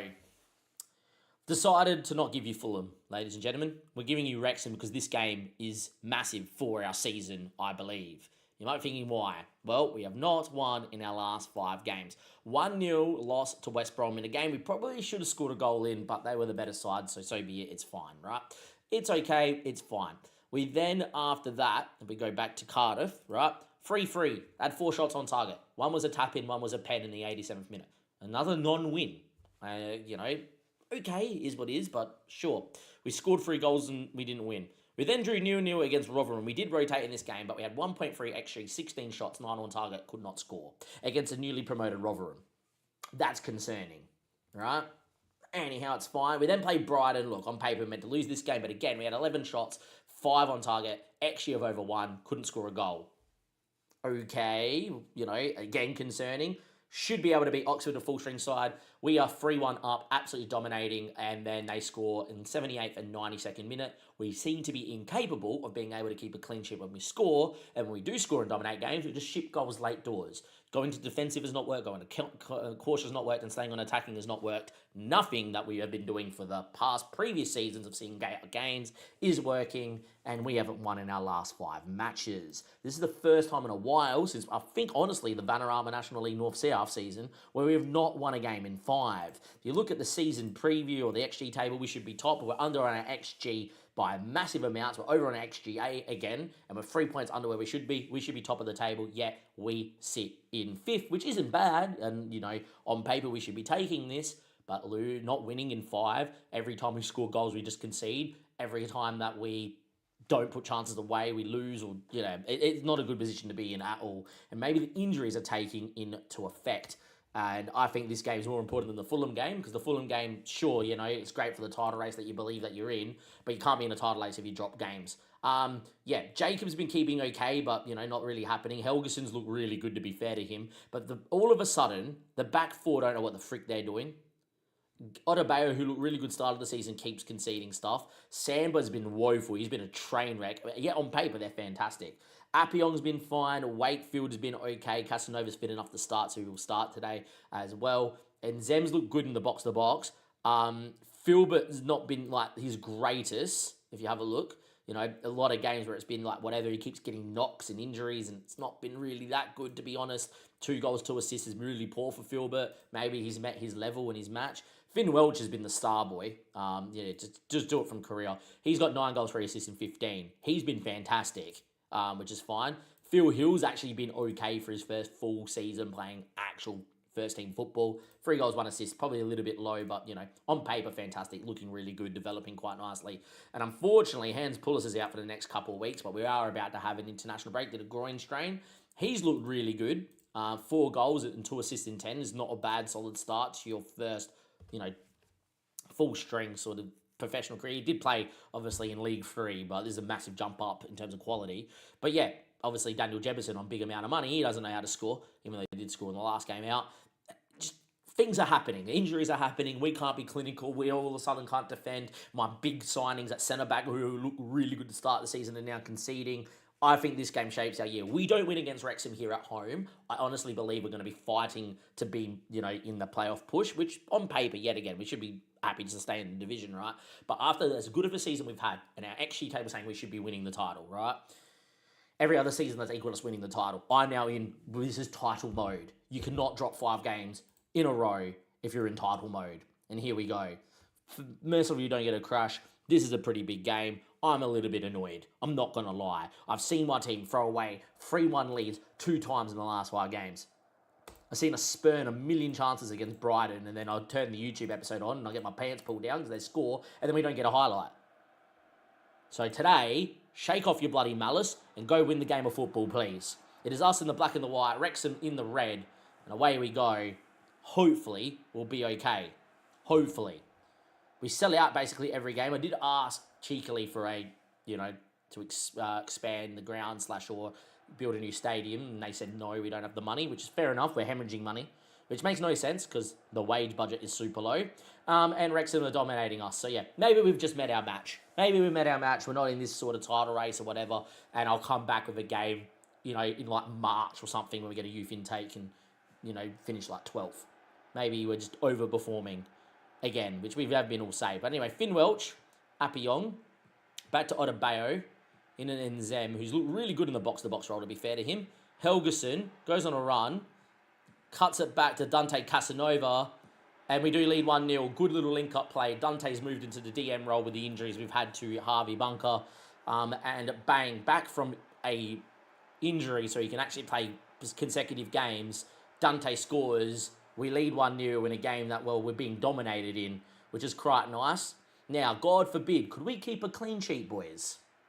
Maybe? I don't know. Would be nice. Let's go find out. My answer's going to be no. We're going to need to win this game like 3-2 or something. But anyhow, it is what it is. By the way, Burnley just slapped Forest, who just got relegated 5-1. Ridiculous. Anyway, Helgeson, good corner. Doesn't find Otabayo front stick, who loves a flick on. Daniel Jebberson, who's scored last game to snap like an 8-game non-scoring streak because their centre-back's passing the ball, trying to play out and pass the ball back to the goalkeeper. So he only scores open goals. At least he doesn't miss them. Phil Hill, who's not had the best of season on paper, but he's looked really good, developing really well. Creates a good chance there. Unfortunately, that has been blocked and cleared. And Finn saw his effort. Well blocked. And there we are. XG shot up massively because it is a big chance that if they get the shot away, they expect it to go on the back of the net. So do I. Anyhow, 1-0 down. 1-0 down, 1-0 up.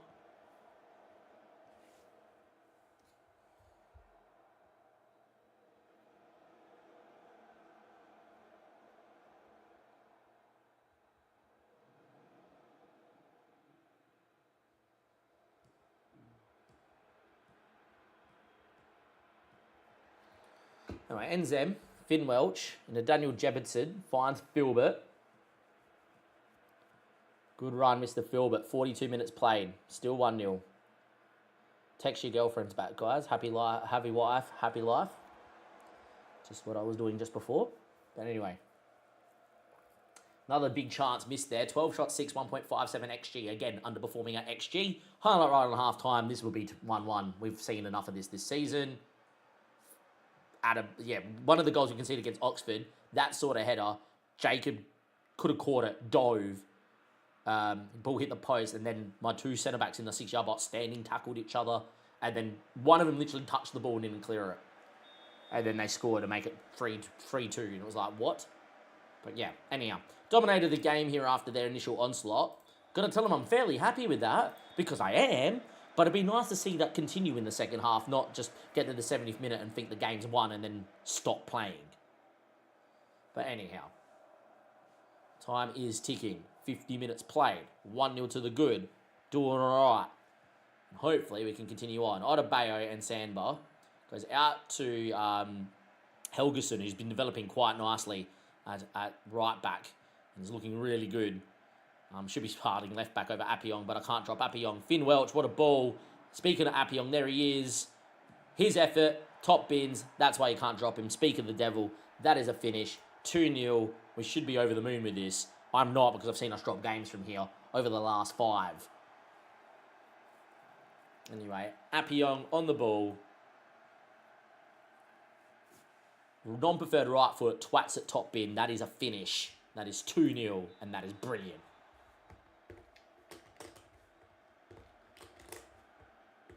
Now, are we going to go and start conceding goals out of nowhere? Or are we actually going to defend, boys? You let me know.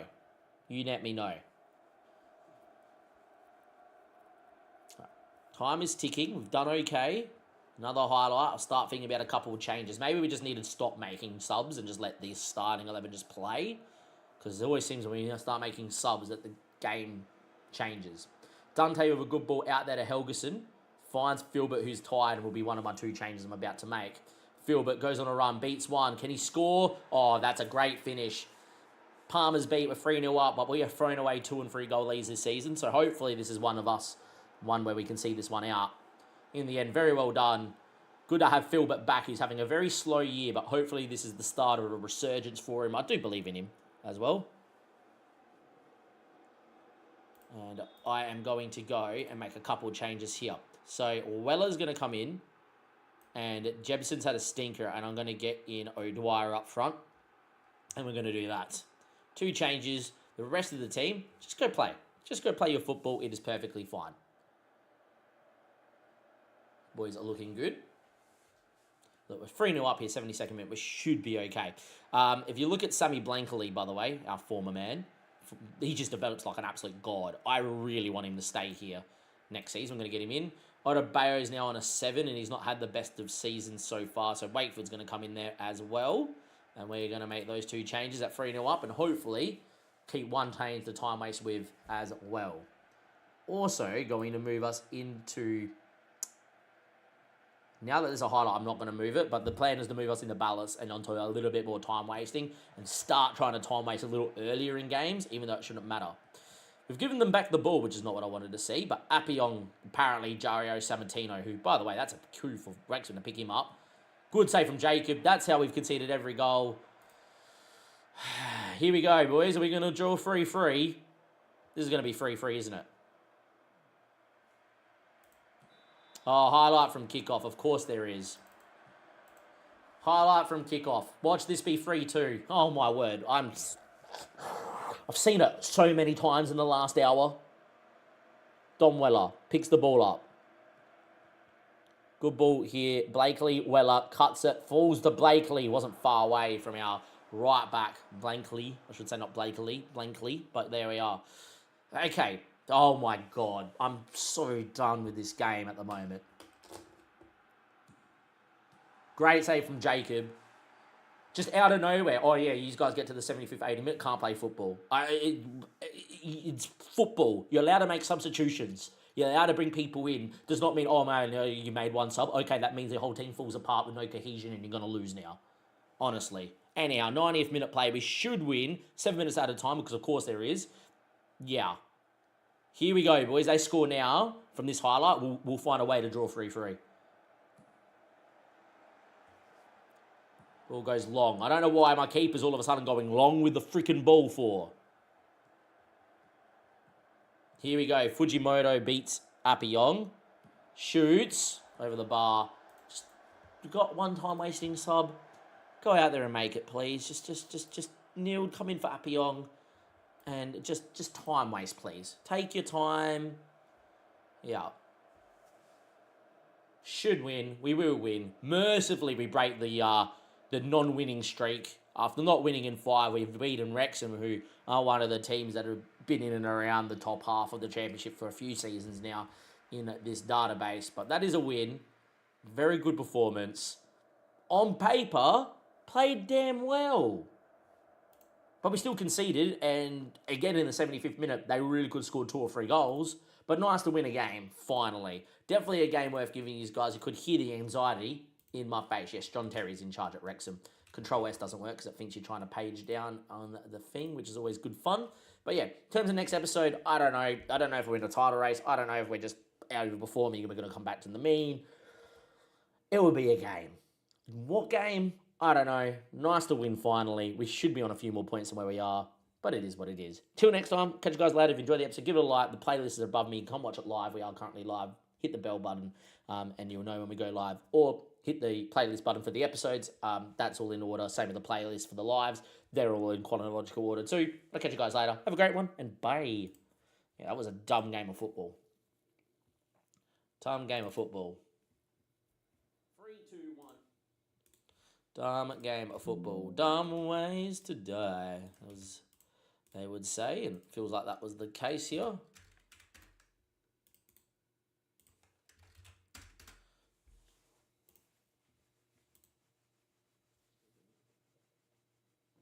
Anyhow, 14 days now until we play Leicester, who on paper should be a team that are probably looking to come back up, I would say. Apparently you can see the season preview from here. Or, yeah, media prediction.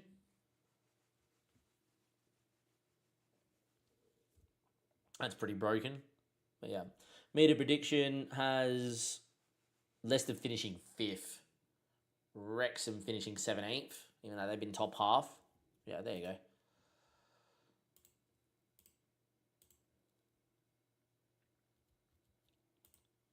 We have the second best home record of Middlesbrough. Middlesbrough flying. Nice to have Middlesbrough back in the Prem, to be honest, and in real life.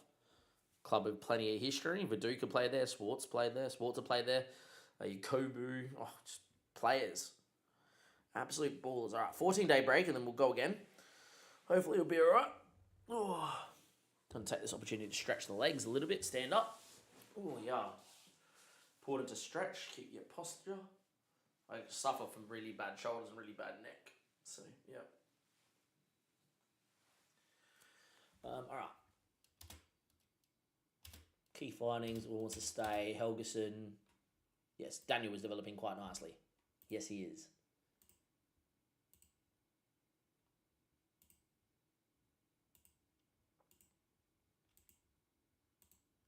Game's glitching out has not given me all the positions. Sure.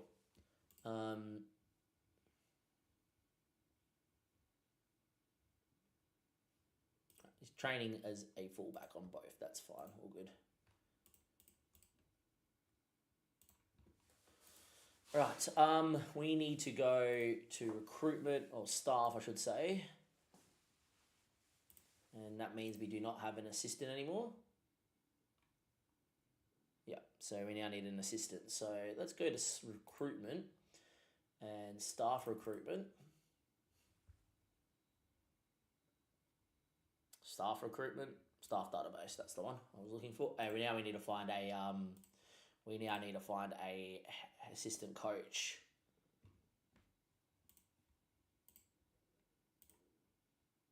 Yeah, and now if I go to pick attributes, I'm pretty sure that what we need is like judging ability and a little bit of people management. We've got 8 guys that are happy to come on in here. All right. Stood up for a second, which is fine. Oh, all right. Done what we needed to. I want determination are good as well, if I could. And now I'm just, whoever has the best determination wins now. Determination's good. Outstanding management skills. Herbert's very good. Lee Sharp is very good at motivating. He's pretty decent as a thing.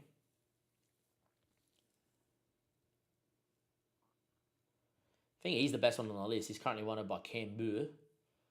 Is that Vermaelen? Is in actual Vermaelen that played for Arsenal? Yeah, Arsenal, Roma. Oh, yeah, I'll take Vermaelen, assistant coach. Very good defending coach, and then very outstanding in adaptability. It's only going to get better too. This is a great assistant coach.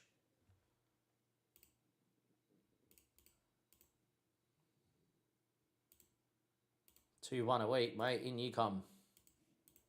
Thomas Vermaelen would be a great assistant coach.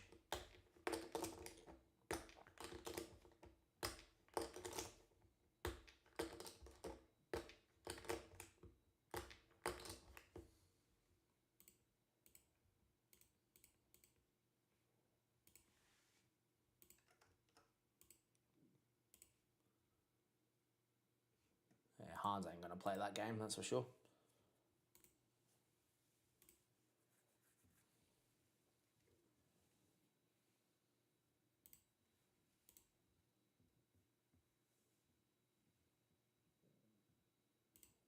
Next match, Dom, you can play 90 in the under 21s, and Dwyer, I think you can play 90 for the next game of the 21s. Get them fit as well.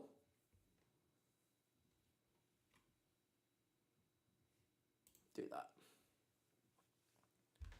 Be important to get them playing in the 21s, get them fit.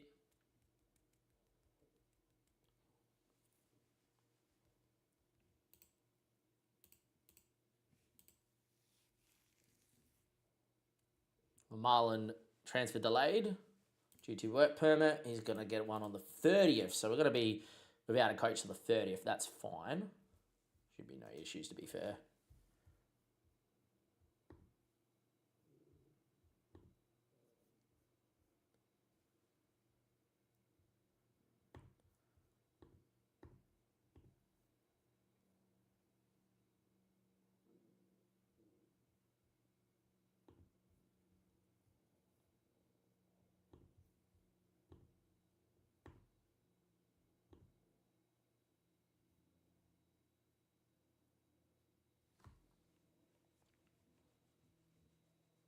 Decline interview here for Torino. How did my 21s go? Draws, Bycroft. Apparently we dominated and couldn't score. Makes sense.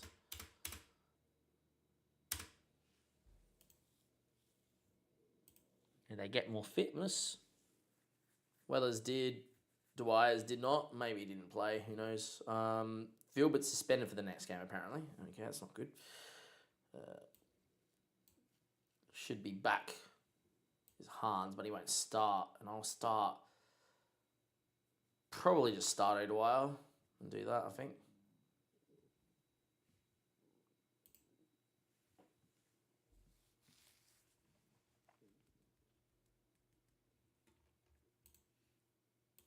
Don't really care about the Torino interview, to be honest.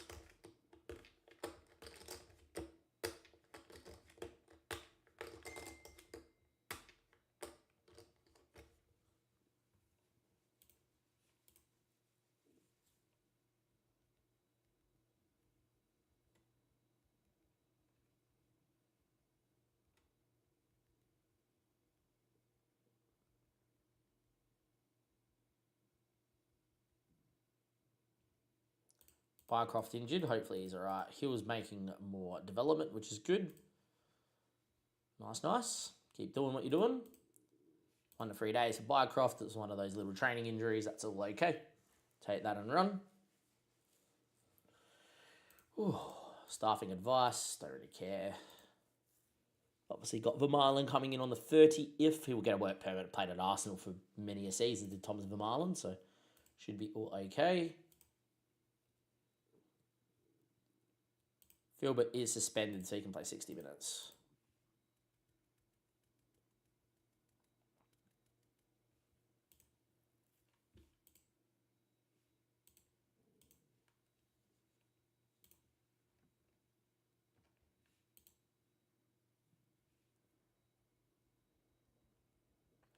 Leicester at home, then Blackburn, and then Ipswich. No easy game in the Championship, is there?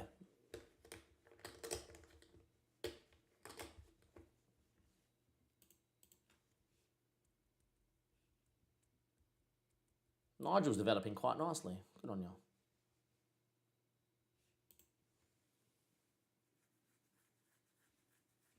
Okay, I'll continue on.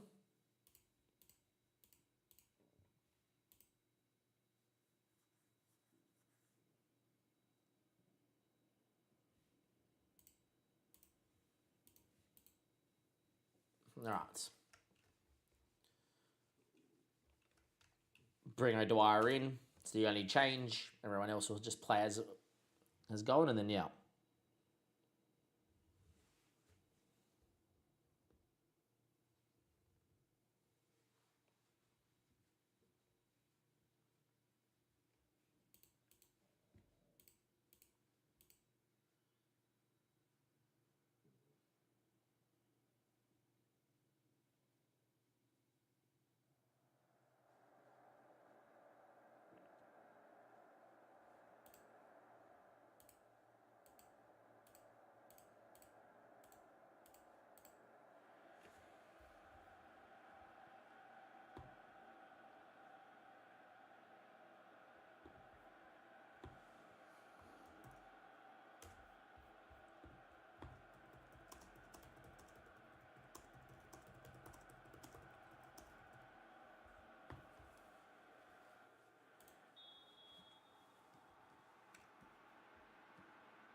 Hit the post, unfortunately, so I was typing an email for work. And 0-0 here against Leicester to start off. Oh, penalty? Not given. Okay, why did he go down for referee? But sure. That's a red card. So we've hit the post, and now Luco double foots heel, and this should be... and it is a red card. So Blair de Luco off early. Phil Hill has escaped injury, and we are got the man advantage now, which is good to see. Good ball out to Appiong. Finds Finn. Phil Hill now. Going on a run. Phil. Finds Nzem. What a ball back from Phil Hill. And that is 1-0. I'm going to make a quick little change here very quickly, as I know that Adebayo prefers to play as a ball-playing centre-back. So I'm going to make that change.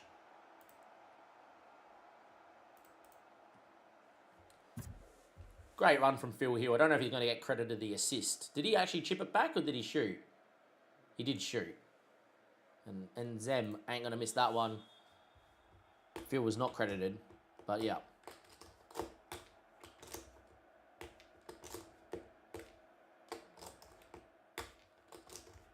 Helgeson.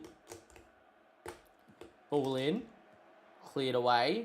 O'Dwyer. Finn knows how to hit him. Oh, what a save from Marin in goals. Good effort from Finn on the half volley, and Marin pulls off a world-class save to keep it at 1-0. Onto Bayo, finds Mr. Daniel Helgeson. Good ball in Chris O'Dwyer. Cuts it, and in the end, apparently it was offside against O'Dwyer. I don't think it was, but sure. 1-0. Dominating display. Onto Bayo and Nzem do well. O'Dwyer finds Helgeson. Fortunately, that ball doesn't find O'Dwyer. And Zem winning it back, though. He's looked very good in this box-to-box role. Phil beats one. Goes on a run. Onto his right foot. That's a save and a half. Marin's pulled off two class saves. Hill really should have scored. Unfortunately, did not. Still only 1-0.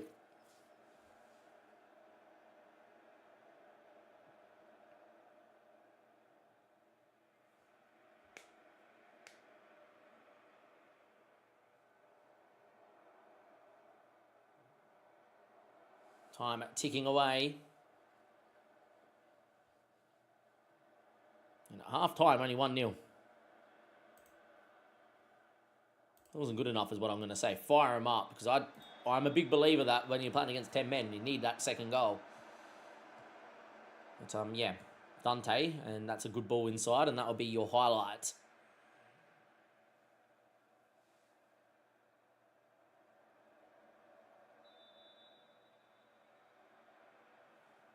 Still only 1-0. Not happy with this at the moment. Finn Welch, good ball, cleared away, only as far as Daniel Jebedson. Into Sander, Daniel Jebedson. Good ball to Appiong. Onto Bayo. Daniel Helgeson. Helga's bread, mate. He unreal. Shot. Why would you shoot? Get to see the corner, which is not a bad thing now. I like that it cuts away from these pointless corners because you knew it was always pointless on FM24. Now when you see him, you're like, something's happening. Appiong, good ball to Phil Hill. Finn Welch. Appiong can beat a man. Fouled. Is this continuation of the highlight here? It is. Dante's good at free kicks. I don't think he's shooting here, though. I think he's crossing. He might even go short to Daniel Jefferson and get it back. Goes to Dwyer. He can beat people. Dwyer now. Loses out. Is this Leicester on the break against 10 men? Nah. Nah, bro.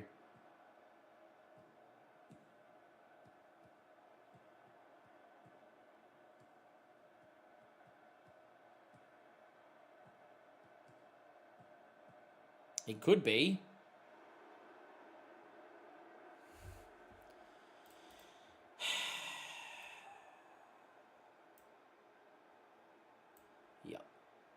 Seems to make sense. Always makes sense, this game. Sure. All that domination, Leicester score from nothing from distance, and it's 1-1 because that's what we do, apparently. It's just concede. 0.007 XG. 0.007 XG, sure.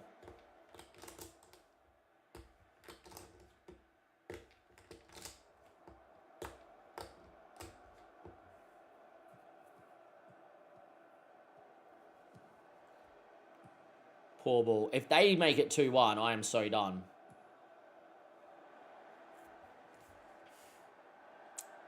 Absolute joke. If we stopped getting FM'd, we would actually win the league.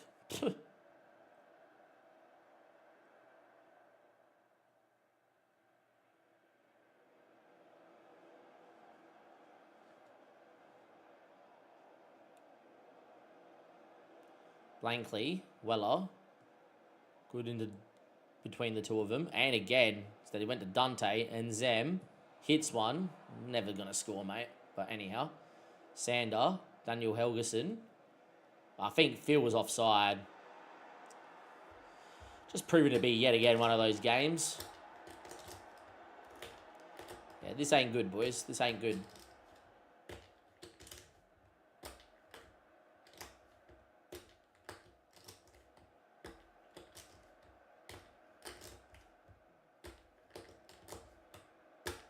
Wowee.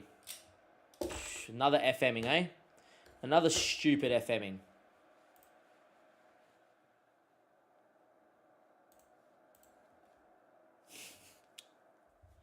Yep, that's a bad one.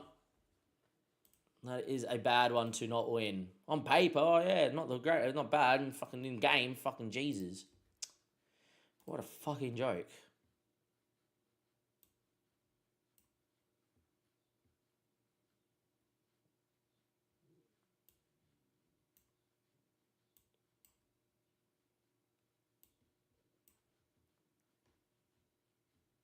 Huh.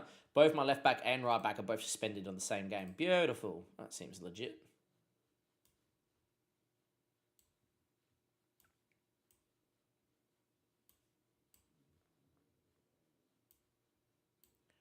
Seems like fun.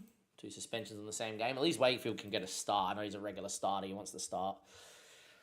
Another disappointing result.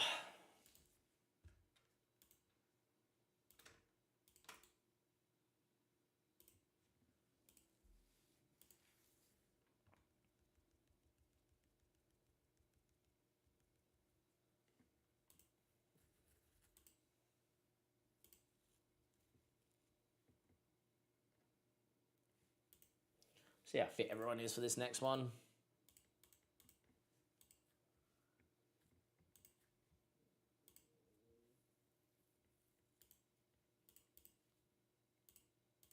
So annoying.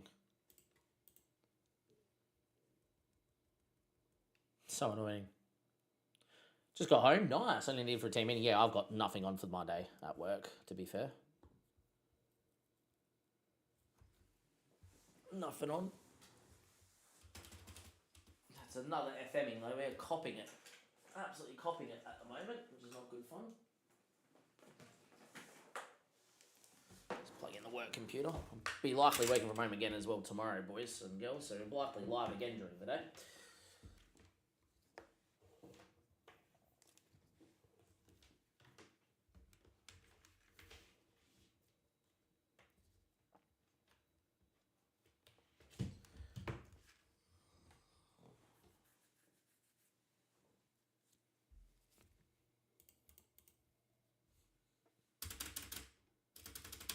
Yep, another FMing. Hopefully this is not an FMing. Can't believe it. 0.007 XG. Down to 10 men. Guy hits it from long range and apparently it just goes in. Honestly tempted to start dropping Jacob. Not that I think he's had a bad time of it. 6.86 is pretty good average rating for a keeper. He's kept 4 clean sheets in 16. You know, we conceded a lot of goals. It's fine. Just, yeah, I don't think that we would have conceded the other ways. Anyway, Jacob Blankley's going to get out there. He's actually doing very well with his development. Otto Bayo, Samba, and Wakefield will start with the suspensions. And Zem and I think Casanova can play again, which is fine. Filbert, Welch, Hill, who has been in really poor form. I'm actually going to rev him up here very quickly, even though he's playing really well. Interaction and more and criticise last game.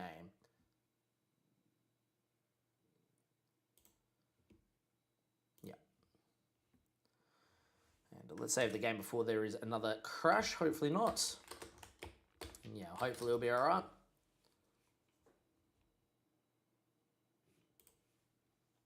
And hopefully a win. Can we get back to winning ways? You know, we haven't won multiple games in a while. And we can't do that right now either. But yeah.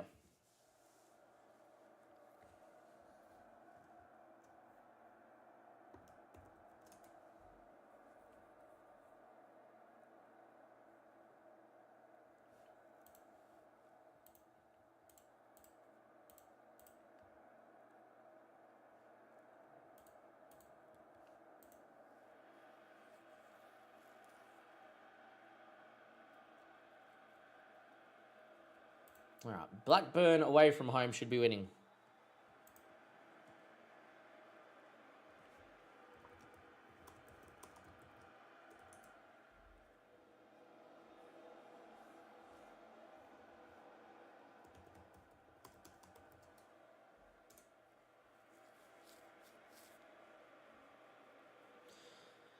Anyhow, we know we're going to concede. None, to be fair, Dim. The only thing that's gone on is that we've stopped being able to win games of football. We keep conceding stupid goals. And yeah, anyhow, though. And Zem, who I think's been fantastic since playing as a box-to-box, which I didn't expect. Anyway, we lose that out. Surprised we didn't concede.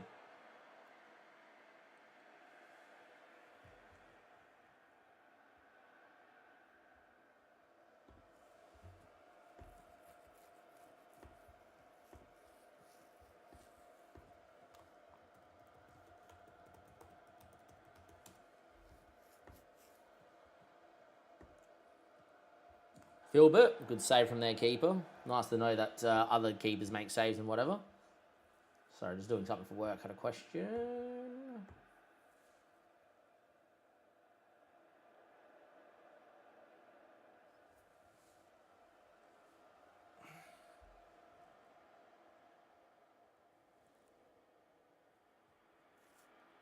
Man, it's taking forever to get in.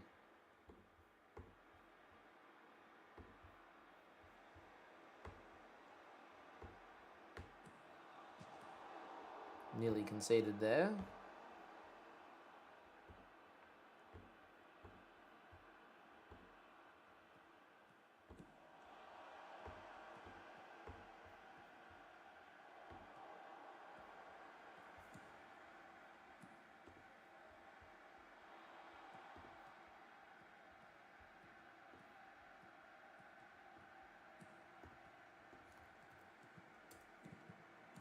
Apparently didn't score there too. I just saw that briefly. 1 second.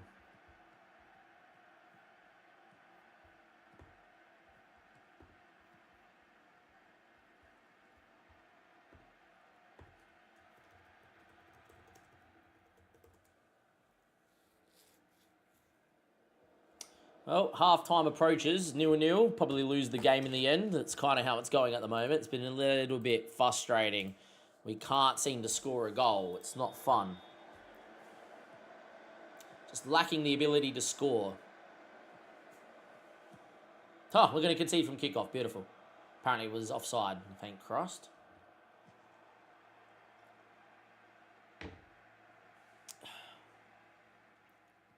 Anyway, Sander into Andy Wakefield. Into Sander. Finds Nzem into Andy Wakefield. Finds Hill. Beats one. Cuts it. Finn blocked. Mark cuts him a fragger, man. We miss every fucking chance and then opposition just score every chance. It's so dumb. Watch us lose this game. This is going to be ludicrous.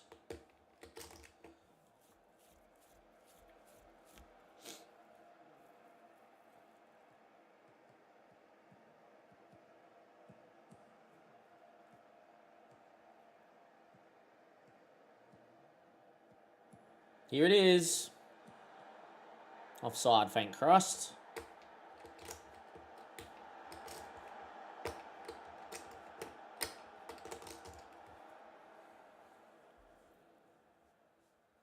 Yeah. 60% of the ball, 1.4 XG, dominated the game, can't seem to score. Not fun at all. That's good, JS. In the Prem, I think you are. I'm reading Discord. Todd Cantwell. There's a name. Looks like Blackburn starting to dominate. Beautiful.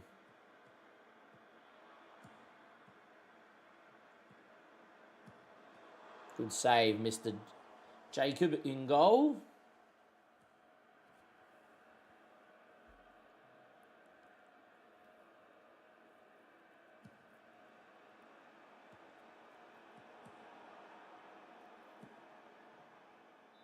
It's a foul.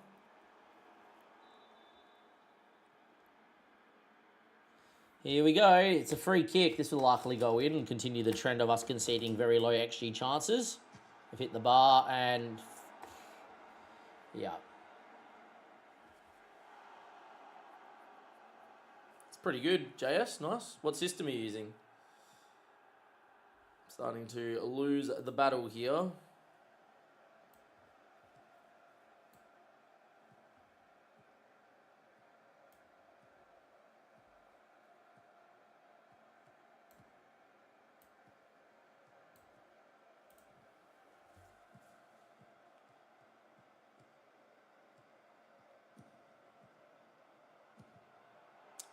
Scored. Yeah, same as me. Anyway, Sammy Blankley on the ball. Good ball finds Filbert. And Filbert scores. We're finally 1-0 up. Mercifully. Beautiful. Well done. Obviously, these guys are wondering Helgeson and Apionga. They're both suspended for this game due to yellow cards. Right, Bentley going on a run. He's fantastic. Oh, Phil Hill again. Man, anything I try to do for Phil Hill to get him going, he just can't get a goal or an assist. He can't do anything. And here we go, down the other end, because this is what's been happening all season so far, is down the other end we just concede. Yeah, big chance, cut back, clear-cut chance, blocked, down the other end goal. Fangulo, man, honestly. Man, my back four is crap. Gotta move Adebayo and Sandar the other way around, I think. But yeah, just another game. Another game where we've led and we throw it away. Watch us lose. Only won one game in our last 7. One game in our last 7 we've won. Beautiful. One game in our last 7. We've led in every game, apart from Brighton. We have led in every game apart from Brighton. We've conceded goals late to lose. Or to draw, I should say. We've drawn a lot. Too many draws.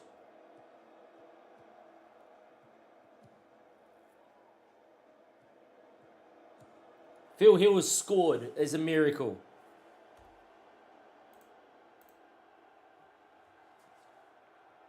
Phil Hill has scored. It is a fucking miracle.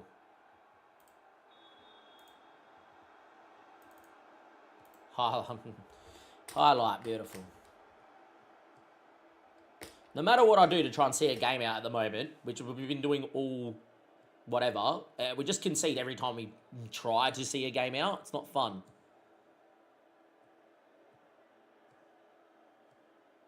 Penalty. We just took Finn Welch off, I think. So, yeah, I don't know who's taking this. I still don't know who's taking this. Dante on the park still? It's Otabayo. Okay, our centre back. Scores. Go straight up the middle. Well done, Gabriel Otabayo. 3-1. We're going to win. Everyone calm down.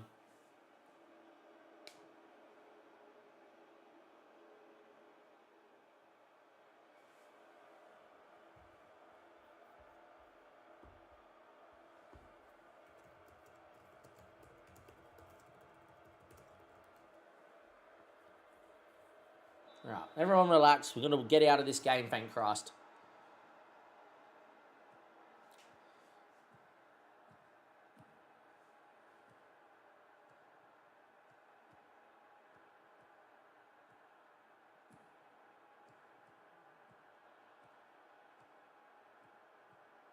Well done, Phil.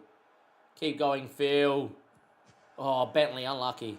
Good run and good cutback from Phil Hill. It's the thing, he's not played badly at all. He's looked good in every game. He just doesn't get an assist or a goal barely.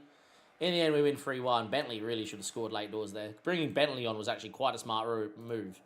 He looked really good. Won the penalty.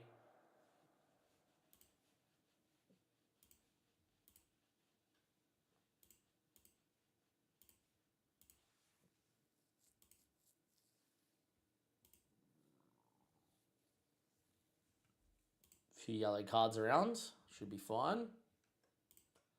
Save the game here.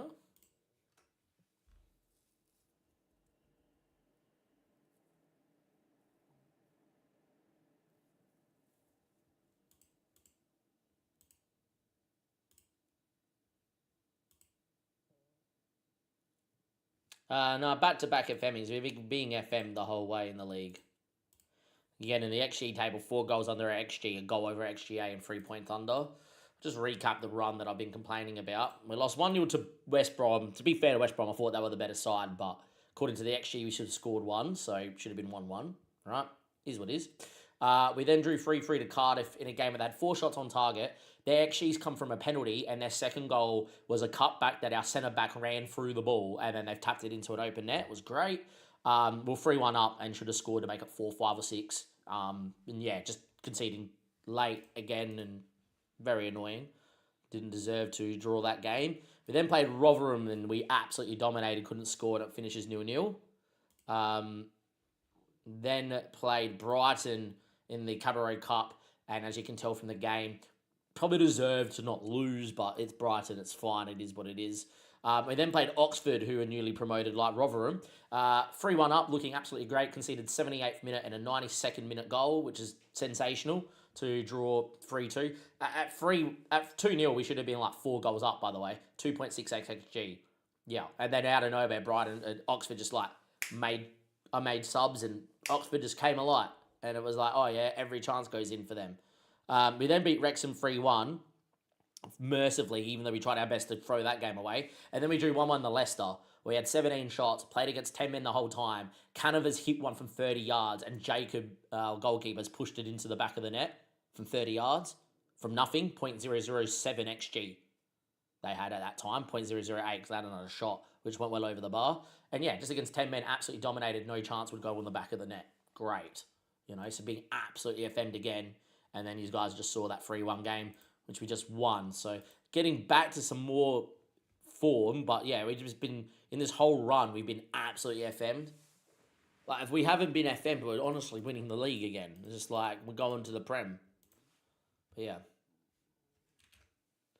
Yeah, so I think every single game there that we have dropped, I've looked at it, apart from the Brighton game, and probably the West Brom game. I'll give West Brom whatever, sometimes you just don't win. And they were the better side. It looked like they were the better side, even though we had over 1 XG.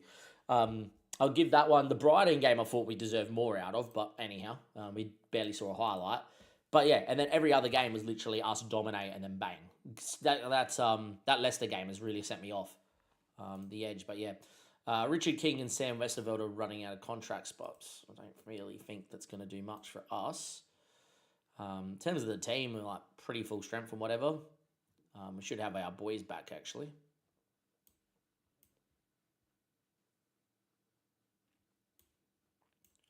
So let's do that. And Appiong should be back. For Wakefield. Andy Wakefield doing his thing.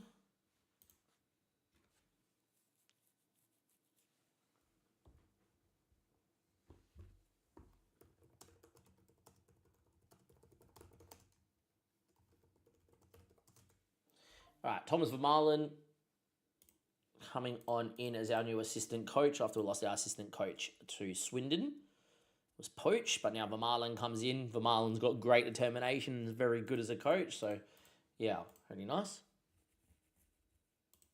Helgeson's developing quite nicely. He just needs to learn how to play fullback that little bit more and he'd be fantastic on the right. Daniel Jebson apparently training well. I don't want you to be anywhere around the squad, mate. Sander is not developing at all. Appiong's looking quite good, which is quite nice to see. Yeah, boys are training quite well.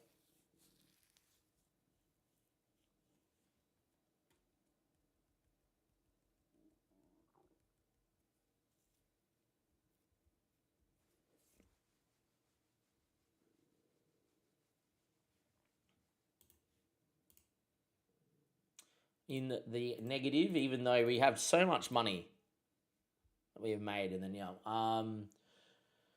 Nield is not going out on loan because I've been using him. The whole point of bringing him in wasn't to loan him out. But yeah, hopefully Hans, he's just come back from injury again. He's not meant to be injury prone yet. He's had 2 one-month injuries already this season. And then,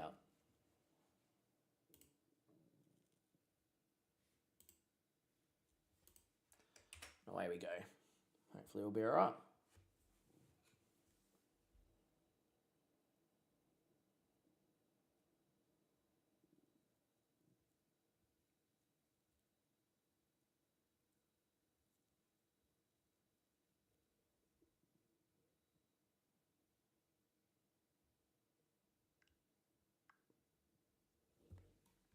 All right, save the game just in case we get a crush.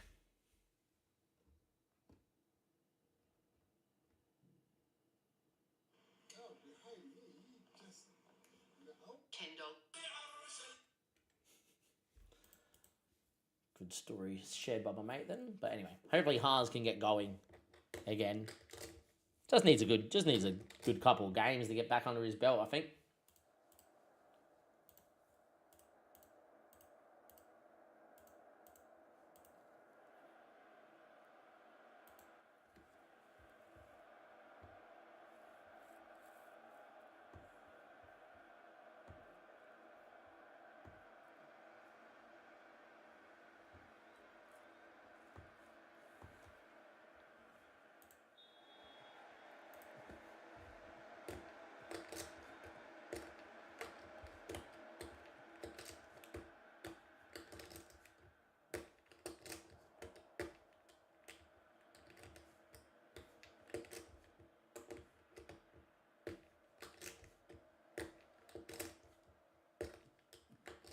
Anyhow, Finn Welch. On to Casanova. Finds Hans Pullis. Here against Ipswich. Appiong. Beat him. Does. Nice. Come on, lads. Let's go. Appiong. Cleared. Filbert will get back on it, though. Casanova. Enzem. Filbert. Finish, mate. Absolute finish. Enzem with the assist. Filbert with a absolute barnstorming one. Has not started the season well at all, has Filbert, but he's starting to get going, which is good. 5 and 16. I would say 3 of those goals have come in the last 5. So a really poor start from him this season, but he's starting to get going, and Filbert scores a beauty. We lead 1-0 against Ipswich. Oh, I was meant to go and swap the 2 centre-backs around a different way. That's a pretty good strike.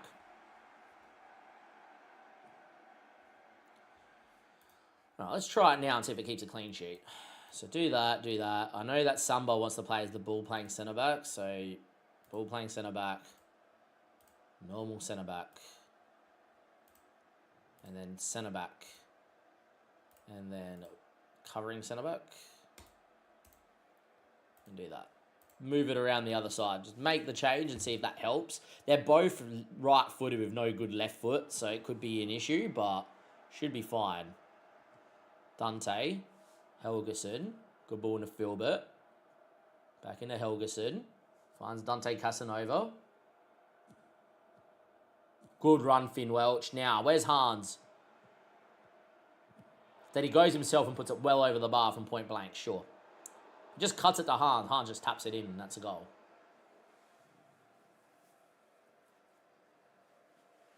Oh, shoulders, man. Phil Hill. Hans. Cuts it. Phil Hill. Hans. Goal. It's offside. Of course it is. Nice to see my strikers score. Finding strikers quite pointless on FM this year. Not going to lie.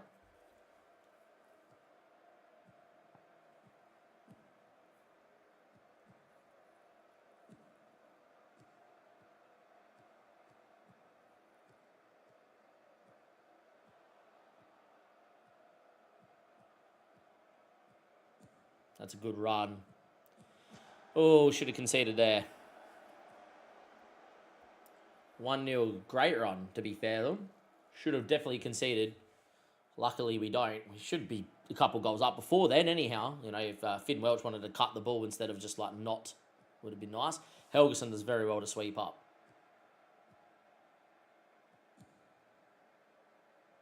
Appiong can go on a run. Go App. Well done, Appiong. Now cut the ball. Are you going to shoot? He did shoot. Of course he does.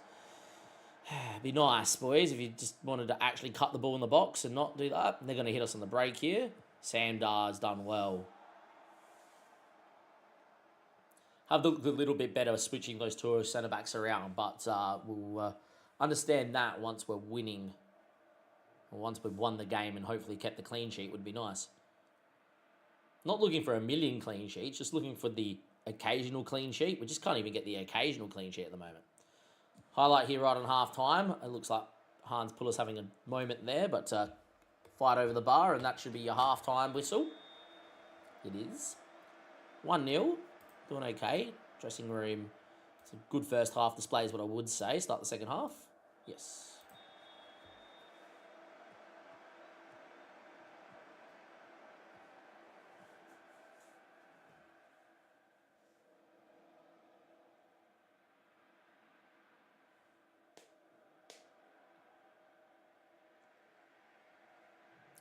Still can't seem to find another goal. I've been a little bit more open than I would have liked as well, but anyhow. Helgeson to whip one in. Decent ball back stick. We don't win the header though. Finn Welch should be able to recycle it. Chips one back stick. Phil Hill. Finally get a cross in the box instead of trying to run and beat people and then shoot. And Phil Hill back stick scores. First time I think this season scored goals in back-to-back games. Finn Welch with another assist because that's what he does. Great, look at the great ball in. Look at the ball.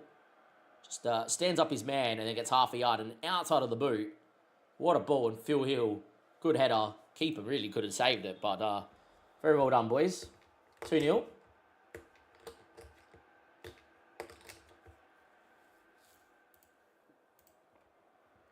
I can't get the best out of hands. It's really annoying. Go to move to a channel forward. Just, does it help you? Maybe. Appiong for Helgeson, and then Blankley will come in. That seems to be what I'm doing quite a lot of. Neil for Casanova, because he will get, he'll be unfit. And I think Bentley for Phil Hill after scoring that goal makes a lot of sense as well. I think O'Dwyer on the other side as well for Phil, but it's probably making a lot of sense too. And there we are.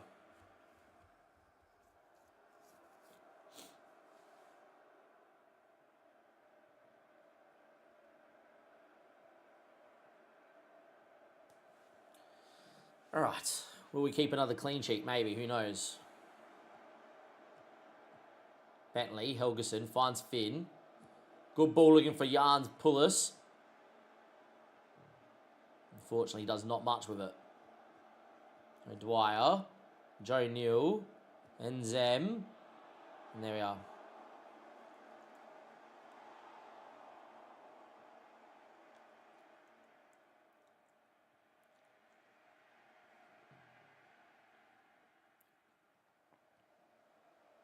'83rd minute. Helgeson.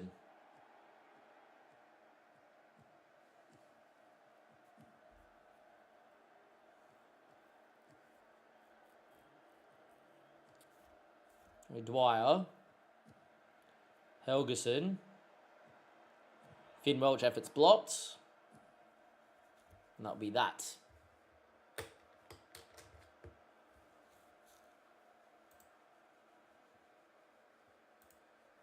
We don't want to end the game so much. I don't know if I will switch into balance, to be honest.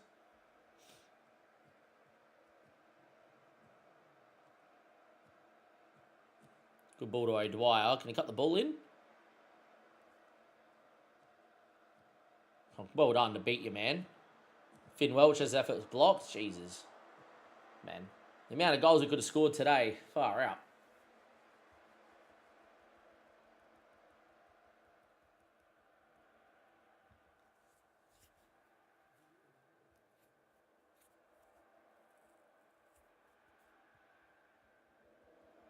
A nice clean sheet. It is 2-0. And very well done. Good performance that will do me, boys. Seems like switching the centre-backs around the other side really helped then too. So we're going to do that for the next game.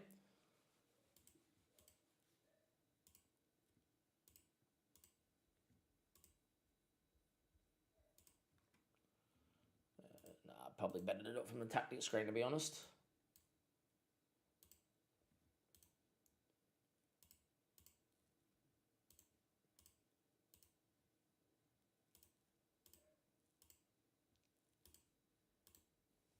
And do it that way. Still think that the poach is what's working, but I'm not getting no goals out of anyone up front. Like, I feel like Poacher's probably played the best, but yeah. Like, I prefer him as a channel forward, but I don't see the channel forward. Got to give him a game at channel forward here, Pulis, and see if it helps him. But yeah, we played channel forward in pre-season. It didn't really work.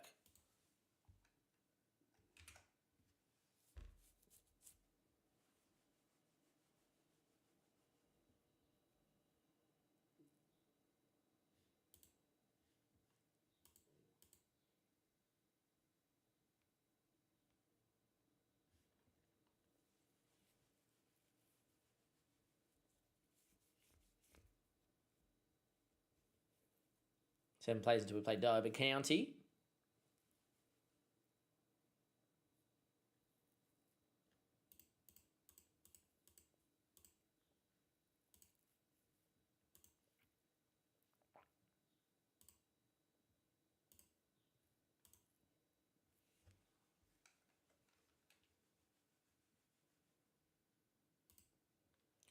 Why do I know your name?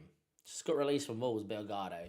Yeah, 16 mil. He would have been an absolute coup to pick up. Not that I'd need him, but yeah, very good footballer.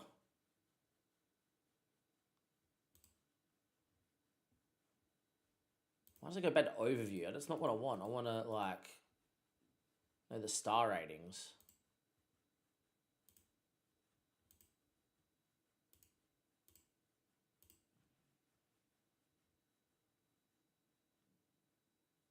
Yeah, Vuk's pretty good, the Serbian as well. These two can continue to be scouted.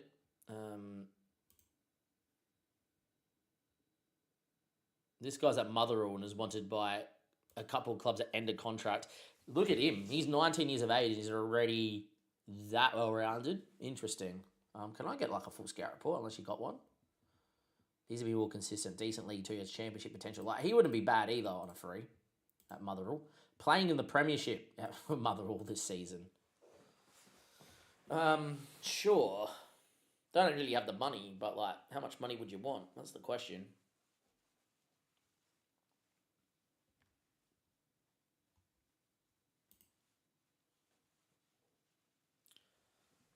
I don't think he's like fantastic because he's slow, but he's like pretty good natural finisher and whatever. Like, he would be a pretty good backup striker. If I sold Jebedson, he would be a very good backup striker.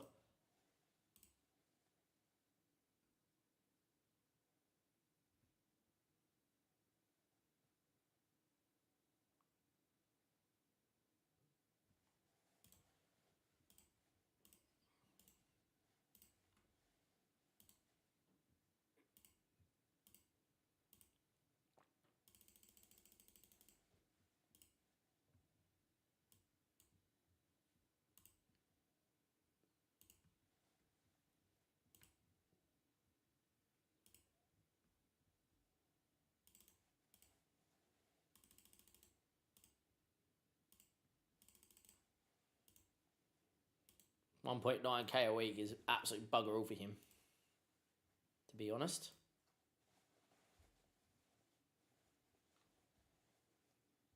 He's pretty good. Not that I was expecting to sign anyone. He's just pretty good.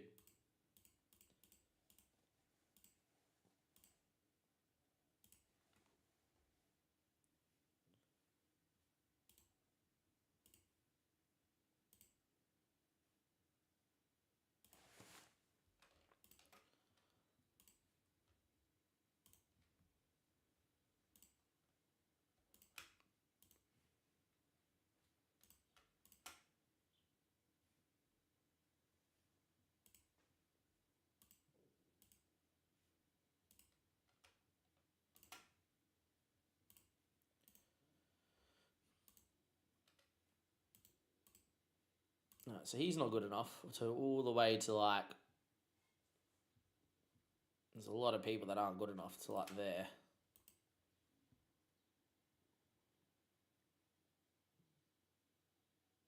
How old are you? 22. Yeah, you're probably not hitting your potential. 22, he's probably not hitting his potential either.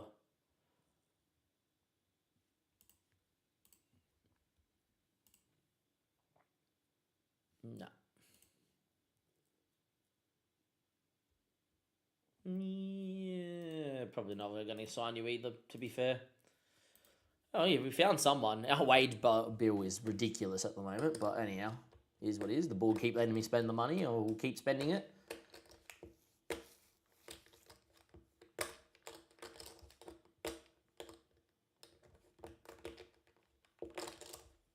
Oh, Bayo's injured. Come on, not 1 to 3 days. Head laceration. Yeah, play for with an equipment, please. First time we won back-to-back games in over a month and a bit. So, pretty happy. Hopefully it continues. I would make a loan approach for Bentley. Sorry, I'm using him quite a fair bit. So, no. Oh, one of our youngsters, Nigel Faulkner's out for 2 to 3 months. He was developing quite nicely. Unfortunate. Not that I think he'd ever be usable. We actually need a good intake, but yeah. Anyhow, getting into this game here. Can mash through with the space bar now. So much better. Wakefield taken ill. Means it's COVID. Send him home. It's fine. I'll just bring someone else to the bench because he didn't need to play this one. Yeah, like Taylor's yet to make a debut for me. I will try, if we're winning comfortably in a game, to get him on the field. Because he has potential to be a championship fullback, but I have not been able to get him out there. Fulham are flying. Got Forest as well in a few days. Interesting. Might rotate a little bit here with Forest coming up, because Forest are going to be obviously in and around the top of this table. Where's Derby? Derby aren't even on that main screen. Forest are in 9th. Interesting. Yeah, look. I'm sure Hans is developing. Good on you. I need you to start scoring goals, Hans. Simple as that. Helgeson's developing. I know. Needs to learn to play fullback that little bit more. I'll just sell him. Don't really care.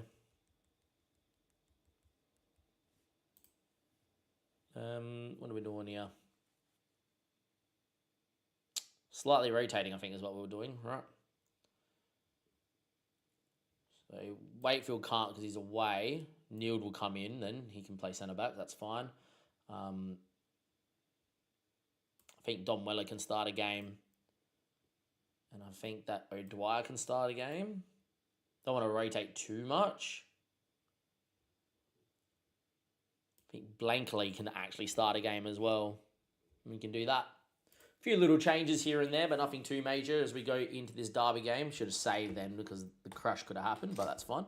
If you are watching over on Twitch, thank you for being part of the OG community since 2018. If you're watching on YouTube, thank you for being watching on YouTube.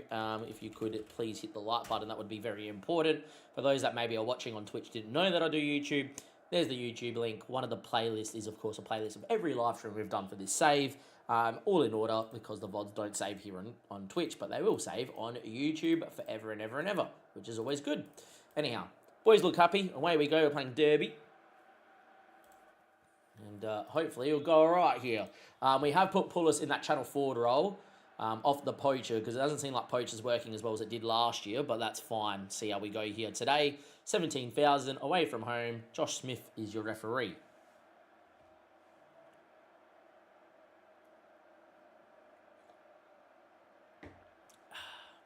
Highlight. Free kick. Dante knows how to hit him. Can Dante score maybe? Oh, it was a good save from their keeper to keep it at 0-0. Derby. AJ's side. He's a long term. Oh, goal line technology apparently. I don't think it went in. Great save. That's never going to be a goal. We don't need to look at it. I was like, what's going on? We are in a division that actually has goal line technology. Great save. Trailing hand and all. Beautiful animation. But 0-0. Absolutely dominating the game early doors here, but without a goal.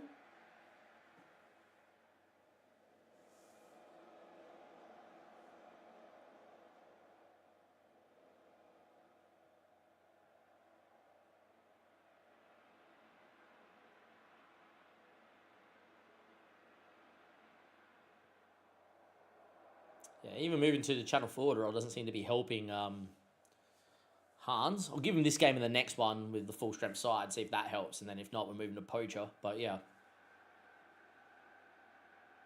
Finn Welch, good ball back stick. And in the end, we've hit the post and no one's there. And there we are. Should have been 1-0 up. Free header. Not scored. I think it was by Sandbar. But don't hold me to that. Good ball in from Finn. Dominated the game, but does not mean a thing. Get aggressive, start the second half.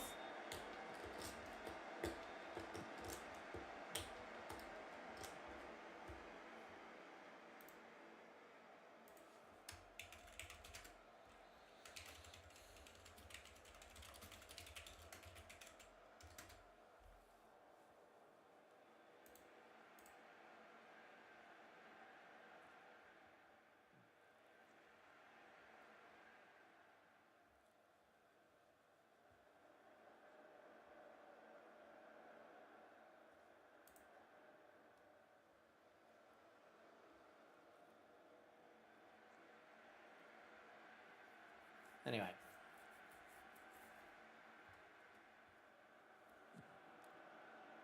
Cleared, only as far as Dom Weller. Finds Sammy Blankley. Good ball out there. The Joe Neild, not known for his goal scoring ability. And yeah, that one's not going to go.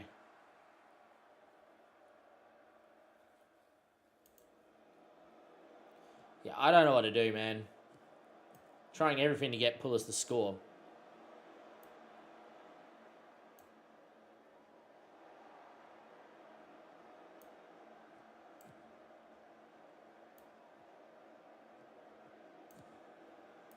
Get Taylor out there for his debut, why not? Absolutely dominated the game. You think we find a goal? Would be nice. Yeah.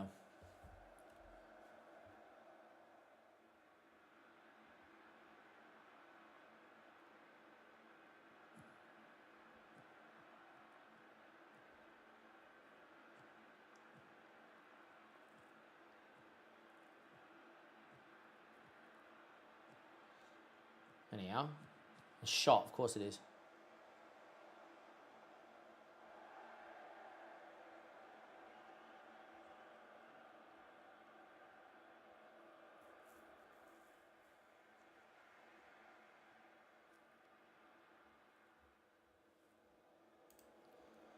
Yep, doesn't seem to help at all. All right. Try a poach off the last man again.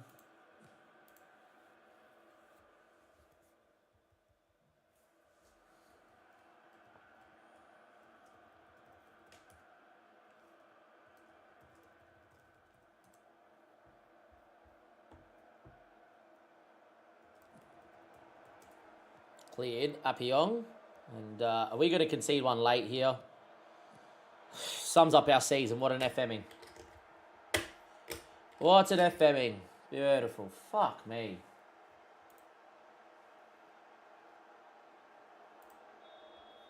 Three shots, 2 on target to 18 shots for more possession. We're going to lose 1-0. Yep. Unreal.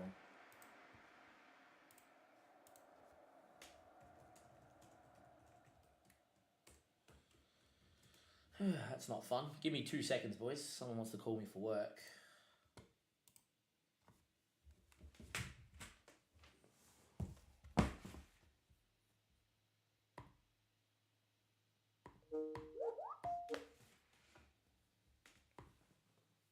Mr. Charles.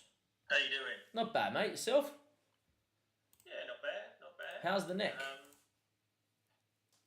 And the recovery day at home? Nice to have one after a few days of hecticness in the office. Yep. I just wanted to give you a quick call. I just wanted to double check that you were aware of what was being planned. You had a catch up with Jess yesterday. I did. Did you talk? Did you? You didn't have a catch up with Jess yesterday? Day No. before yesterday? Day before yesterday, yes. No, was that Monday? No, Tuesday morning, 1-on-1, yes. Did she talk to you about outbound at all? No, not at all. Okay. Did she talk to you about recruitment into outbound? Yes, and I said that I had some names that I've already been told to kind of earmark, ready to go.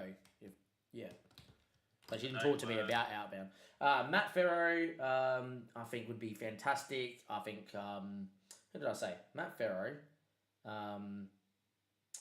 Asher Young. Would be fantastic from an enthusiast point of view. I did say I was like, look, if you want my best Emmy, it's probably Mark Liebelt, but you don't want to probably have the afters of that. So that's probably fair enough. Mate, no one would faze me. I don't think he would say yes anyway. But from a strictly like a QA and a MEU point of view, it would be Mark. But if we could ask him. But yeah, Asher would probably be the best enthusiast, and that would put him in a pretty good spot to get into an ESU role because that's what he's looking for. And Matt Farrow in terms of OSAT and customer, and FOC is my best. He gets 10s all the time, so he would suit outbound quite a lot, I think, as well. And in terms of QA, my team's only had 23 markdowns in 4 and a bit months, and Matt's only had 1, and Asher's had 1. So yeah, they're pretty good for that too. Those would be my 3. You could ask Charlene Pace, but she works, part time, and yeah. So yeah, and Ash Mace Pennington would be good too. Silver Elevate, but again, he's only working 2 days because of his back. Yeah. So what they have advised I can do.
I was going to say, I thought I was on mute, but thank you, JS. Cheers for letting me know.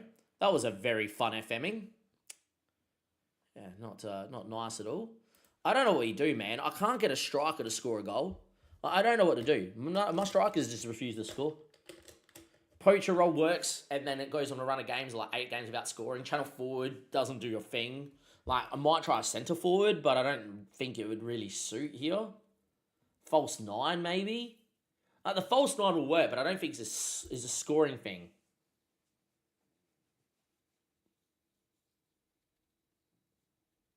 Like, false 9 could work. I don't know how it would work. Channel forward's okay as well.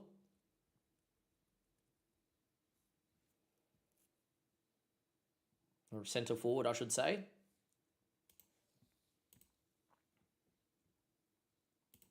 I see why false 9 he would be really good. Like, as a centre forward, he's not the worst. He just can't pass the ball. To me, that's like the complete forward. We'll try the centre forward maybe and see if that helps. See if this gets a goal. And then if that doesn't work, I'm going to try false 9 and see if him dropping deeper, linking up play, and then will improve his overall performance. Because if he's not going to score goals, I might as well move him as a false 9 and create havoc, is what I think. But anyway, we are going to go back to a full strength side though. Philbert on one side, Phil Hill on the other side. We did have a suspension, which should be fine now. Wakefield's back from his cold. And where is my blind? Otabeo. Yeah, should be fit enough to play. I don't think there should be an issue here.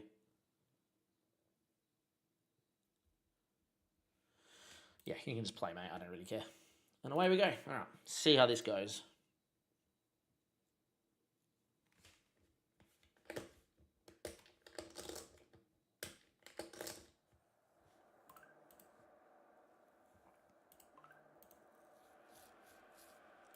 We'll try the centre forward role first, and then, yeah.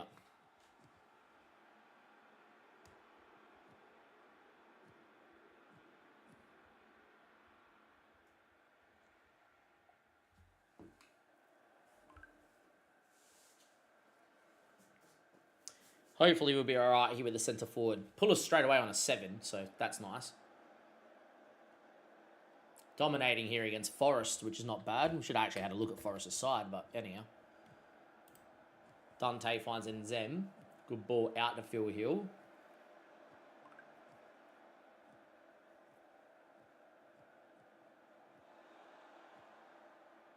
Well done, Appiong. Cuts it. Nzem, wrong person to have there, and 2 efforts blocked. We just have a very... Just this season's been a bunch of us not scoring and concede super late every game. It's just fun. But, yeah, it is what it is.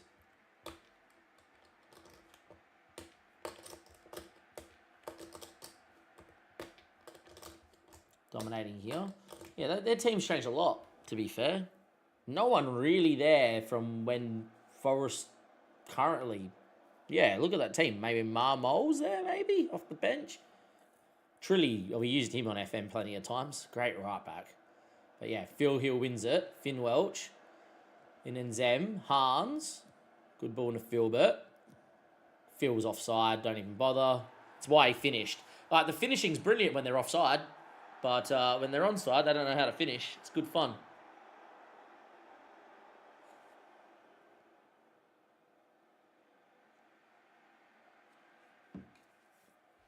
Now, 60-odd% possession, only 1 shot on target, 1.21 XG. Beautiful. Standard usual, getting FM'd again.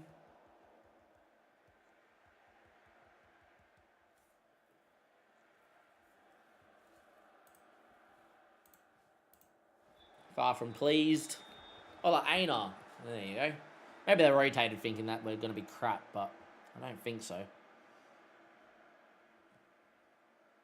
Man, we get FM so often, it's not fun. Anyway, Finn Welch finds Nzem, Casanova, Philbert, Sam Blakely. Forgot to bring Helgeson back into the team, did I? Or did I? It doesn't matter anyway.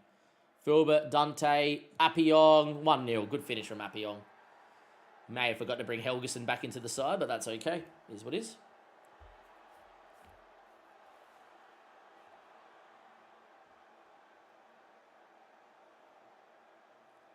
Good little finish this from Appiong from fullback. That's the thing. So far, what I've seen on FM26, your main goal scoring threat is both your fullbacks. Shouldn't be like that. But yeah. 1-0 to the good. Like, let me know how you're finding it, JS. Like, in your 4-2-3-1, is your striker scoring goals? But yeah. Right, Hans doesn't win that. And here we go. This is Forest's first chance, and they'll score because it's, you know, the AI don't miss. There it is. Yeah. Oh, yeah. They've done nothing all game, but first highlight that they get goal. Stupid fucking game, honestly.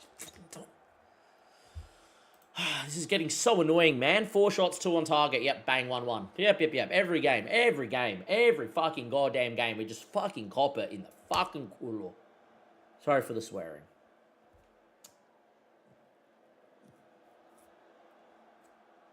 Feel like Ange Postecoglou, mate. Oh, unlucky Philbert. Thought he chipped the top bins. What role are you using? I will say Hans is looking a lot more involved today, considering his match rating's a 7, playing as a central forward. But yeah, in the end though, 1-1, which is not good. Sandbar, Casanova, Philbert, going on a run. Thank you for the follow. Chicharon. What was this? It was really good. Phil Hill from distance ain't scoring that one. Yeah, just don't know what's going on. Anyway, Bentley will come in. Philbert's had a stinker. I'm going to bring in O'Dwyer. And Helgeson will come in here for Sam Blankley.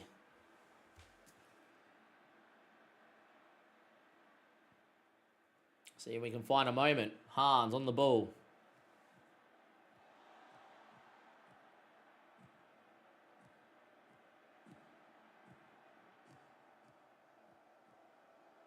It's not a foul. Oh, my word. If we concede here, honestly.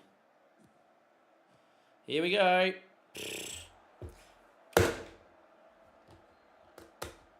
Honestly, honest to fucking God, man.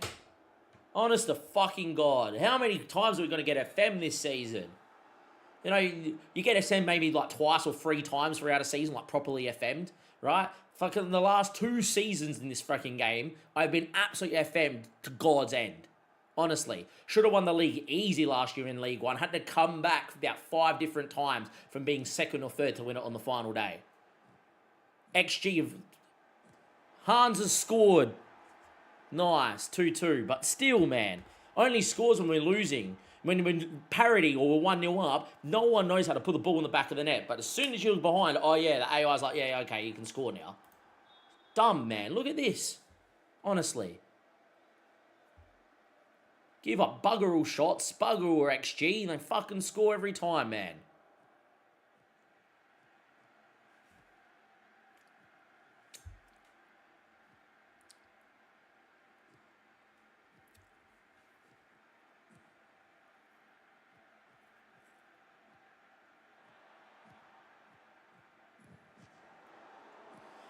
Yep, another effort in the 6-yard box that won't go in the back of the net. Sure. That's going to put our XG up, isn't it? Yep. 21 shots. Yep. Gonna lose. Gonna draw. Honest to fucking God, man. Here we are. We're gonna lose. 90th minute, probably.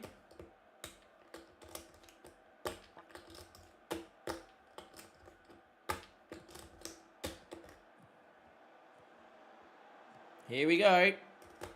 There'll be some floated cross back stick with some header or some bullshit.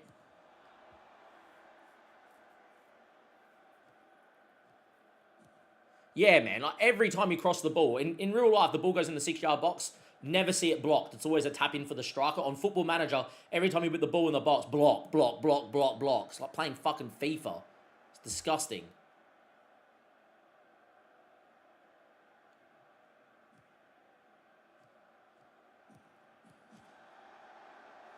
Should have lost. But yet again, he's hit the post. If that was me down the other end, block. FM'd again. FM'd again.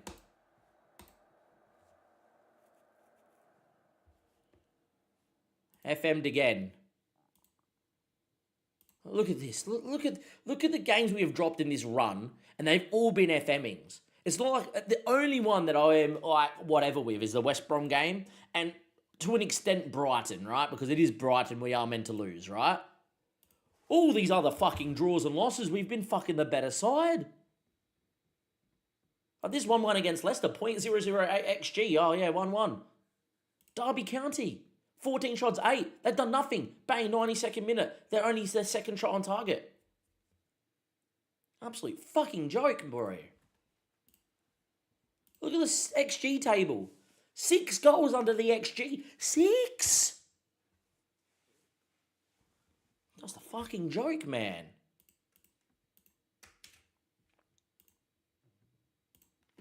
Every single year. It's just a joke.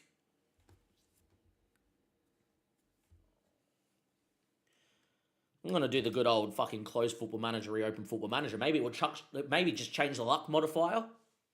Honestly, what a dumb fucking game.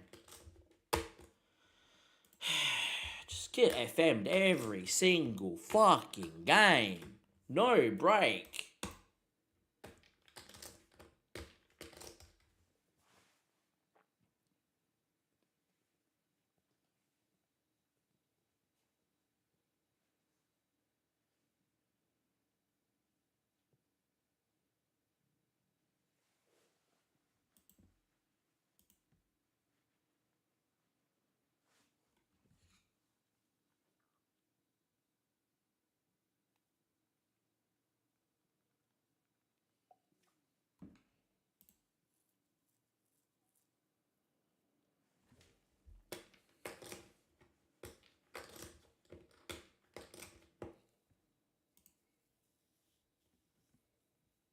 We'll say Hans at least looked better up front like that, to be honest. But yeah.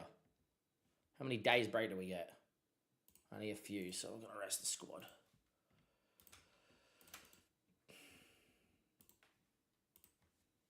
Too inconsistent, man. Just so inconsistent. I just can't believe how bad we are with this XG table. It's ridiculous.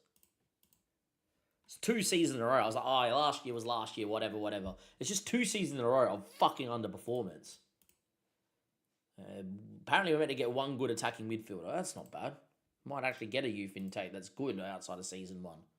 Jacob's developing. Good on you, Jacob. Look, he's been keeping okay for me. I'm not really too concerned of how he's been keeping. I'm more concerned about everybody else up front of him at the moment. We should be putting chances away and scoring easy, and we should be fucking barely conceding down the other end. Instead, we're conceding every chance down the other end, right? And not scoring. Pretty big joke.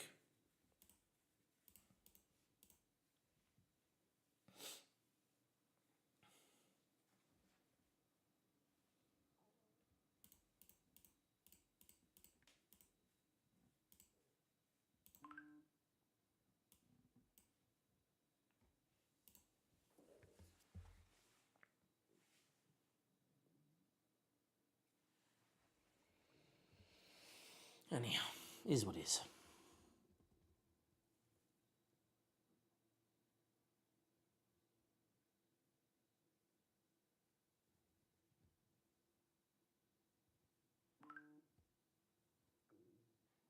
Fucking hell. Alright, the touchscreen on a fucking laptop is dumb too. Everything's pissing me the fuck off now.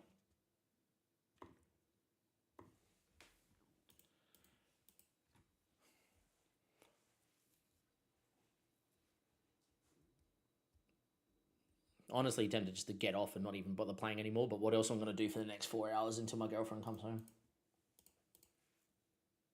If someone gives me 6 mil for Appiong, they can just take him. He's not that good.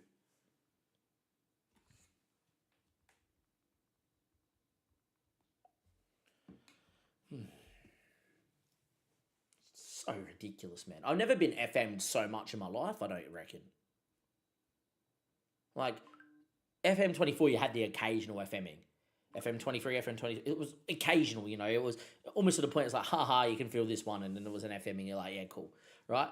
It's not your classical that have 1 shot, 1 attack, 1 goal, and you lose 1-0 when you have 30, 40 chances. It's the, well, you've had the better of the game, you've dominated, your XG's 2, and, you know, you've only scored 1 goal, and then they scored 2 goals out of nothing with 0.5 XG. You're now, you know, FM used to be, or what it is like in real life, every team outperforms their XG, because even a penalty's 0.8 XG, because they can't guarantee that's a 1, right? So, like, every chance is like 0.4 to 0.6 XG. Every side should be outperforming their XG. For you to underperform your XG, you have to be woeful. Yet, for the last 2 seasons, we've underperformed the XG massively. It's ridiculous. Like, a bad side will underperform the XG, like, to 2 to 4 goals, give or take. Right? We're at -6. We're not even halfway through the season, bro. It's just ridiculous.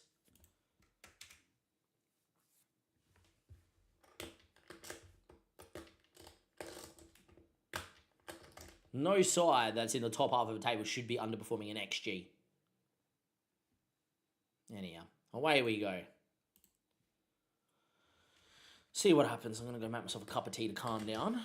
And then, yeah, it's 1 o'clock. Still going to be live for another few hours.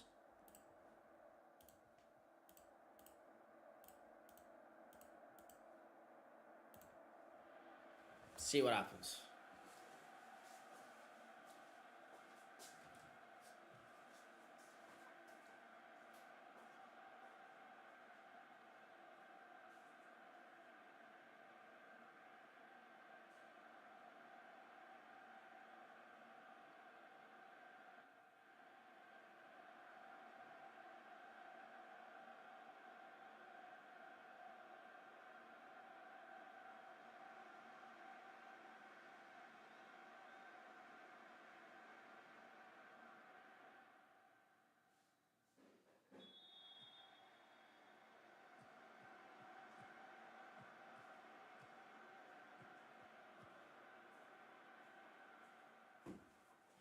Alright, let's see how much we underperformed today.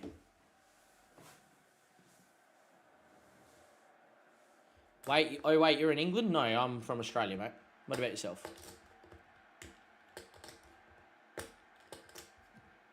You're a toffee? Oh, that's quite nice. Support Liverpool, but no, I don't live in England. That's a free kick not given to them. That's pretty interesting. Helgeson. Nice finish. Again, I'm just going to put it out there. Your fullbacks are the one that score majority of your goals. Honestly.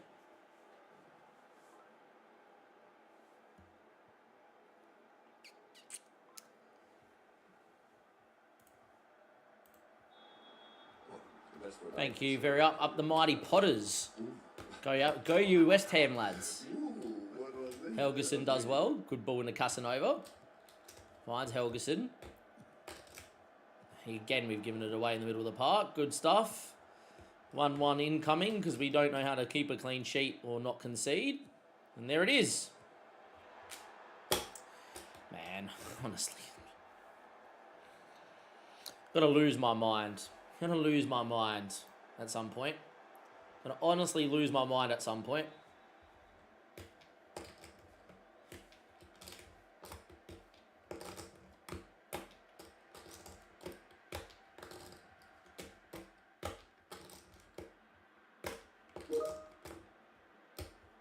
Why did I say up the Potters? West Ham's the Hammers.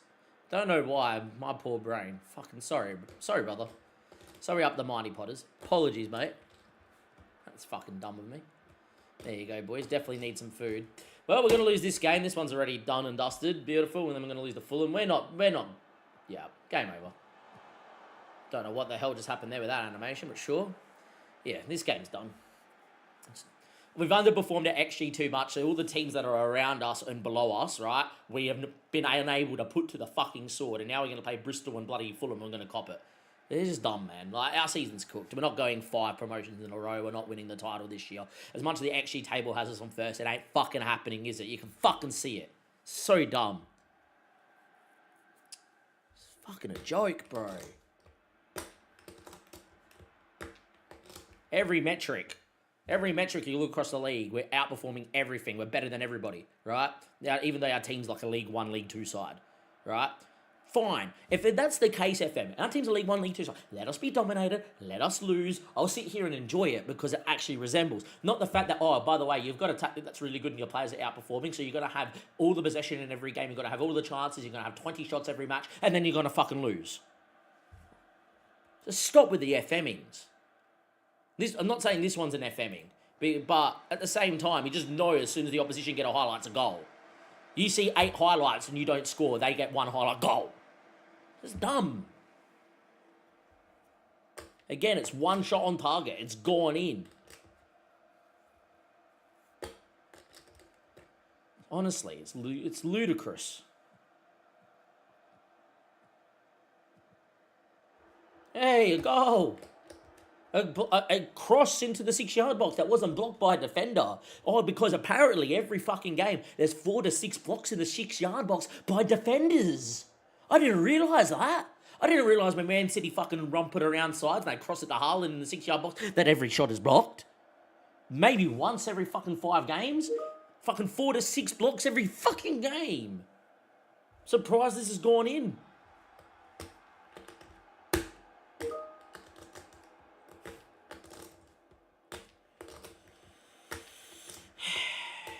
Breathe. We've got 3 more hours of stream, but yeah.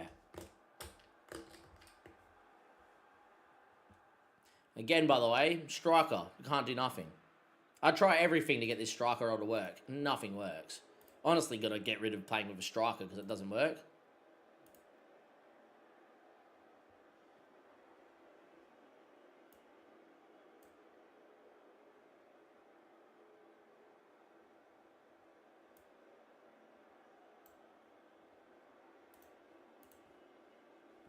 Two 1 up. See if the false 9 helps Mr. Poulos. Honestly, nothing works with the striker. Honestly. It's just dumb. Weird place to start a highlight, but anyhow. And it'll be them on the break because, yeah. Cool. Didn't even get to see how we got into our own box for the shot to be taken, but nice to know that it happened. Backstick cross 2-2. No. It's a pointless one.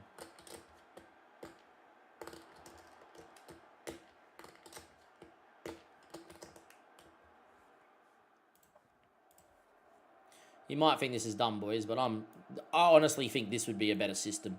This will be a better system. Where's D. Weller? Bang. This is going to be a better system.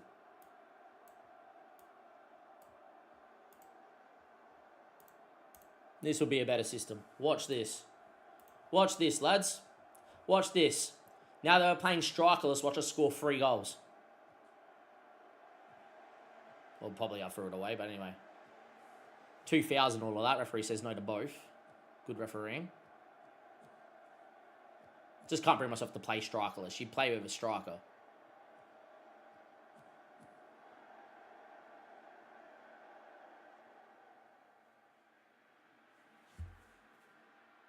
Oh, because there's not a number 9 in the box, we can actually cut the ball back away from the defenders.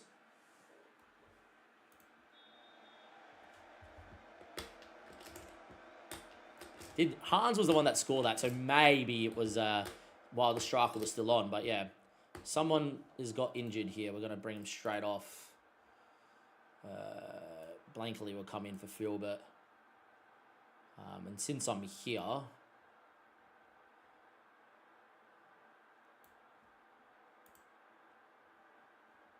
Nah, that's what we're losing our mind at the moment. Honestly, tempted to move to a non-striker formation. Finn Welch, good ball. Oh, what a header, unlucky. Would have been nice.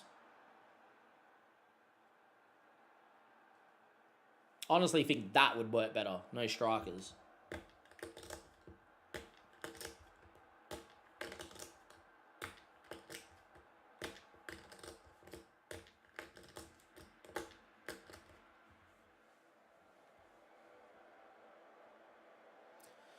Anyhow, there we go.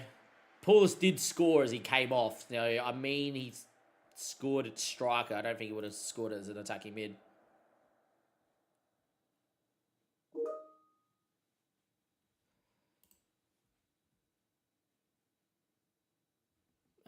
Oh, look, I haven't seen too much hoofing it over the box, to be fair. Because I do the same as what you're doing up the Mighty Potters. Yeah, my guys don't shoot from outside the box. Every shot's just blocked in the 6-yard box. It's dumb. And fullbacks just, you know, when I've even got my fullbacks on cross early, shoot less often, and cross from deep, so they don't have to go to the byline to cross, just to encourage them to cross more. Still get them shooting quite a lot more than anything else. But, yeah, I also need to go make my cup of tea here as well. Nield is improving. Good for you, Joe Nield, former Sunderland lad. Doing all right. Wanted on loan, but yeah, it is what it is.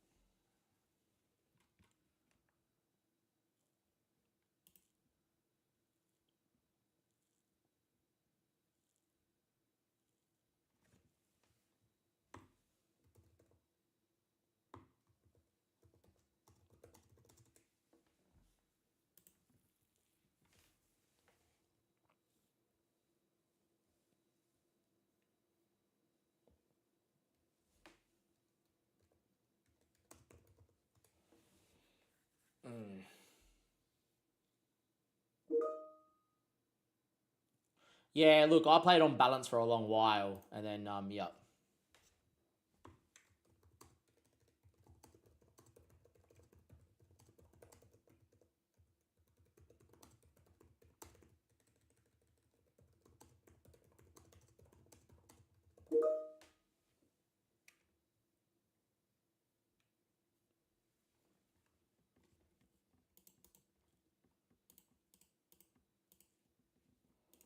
So Dyer developing.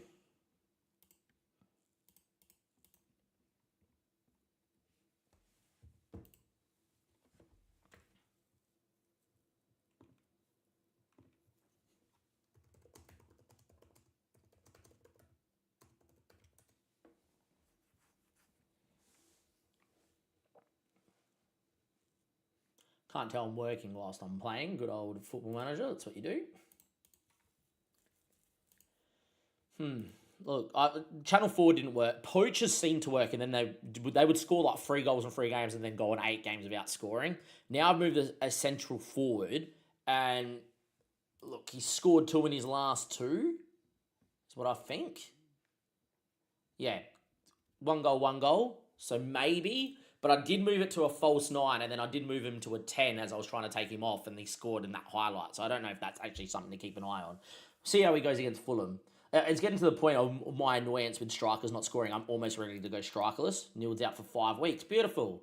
Must be nice.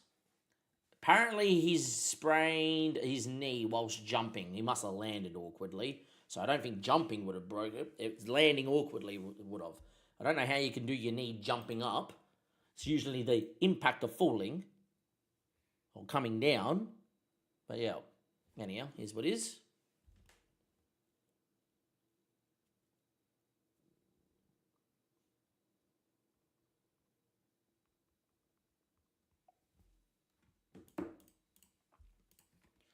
I also don't know what I'm going to do with Phil Hill because, like, as much as he's developing quite nicely, he's averaging a 7, 5 goals and 2 assists in 22 games. Ain't really good enough. But yeah, anyhow, here's what it is. We play Fulham in a massive game. They're top and we're in the playoff spots. Winning here would be great. We're already 10 points back, even though the XG table would say that we're top. We should be top. But we're not because guess what? It is what it is.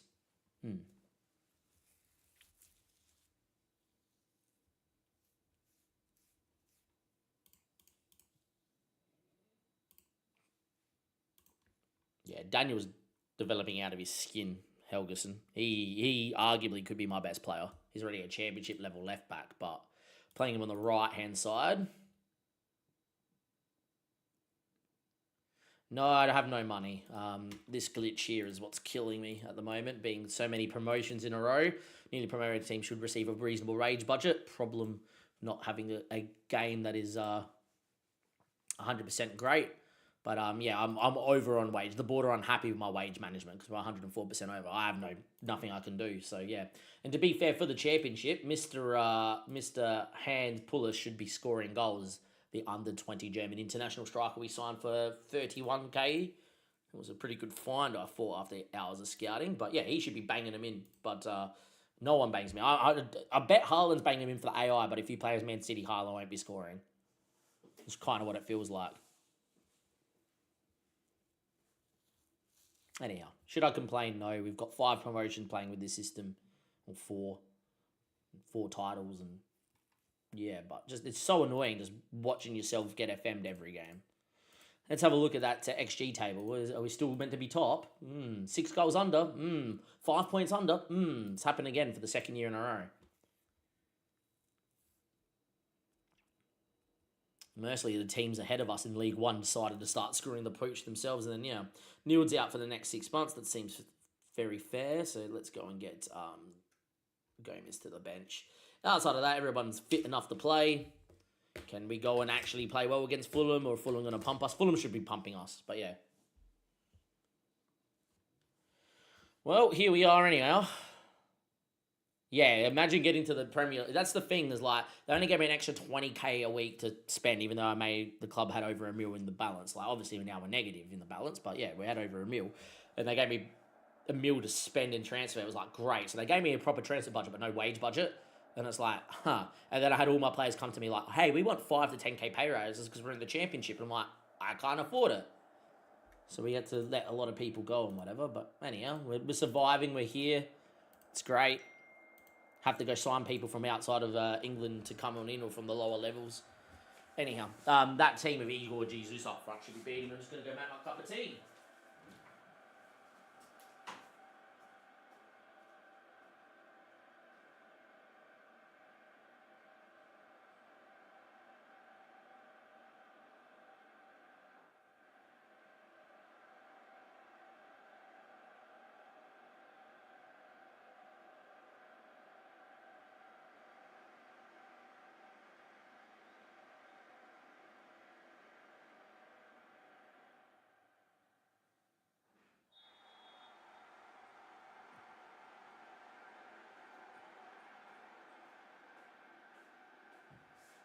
Right, 0-0, away we go. Fulham have Yorkers, yeah. Fulham were doing unreal and then just got relegated out of nowhere last year. It's the reason I picked them as my affiliate. But, yeah, that's how I have NZ in the middle of the park, because obviously I loaned him from Fulham for 2 years, and then, yeah. As Igor Jesus is going to score as their club captain, I would imagine. 6 goals in 4 matches. He's too good. Fulham are going up. I don't expect to win this game. But, yeah.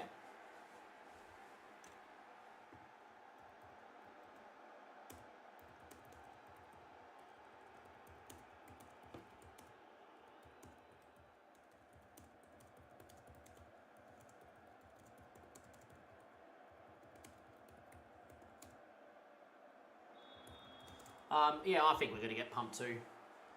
Yeah, they've got what? Igor Jesus, Brozia's playing out wide on the right. That's a bit weird, but anyhow. Who's Goodwin? Oh, he's an 18-year-old that looks that good. Okay. Angel Gomez. Yep, great footballer. Yeah, if they don't pump me, then yeah. Brozia, Igor Jesus, that wonder kid that must be on loan from somewhere. And maybe he came from their youth academy and they wouldn't let me loan him. Anyhow. Appiong. Get the ball in the box. Okay, weird, but sure. Oh, deflected. We'll take it. Enzem against his former club. It's 1-1. We will take it. Not known. He's got 4 finishing, our defensive midfielder, but that's nice. But on Enzem. On the Zim. But Enzem is what we've been calling him. Well done, mate. Deflected effort and in. This guy looks pretty good too. 19 determination. Ridgen. Seth. Yeah, we tried to loan Seth and they said no. Juba. Keely's in goal. Josh Keely. People know who Keely is. That's a side. It's what we usually do. Like we made the quarterfinal of the FA Cup in season 3 in League 2. We beat Brighton away from home in the 4th round of the FA Cup 4-3. Ferguson scored 3. My winger Filbert, who's playing today, scored 4 as a 17-year-old at the Amex. It was ridiculous. But Igor Jesus shouldn't miss that. And there we go. 2-1. I doubt we win here. But yeah. I doubt we win here.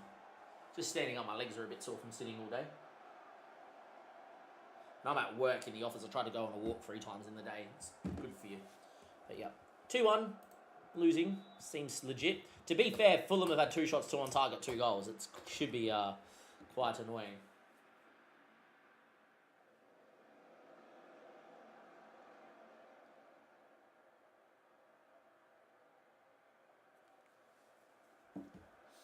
To be fair, we had the better of the game, which is what we always do. On paper, yes, but when you look at these match stats and the momentum, we should be probably ahead. So, yeah.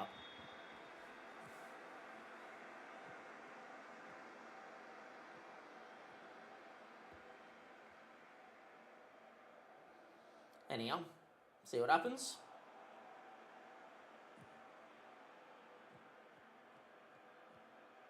We can get on the press.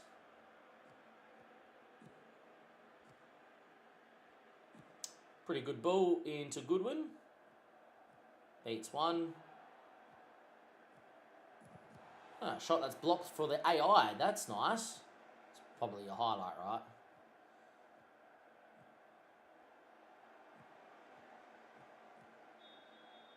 It's a very smart free kick from Asenga because I think Filbert had him.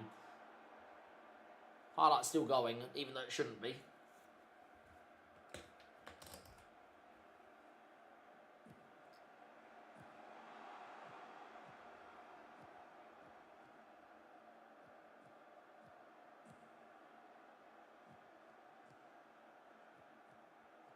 Beat him, Phil. That's it. Get your shot away. Once you get back on the angle. I hate when they shoot you from there, but when you have time to get back onto your right foot and score. Unfortunate. Yet again, Hans Puller's having a stinker at 6.3. Right. Let's see. If you're not going to be able to be a focal point or anything, just false 9. Just get back. Just false 9 then. Maybe false 9, he'll be able to get on the ball and help and link up and then come back. I don't know. And drop in or something. trying every role to get my striker to do something. Yeah. Appiong, you should not get beat. You've got that much speed, mate. Whatever. Good save from Jacob to keep it at 2-1.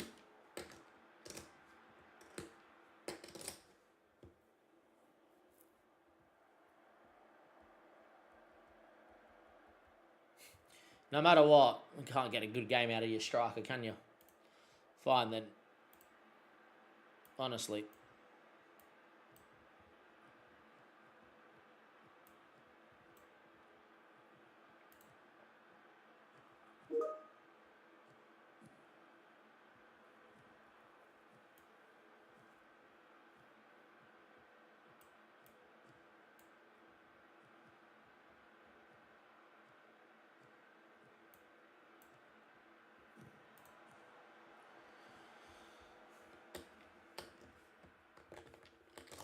Watch us score playing with no striker. Honestly believe that system would score goals.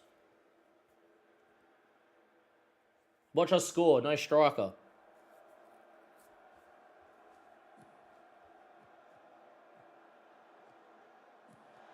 Unfortunately, he shoots instead of crosses the ball.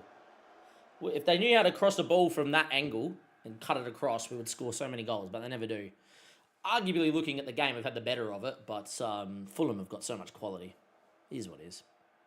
Dante, hit it, please. Top bins, Dante.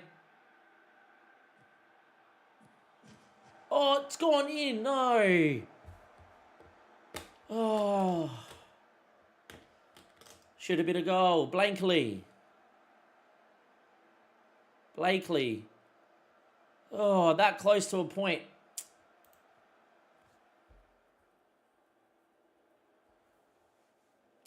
Yet again, underperformed our XG. What's new? We lose 2-1 in a game that we were the better team in. But yeah. Whatever. Yep. Seems pretty standard for our season to lose that game there.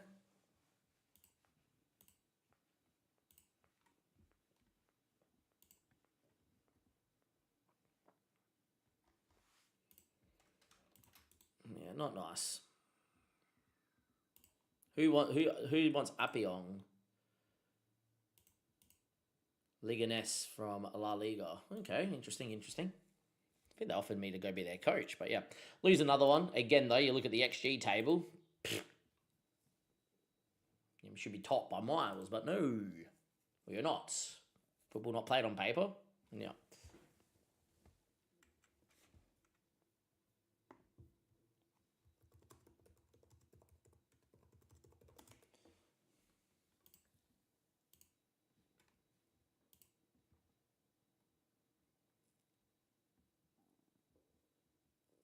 So yeah, we'll get Wakefield to start here for Casanova.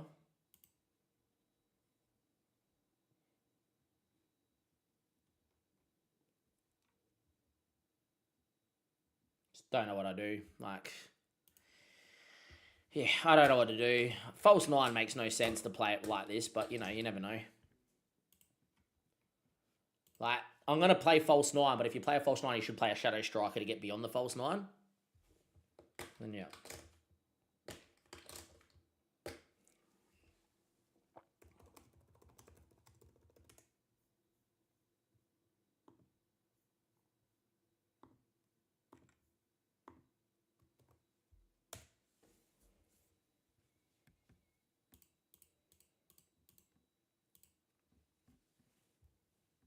Yeah, I'm happy for you to take O'Brien for the Briscoe for the rest of the season.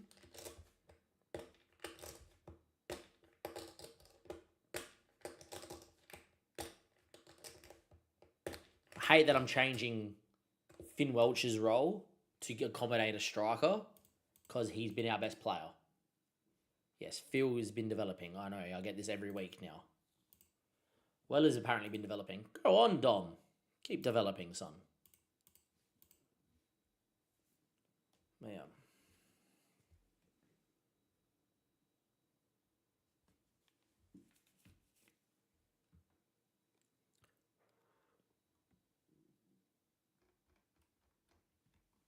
I don't think I need to accept these offers. They're amateur offers. He's not on a contract. Why do I need to accept that?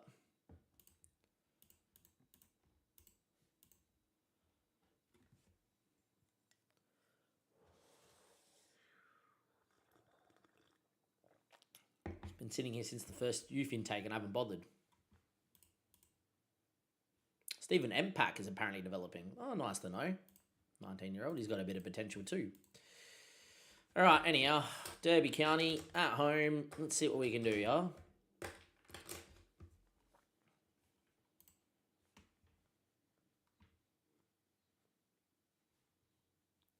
There's like Finn Welch in the hole as apparently an advanced playmaker. I'm going to play him as a shadow striker for this game and getting him in here and getting Paulus to drop in.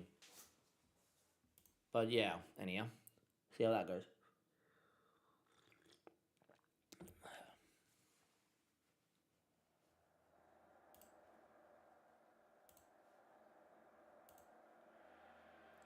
In the snow. Away we go.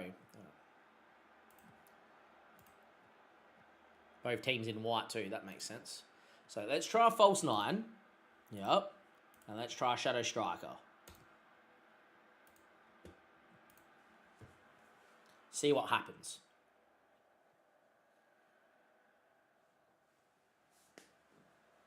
Maybe that will help. I don't know. Anyhow, away we go.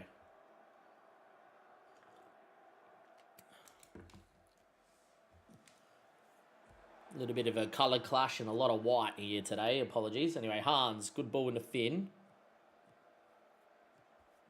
Helgeson, Andy Wakefield.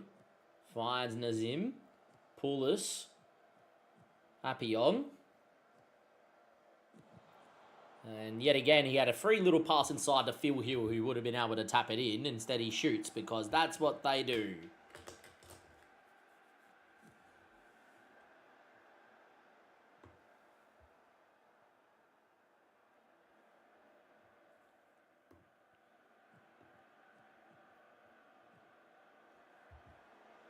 Right, Daniel Helgeson. And then Zem. Phil Hill. And Zem. Appion. Good ball in a Phil Hill. Offside. But yet again, because it's going to be offside, they cut the ball. So obviously they have the intelligence, the AI has the intelligence to cut the ball, but they don't do it in an actual highlight. It's just silly.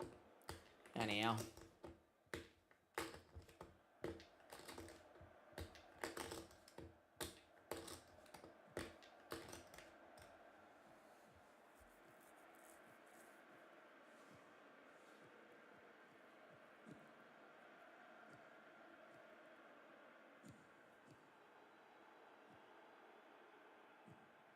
Good football.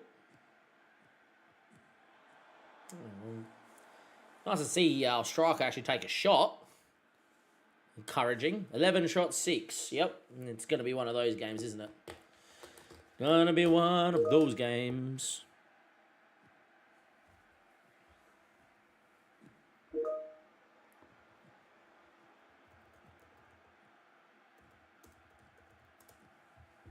Right, Finn Welch, Filbert from distance hits the bar.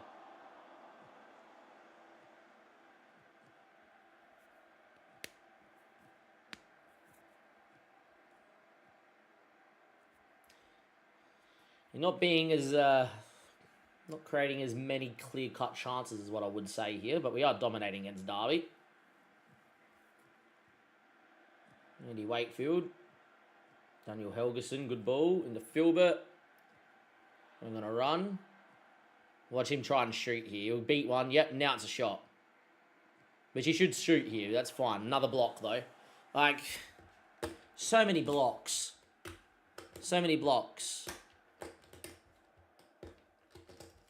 Just have no way around the blocks.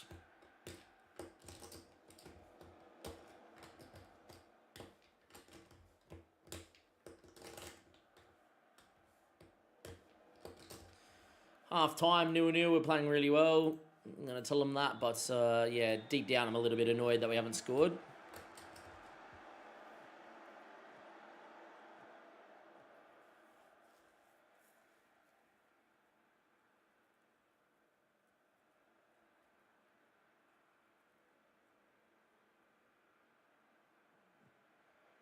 Here we go. Here we are. Honestly. This is going to be some sort of wonder goal or something, right?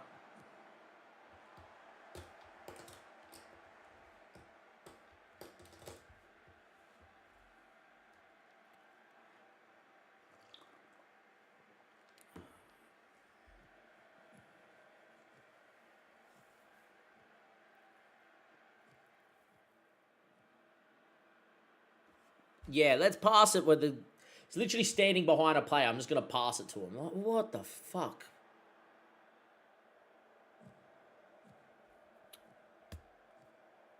It's just programmed to give Derby a goal here. You can feel it.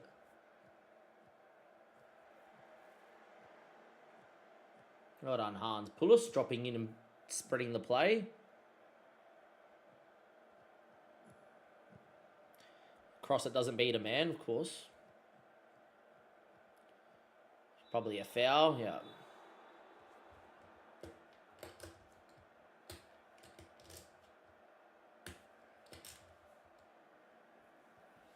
His highlight's gone on for too long. Someone's scoring. But again, we've seen, since they put the shot over the bar, we've seen a minute and a half of gameplay.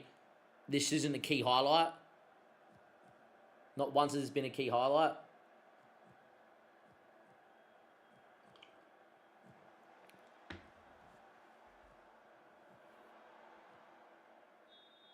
When's the key highlight?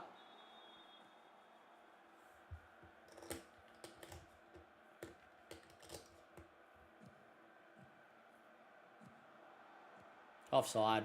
Oh, it's not. Hans Pulis scores as a false 9. Our striker has scored playing on the false 9 role. Okay. 1-0.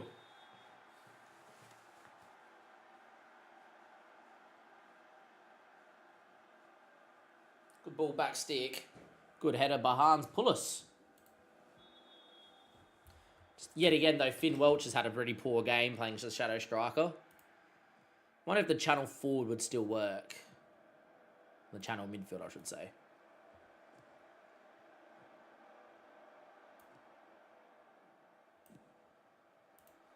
Also get Filbert off because he's had a stinker too.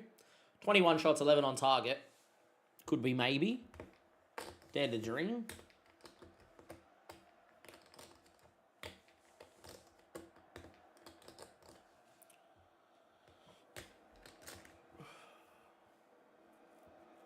Highlight for them, maybe. Maybe it's us winning the ball high. I don't know.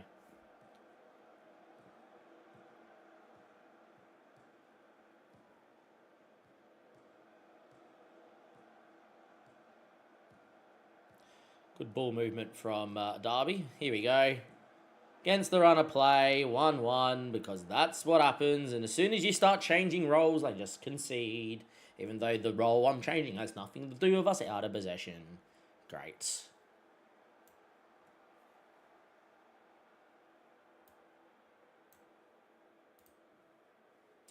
1-1, again being FM'd. 65% of the ball, 22 shots, 1.92 XG. We're going to draw or lose. Dumb game. Absolute dumb game. We just cop it so much. Just cop it every game. You just know the result before we've even started the match is that we're going to be in some sweat fest and end up drawing or losing because we dominate, and that's apparently a bad thing to dominate on FM. Don't have the best football team. Have the football team that can shithouse the most.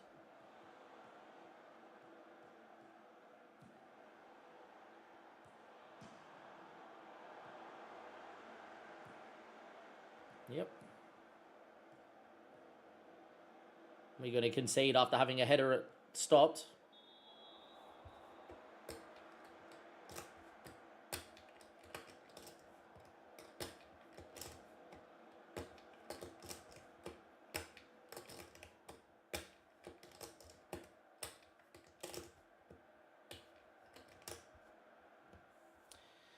Yep, another draw that we get FM'd in.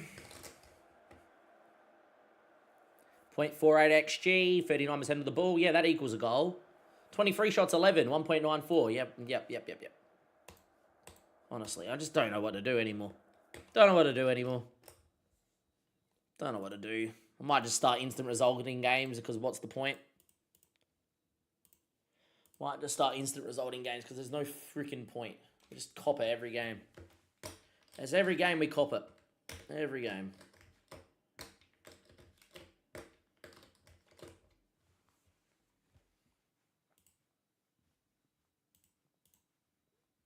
Eight goals under XG. Yeah.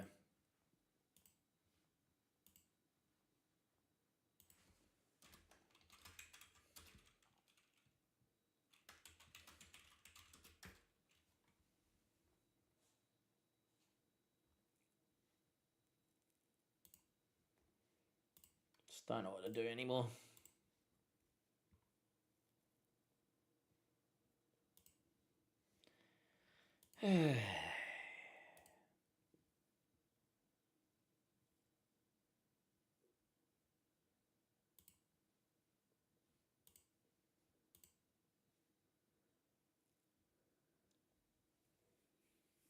I don't know what role to play him in. Scored a goal as a channel forward. Didn't blanked. Moved him to false 9 goal. Just, yeah, here's what it is.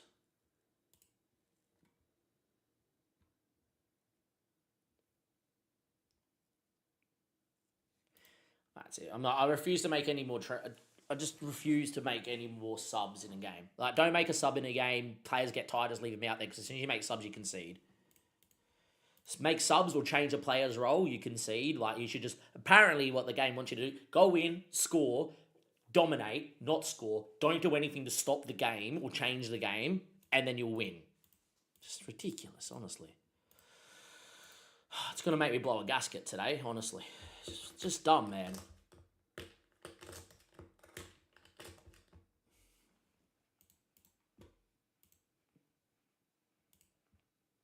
Like, my worry is in the FA... Oh, my God, we got Crystal Palace away on the FA Cup. Cool. That seems like a fun game. Well, at least we got a Premier League side away from home in the FA Cup third round. That ain't the worst. It's good for money, just a bit annoying that we can't make more money. We could beat them, I doubt it. But yeah, that would require us to score goals, and we're not scoring goals.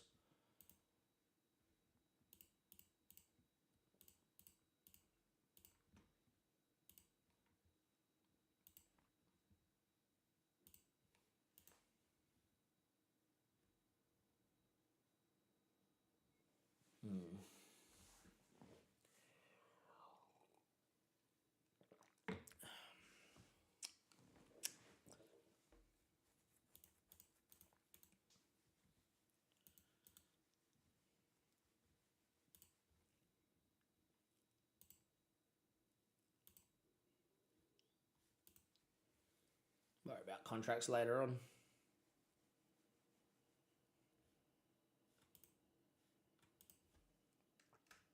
Don't think false 9 is the position. I think it's channel forward, complete forward, or a poacher. Channel midfielder is much better for Welch. Like, why would I change this guy's role, considering? He's got 15 returns in 24 games. Just, yeah.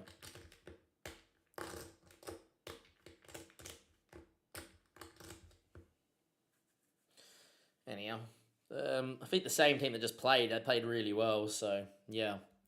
Andy Wakefield can get another game. It's important for his development.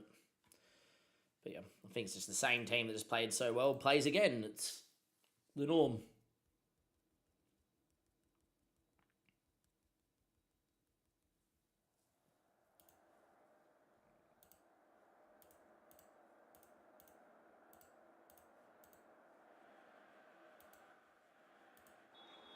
See if we win this one.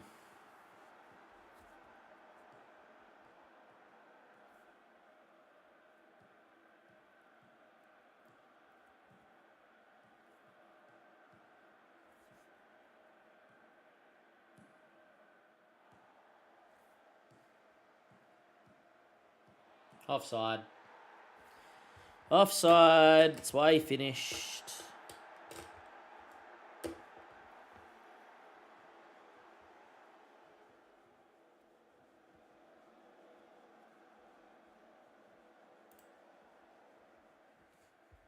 Huh.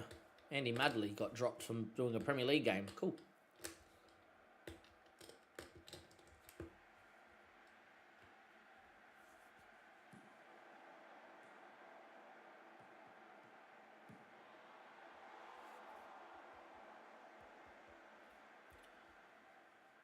Fair enough to have a dig. 0-0.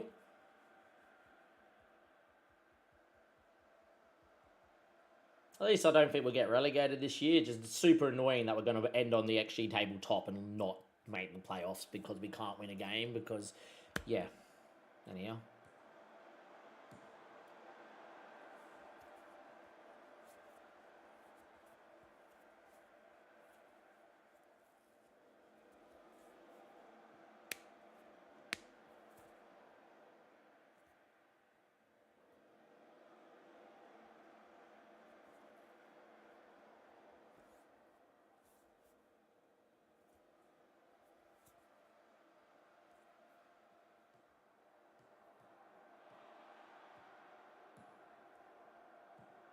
Oh, that I don't get it, man. Like, why would he try and pass it to my 10, who's surrounded by two guys, one standing in front of him? It's a dumb pass. Thankfully, we win the ball back.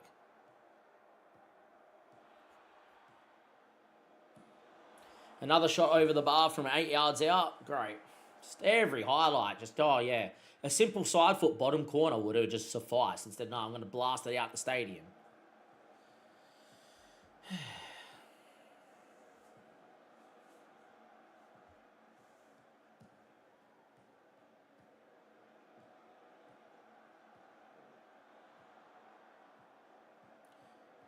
Not going to cross. This is going to be a shot. Oh, he did actually cut out to Finn Welch, who should have scored, and he's missed. At least it was a keeper save, but, you know, just pick a corner. Yeah.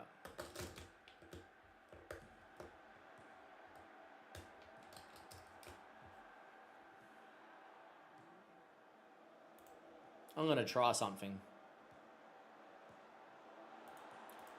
Don't mind me. Hit early crosses and, yeah. See if we actually cross the ball. Let's see if we actually cross the ball into the box now. Maybe we get some tap-ins. Just, yeah, dumb. Absolute dumbness.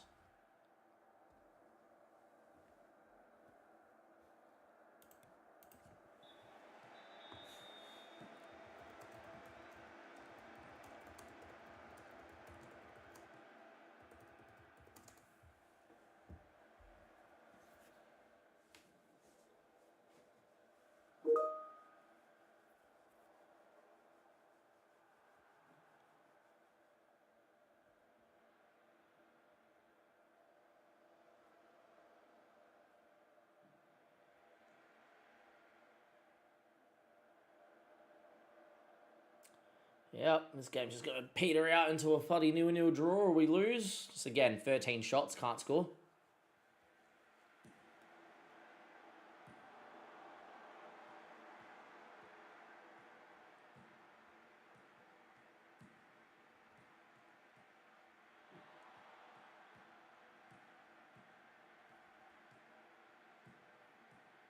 Offside.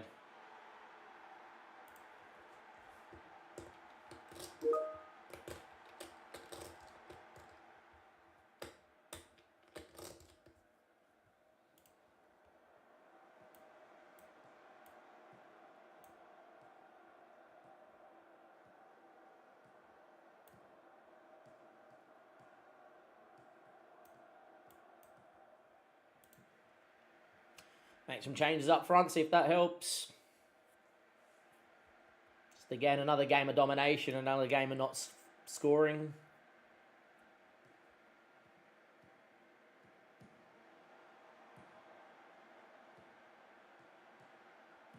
Hey, a goal! Helgeson cuts it, Philbert scores, 75th minute, 1-0. Brilliant.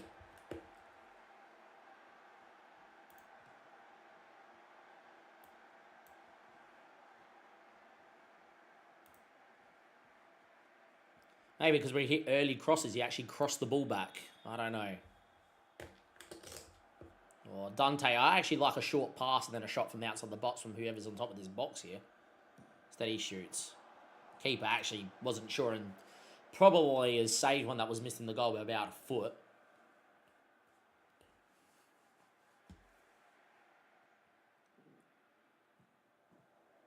Staying on the attacking because we're on this early cross system. Just want to see if it helps. He's trying to cross the ball. Okay, see, I don't want him to cross from there, but that's kind of what I'm telling the tactic to do. So yeah, I'm just trying to see if it helps.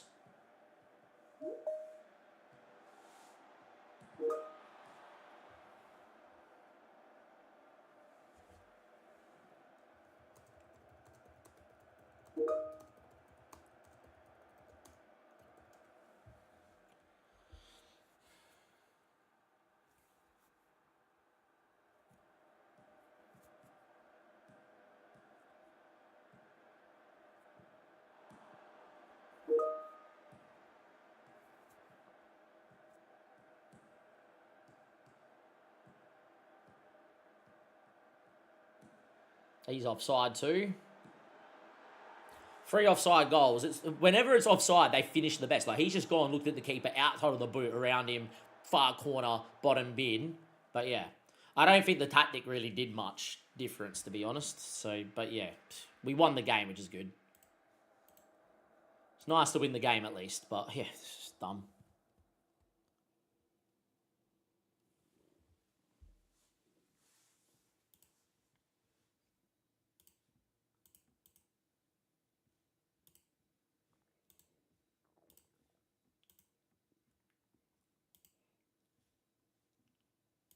Burnley away. We beat Burnley comfortably at home, so who knows?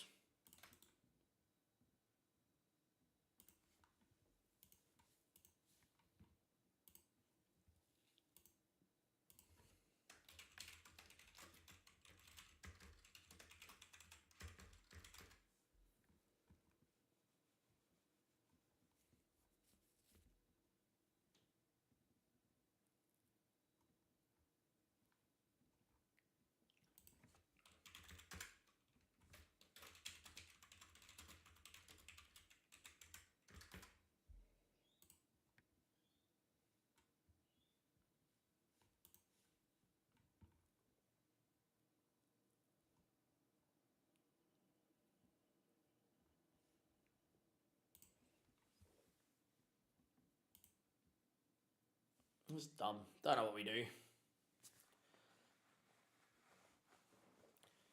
Don't know what we do to increase our goal scoring, boys. We're doing everything else right, but yeah.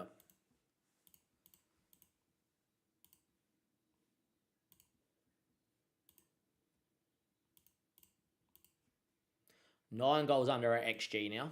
7 points under our expected points. Yeah, I don't know what to do.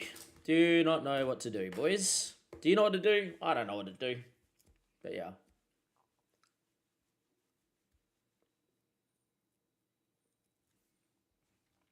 It might be to play strikerless.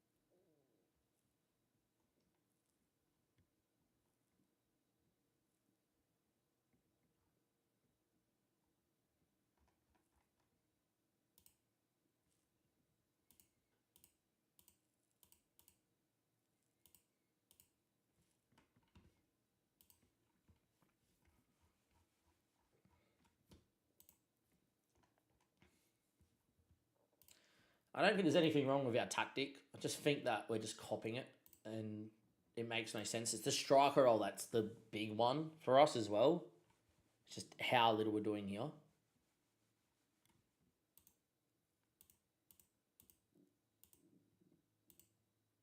Oh, it doesn't tell me. So 102 to 106. 109. Avoid a relegation battle. I'm going to go to that because that will put me under on wage budget. Because I think we're going to avoid a relegation battle. We're already on 43 points, right? You look at last season, right? 42 points was a relegation battle. 48 points. We should get over that. Should being the key word, but you never know. I'm never a fan of changing it in-game halfway through a season because I think that can cause bad form. But, yeah.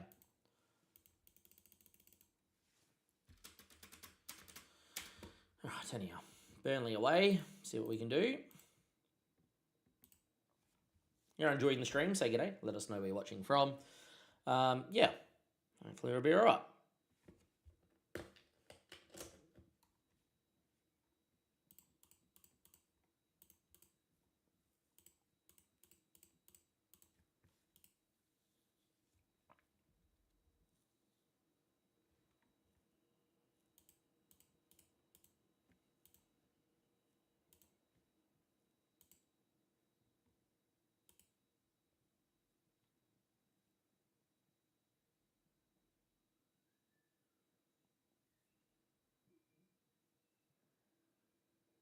So we could try a deeper lying forward roll.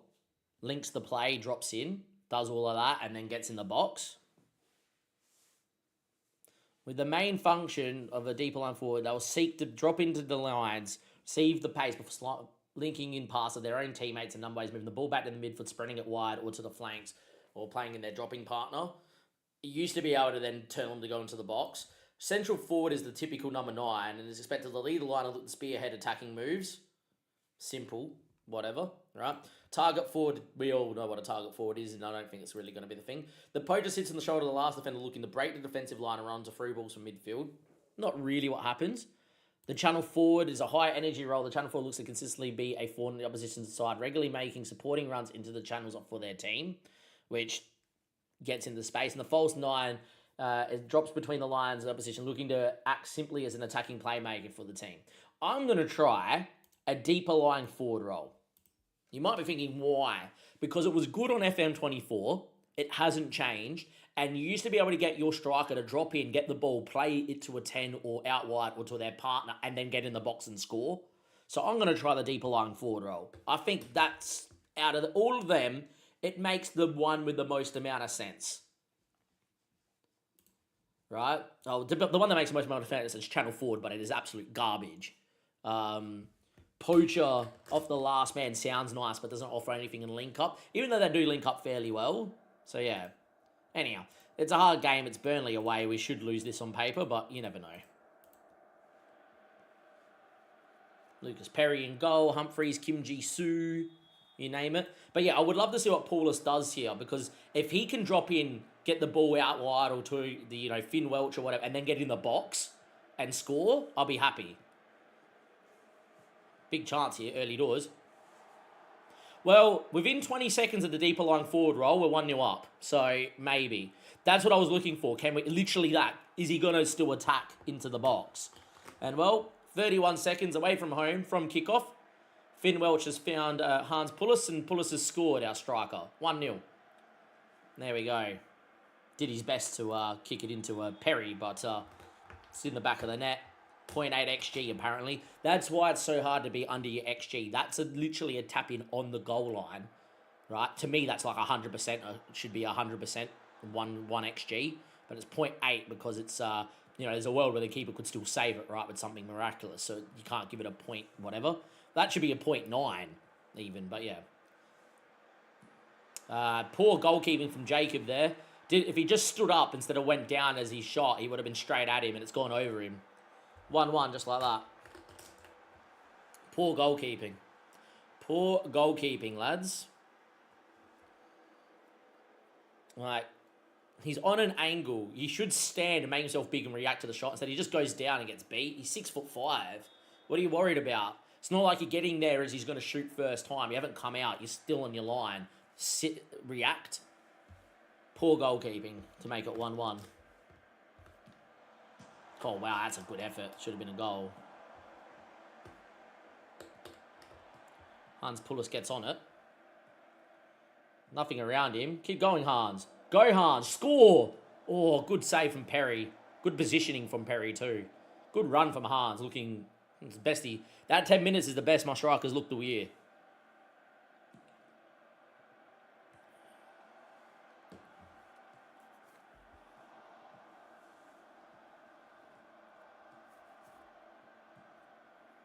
Though, like the highlight's still continuing though, 11 minutes in.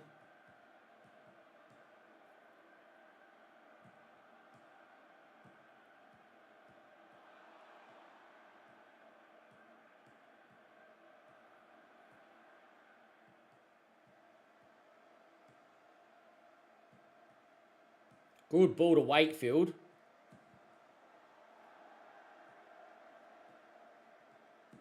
Shoot, Appion. Now not. Oh, good save from Lucas Perry. Jeez, good movement, boys. Playing unreal. Good start away from home against Burnley, apart from conceding thanks to my goalkeeper being a spaz. But yeah, just makes no sense to go and make yourself big and spread when you're that far away. He's just, any shot that's straight at you was in a great position. Just sit there standing. He would have just been like, yep, thank you. Instead, he's tried to spread from about 7 yards away from him. You're meant to spread when you come out and get on top of them, and as they shoot, you're on top of them, you spread. Simple one-on-one thing, but yeah, anyhow.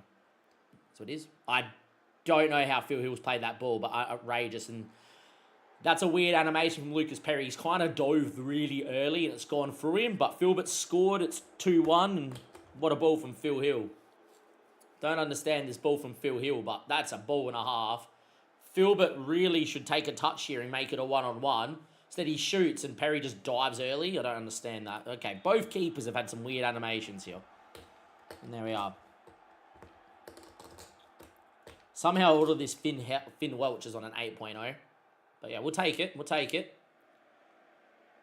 More shots, less possession though, which I don't like. But is what is. Turf Moor got 13,000 people here.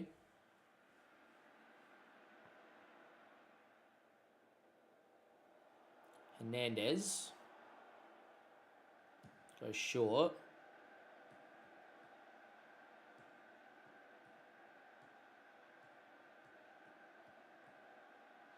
Vargas does really well, to be fair.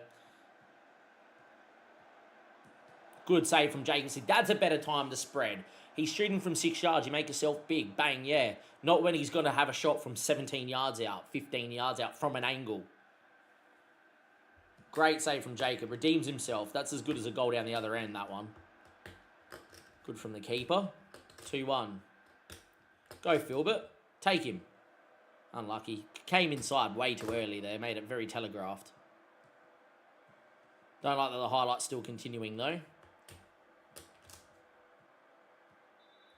I like what Sandar did then. He's like, I'm winning the ball or I'm going to make sure you get fouled. Headed away, top of the box. My God. Own goal, Finn Welch. Beautiful. Yep, deserved. When it rains, it pours. When it rains, it pours. Conceded 2 goals of 0.58 XG. Great.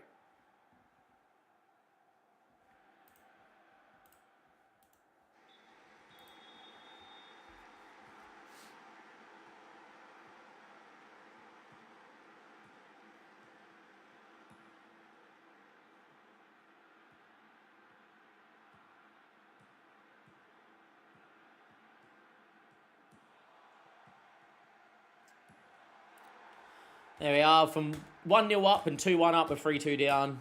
Superb. Superb.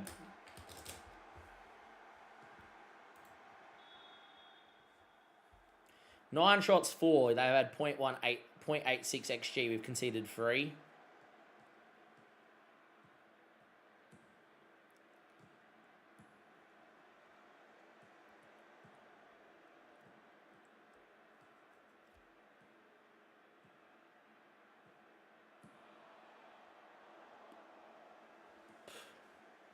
Not good.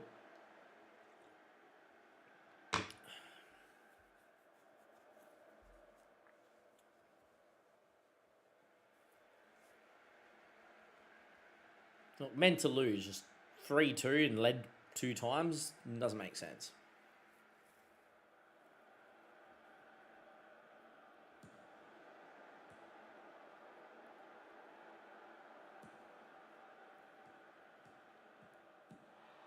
That would have been a great goal, to be fair. 60 minutes played. Who's having a bad one? Casanova will come in. Appion for Helgeson.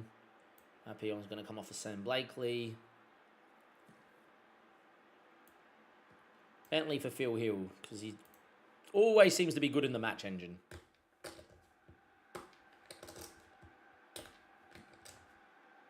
Very poor corner. Finn will get back on it. Was he offside? Referee says no. The ball across the box and no one attacking it.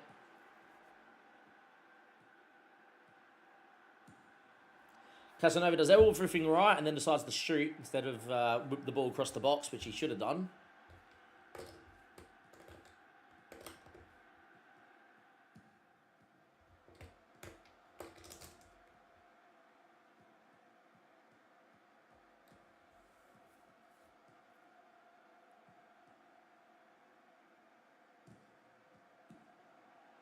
Unlucky. It was a good ball. Oh! Hans, well done. Reaction from Hans Pullis. First time he scored a brace. It's the deeper lying forward role. 3-3. What a crazy game. Great ball in from Sammy. Just needed a header at the back stick. It was very well done by Reed to Reed, or else that was a tap in. And then he just redirects it. Bang. Good header, Hans. Knew nothing about it. Injury to Philbert as soon as that happens, though. Of course it is. O'Dwyer will come in.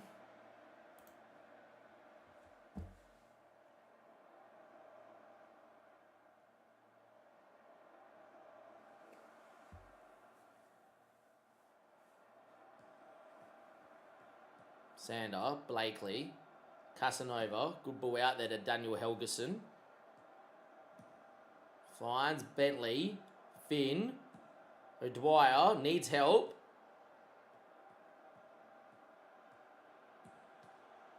Hans Pullis has a hat-trick.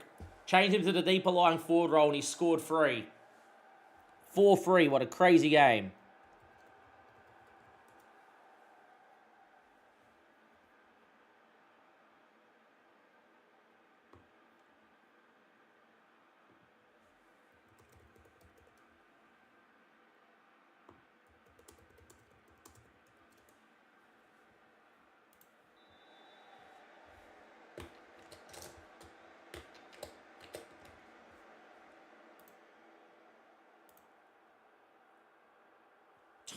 How many fucking injuries? How many injuries? How many injuries, game? How many? If it ain't FMings, it's injuries. And if it ain't injuries, it's FMings. It's just dumb. 2 injuries, both right wingers. Shoot, Blankley. Unlucky. He's a left-footed right back that has 13 finishing. He can shoot. 9 minutes of added time. 9 minutes. Jesus. Pull that number out, haven't they?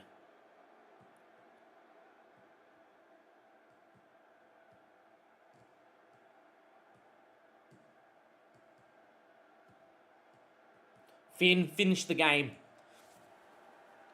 See. Big win. Hans Pullis, deeper lying forward role. First game in a hat-trick and an assist. Against Burnley. Well done. Good run, Finn. Highlight from kickoff because that's what we do. This will be 5-4. I love a cricket score. Well done, Sammy. Is that the highlight over? Probably not because we saw the kickoff.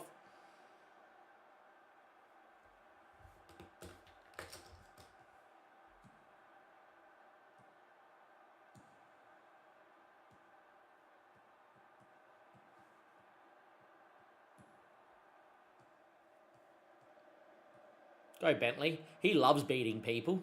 Keep going, Bentley. Wasn't far. Did everything right, apart from the finish.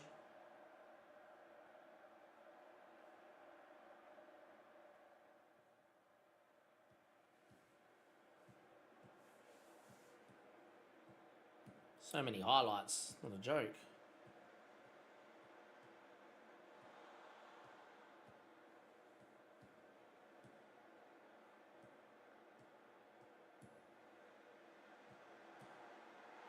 Offside against Bryce.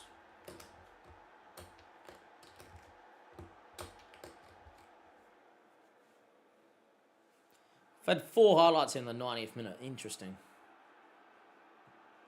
And balance and time wasting.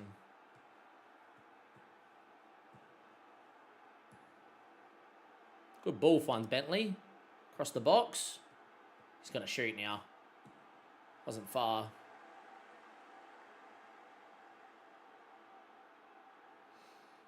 Hey, we win. Big win. Very, very big win.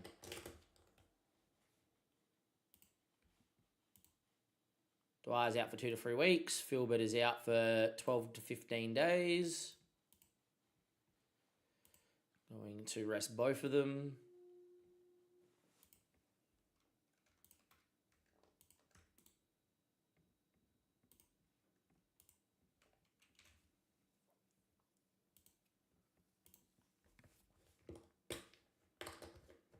Here's what it is, but yeah.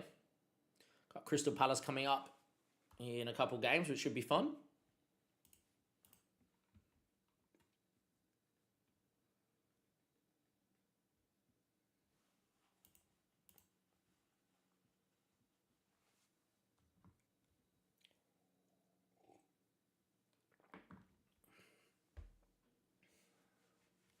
Oh yeah, it's the transfer window. I can get rid of Gomez here.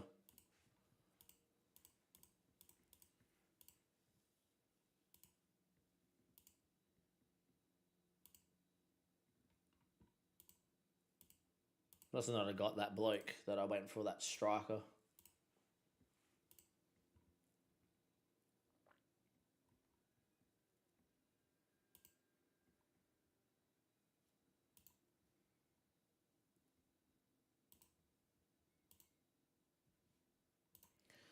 Yeah, intermediaries just don't work either.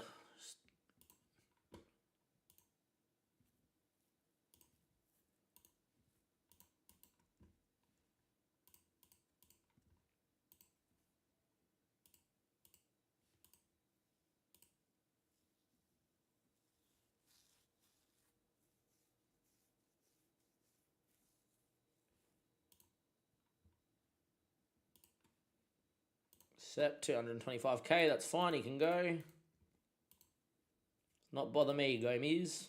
Under our wage budget now, which is good.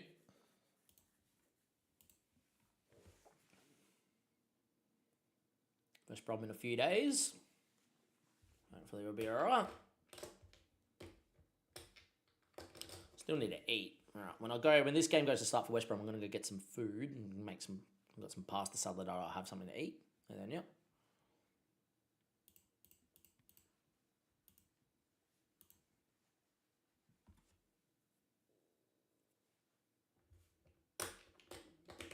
Heads up about Tarbuck. Oh, really? What's a Sammy Tarbuck one?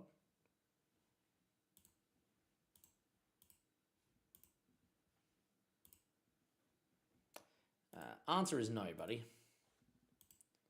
You're not that good.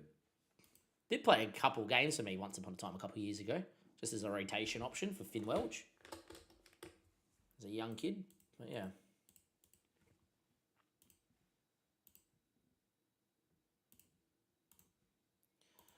Koch, it's about time you went somewhere else and actually did what you needed to do.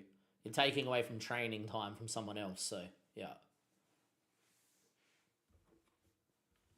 Still here on a non-contract was Okocha.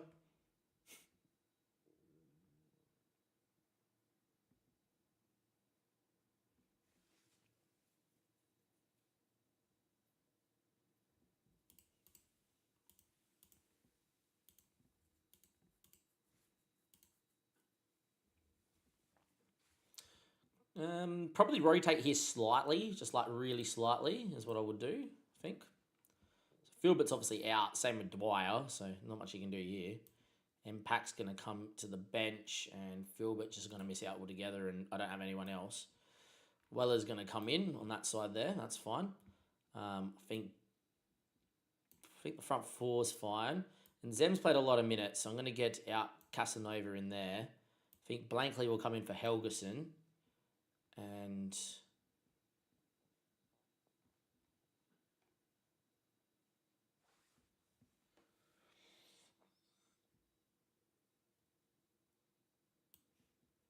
I'm going to M-Pack in at centre-back. What's your potential like, Steve? Championship centre-back, apparently. So we'll give him a game. Why not? Get a little bit of rotation in here. I think it's important.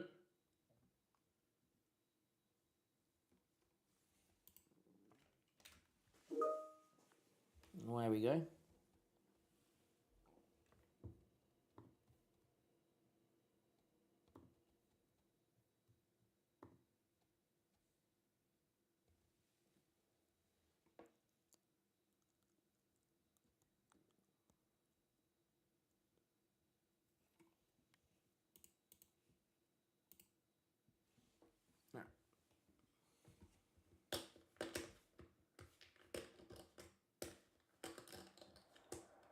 Let's go get some food. Josh Madger up front for them. What a player.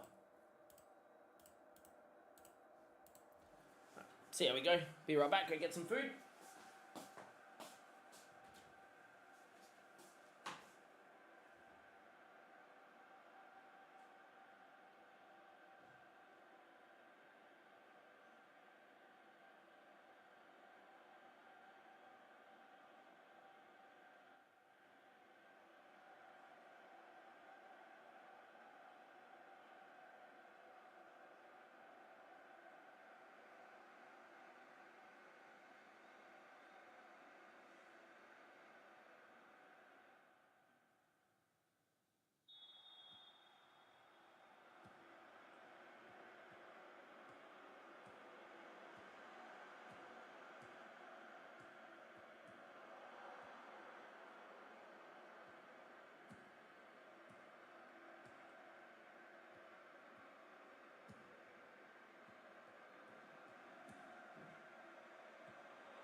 Right. 1-0. Who scored? Sammy Blankley ball in. We finally scored from a corner. Sandbar header, saved. Phil Hill. Looked like he was offside, to be fair. 1-0 though against West Brom. Good. Good. Take it, run.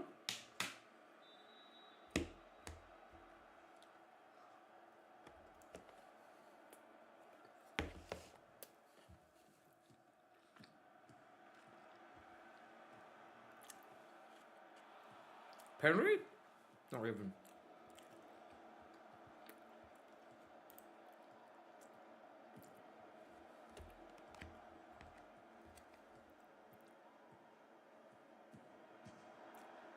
Why has he left it?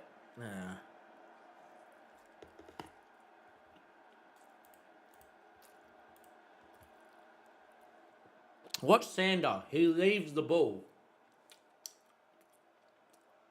So he goes to clear it off the line, block it, goes right down it, and he gets out the way and leaves it. Dumb. Anyhow.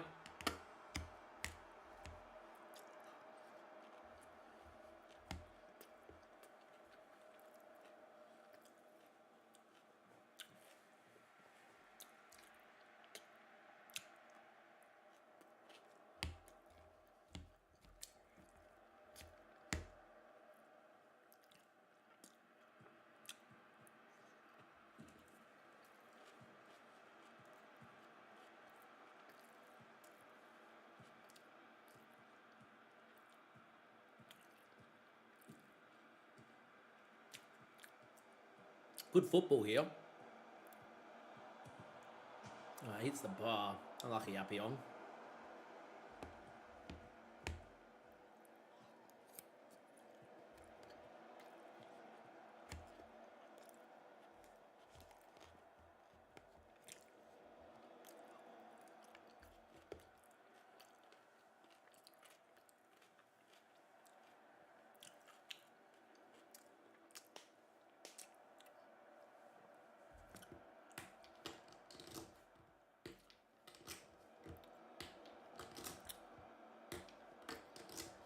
Game petering out.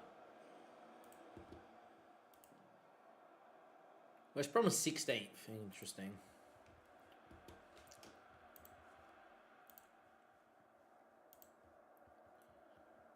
Trying to think, is it worth doing? Probably Phil Hill off, just trying to rotate him out. Maybe not because it's 1-1 and games are important. We can get a week break. Yeah, go with that. Screw it. No changes. Thought about it.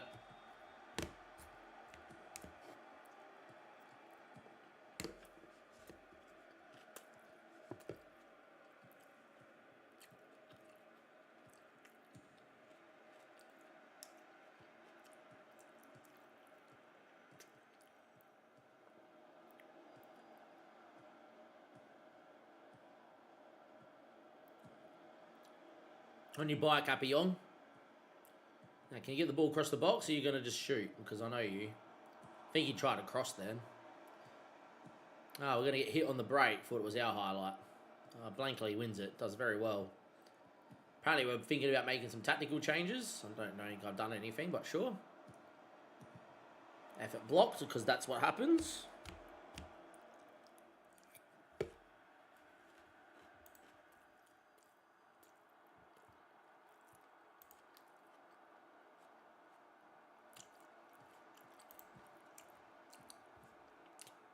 Move the whip crosses, see if it helps with less blocks.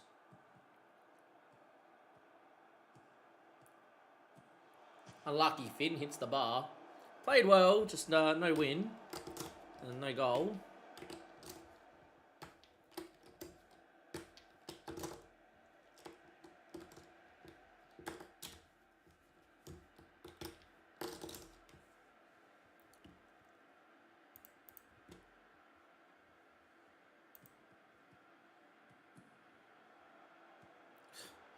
Against the runner play.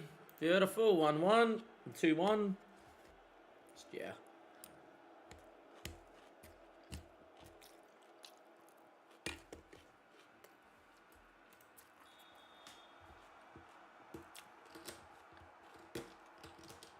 Oh, for fuck's sake.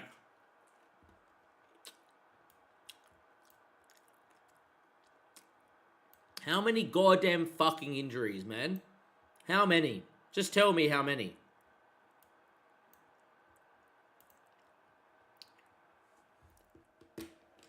Just tell me how many injuries. I'll start rotating for the FA Cup even though I'm going to lose here. Just, yeah.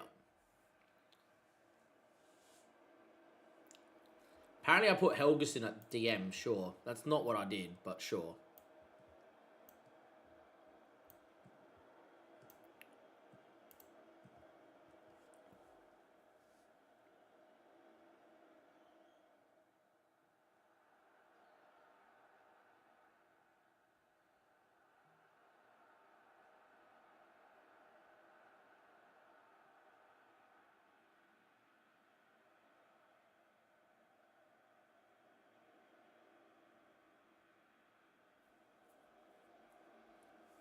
Again, I changed something to do with crossing and it makes my system that bad that we concede.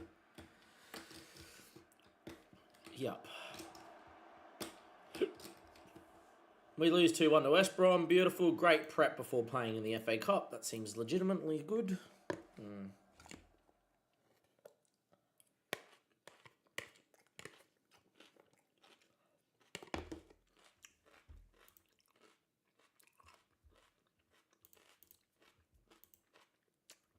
Any other injuries?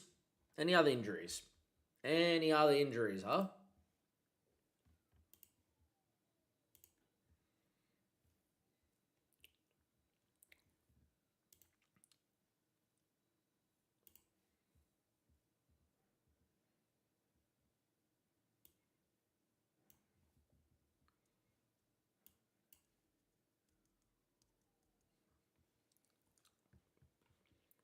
Any other goddamn injuries? Just don't stop.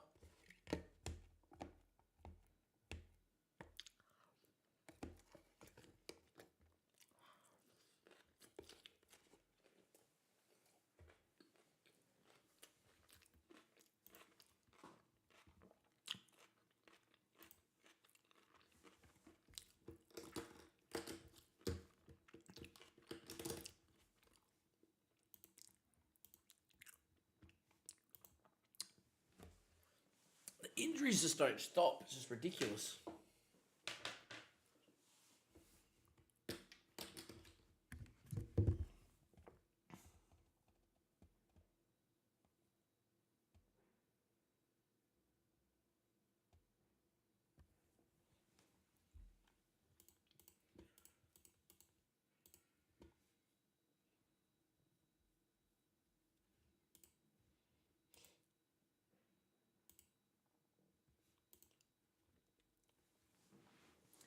Anyhow, see how we go here against Crystal Palace.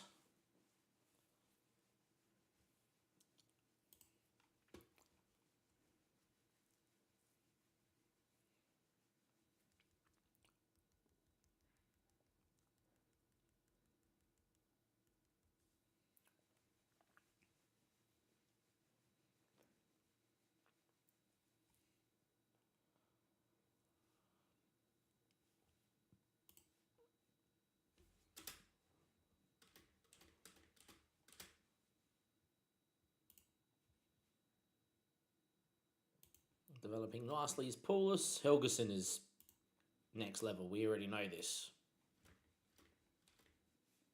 52 people in the update. Yeah, well, I'm not signing anybody.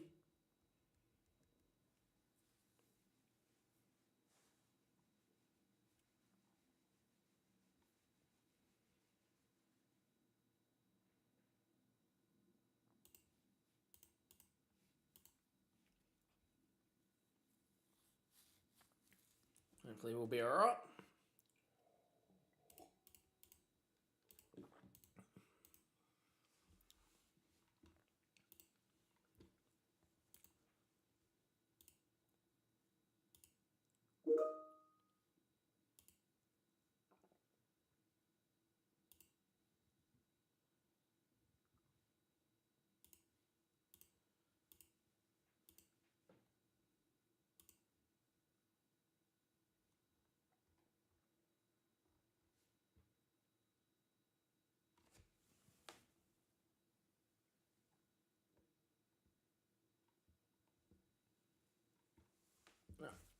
Gomez is going to go. That's good. Money into the club.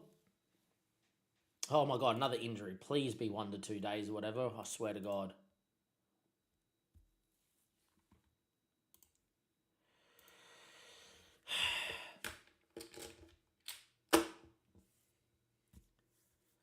Three, two, one, let's go.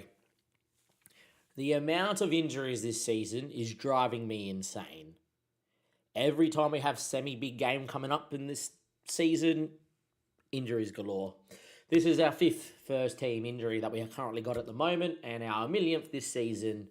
And Daniel Helgeson, who's been developing quite wonderfully, is now out for basically the rest of the season. Let's run the intro. We got Crystal Palace in the FA Cup. This will be fun, but yeah, I'm a pretty defeated guy. I've been live for 7 hours, and yeah, let's just go run the intro.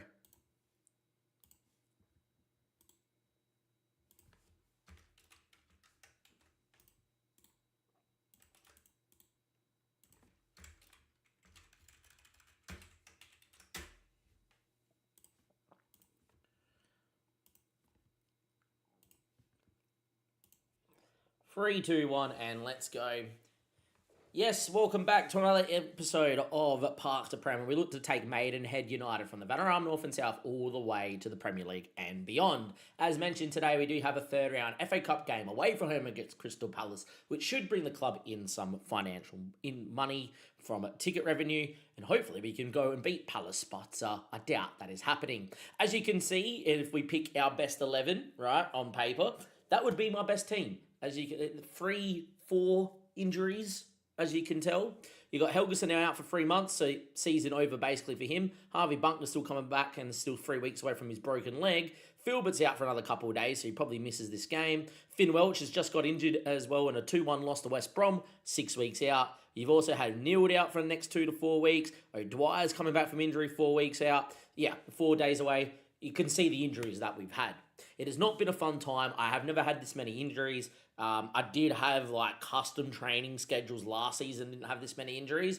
It may be that just the custom training with the new batch that came out this morning means that players are getting injured more and more unless you let your assistant do it.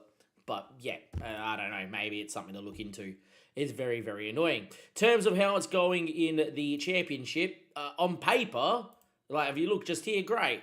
I am super, super, super annoyed. I have been live for 7 hours, and all I've watched my team do all day is just get absolutely pummeled by the match engine and get no love. Again, we're still top of our XG table. As you can see, we're 8 goals under the XG. You got to remember, I've scored 2 tap-ins from inside, on the goal line tap-ins. They're 0.84 XG chances. So for you to underperform your XG is massively crazy, because you have like 0.6 to 0.8 XG and you score 2 goals. It's like basically you make 2 XG on top of where you are. So to be 8 under XG is ludicrous. As you can see throughout the whole league, no one is even close to that. Oh, Stoker, they're two away. But yeah, see what I mean? We should be in the bottom half. We're also 5 goals over on the XG. And yes, there's teams like Rotherham and Stockport that are probably getting relegated this year that are under that. But around the teams around us, Nottingham Forest is the only other team that you would say is around our, sort of fighting for the playoffs, getting promoted sort of thing, that are on 8. We're the highest of the teams fighting for this.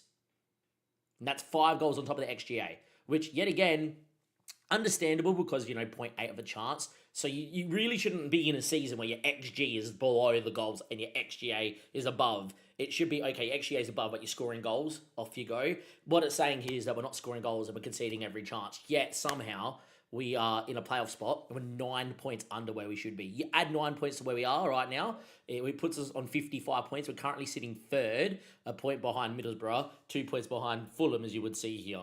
But it's absolutely ludicrous, some of the games that we're watching. Since we last met in terms of the fixture schedule, as you probably can tell, it's been very patchy. We did play Wrexham in that big game here. We then had this result, literally straight after. 0.008 XG, down to 10 men, shot from 30 yards. Our goalkeeper parried it into the back of the net. Cool, no problems. We've had other results like this too, obviously all the way through. Fulham, we lost 2-1, away from home. They're in and around us. They actually played really well, and their team is next level. But we had 2 XG away from home and played great too. And do you think we score? No, we don't. Just recently, we just lost to West Brom in a game that we've had 17 shots and 57% of possession at home. You can kind of see how this season's going, There is a lot of results that are, very annoying. Again, 23 shots, basically 2 XG. Derby only having 0.48 XG, goal 1-1. Yeah, it ain't a good time out here at the moment. But anyhow, we're going to save the game here. We're going to get into the match here against Crystal Palace. Will we win, go on a Cup 1? I doubt it. We have too many injuries and, I don't know what to do. We are copying it left, right, and centre.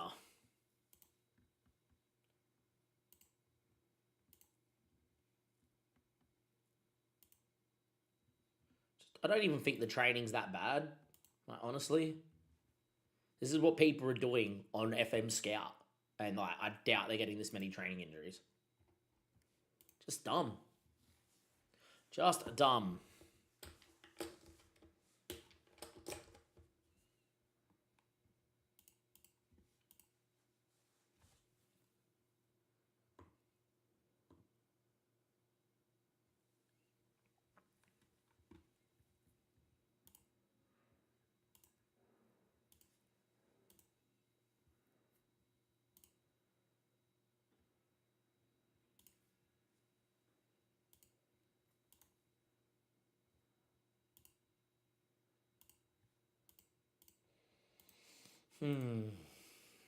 Let's pick the team.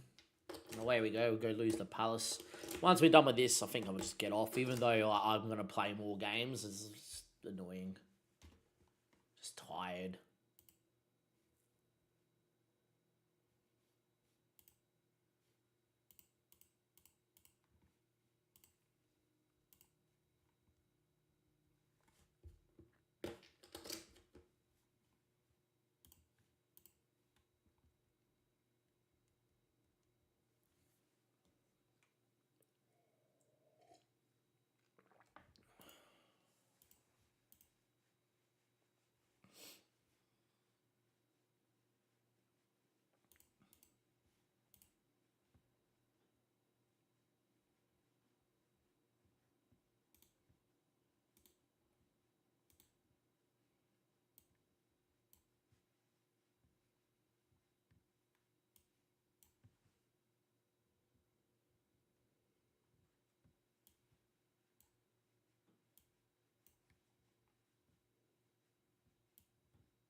Let's do this.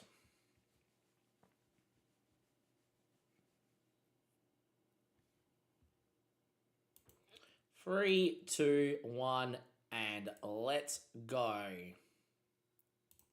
Here we are, transfer activity screen. No, maybe transfer history screen. Here we go. We did just make another sale. Marcus Gomez complaining he wanted first team football. Did Marcus Gomez. And let me just lower my laptop for work out the way. But yeah, as you can see, C+. He's gone on 2.2k week as a fringe player to Leyton Orient. So again, where this game maybe fails, I try to put him to a squad player. got annoyed saying, no, I'm not a squad player, I'm a regular starter. No, you're not. Look at the people I have around you. No, I don't believe that. Complaining, those interviews. No matter what you do, you can't talk players out of it. They don't accept nothing. And then, we just shipped him out for 200k. And, of course, he takes same amount of money to be a fringe player later on in 2 divisions below. I don't know if that's down to the reputation of my club, but yeah, it feels like there's a lot of things that are still off in this game, and that's probably one of them. In terms of the team, it's pretty makeshift, but Casanova comes in at right back, which ain't a bad thing. Wakefield's come in at defensive midfielder. Filbert and Bentley both aren't fit enough to play, so we're going to get Weller out for Filbert, and O'Dwyer's going to play in the hole, and that's the team that we're going to go with. It is what it is. I doubt we're going to beat Palace here. I expect us to lose. No FA Cup run for us for the second year in a row. I don't know what to do. I might actually get Don Weller through the middle because he can actually play in there and put O'Dwyer. Now, Pulis is actually someone I want to speak about. I've been trying to get him scoring goals because if you look at this, 10 goals in 20 isn't the worst, but you expect a little more. It's because he scored a hat-trick last time out, or 2 games ago. Against Burnley, we played him as a deep line forward. He linked up, played beautifully, scored 3 goals, got an assist. So I'm trying the deeper lying forward here to help us in build-up and to help him get some goals because Poacher just stopped scoring goals. Channel forward ain't scoring goals. I tried a false 9 and it kind of worked, kind of didn't. So I'm now trying to deeper lying forward. And, well, first game we played him in, he scored within 20 seconds and got a hattie. So, yeah, it'll be interesting to see what happens. Palace look like they have a good team. They also have Jaden Dans up front, which is a former Liverpool prospect, which is pretty cool. They've got Dominguez, Eze, as in actual Eze at Palace, and he's club captain. Eze, they let Eze go back to Arsenal, from Arsenal. Interesting. Anyhow, away we go. It is Eze. Wow. Okay. That threw me. But yeah, be interesting to see how we go here away from home against Crystal Palace. Hopefully we give them a game of football. We did play Palace a couple of years ago in the Cabaret Cup. We lost 1-0. We played well and then Mateta scored coming off the bench after half-time. He came off the bench and scored straight away. Anyhow, 7 minutes in, Zim finds Appion. Would be nice to win this game if we could. Appion failing to cross the ball because that's what he does. And yeah, he was probably, knowing the match end, was trying to somehow beat him so he could go on a run and shoot because that's all that happens. Wakefield finds Phil into Hans Pulis. Goal disallowed for offside against Hill. To be quite fair, he was off by a mile. I think Pulis could have been offside as well. But 0-0, 7 minutes in. We've scored, but it's been disallowed for offside. Anyhow, Chris Richards is a fairly full-strength Palace side when you look at it. Has come in here. And typical FM giving us a key highlight is going to go for 2 minutes, instead of like cutting out all of this and then giving us the actual key highlight that they should show us. But here we are. Hopefully it's us winning the ball back and we can have the key highlight. Who knows? Dominguez goes back there to Barfov and Larox into Chris Richards. And looking with Cooper Miners, who played very well that day a couple of years ago against us. And hopefully Jaden Dans doesn't create too much of a havoc here.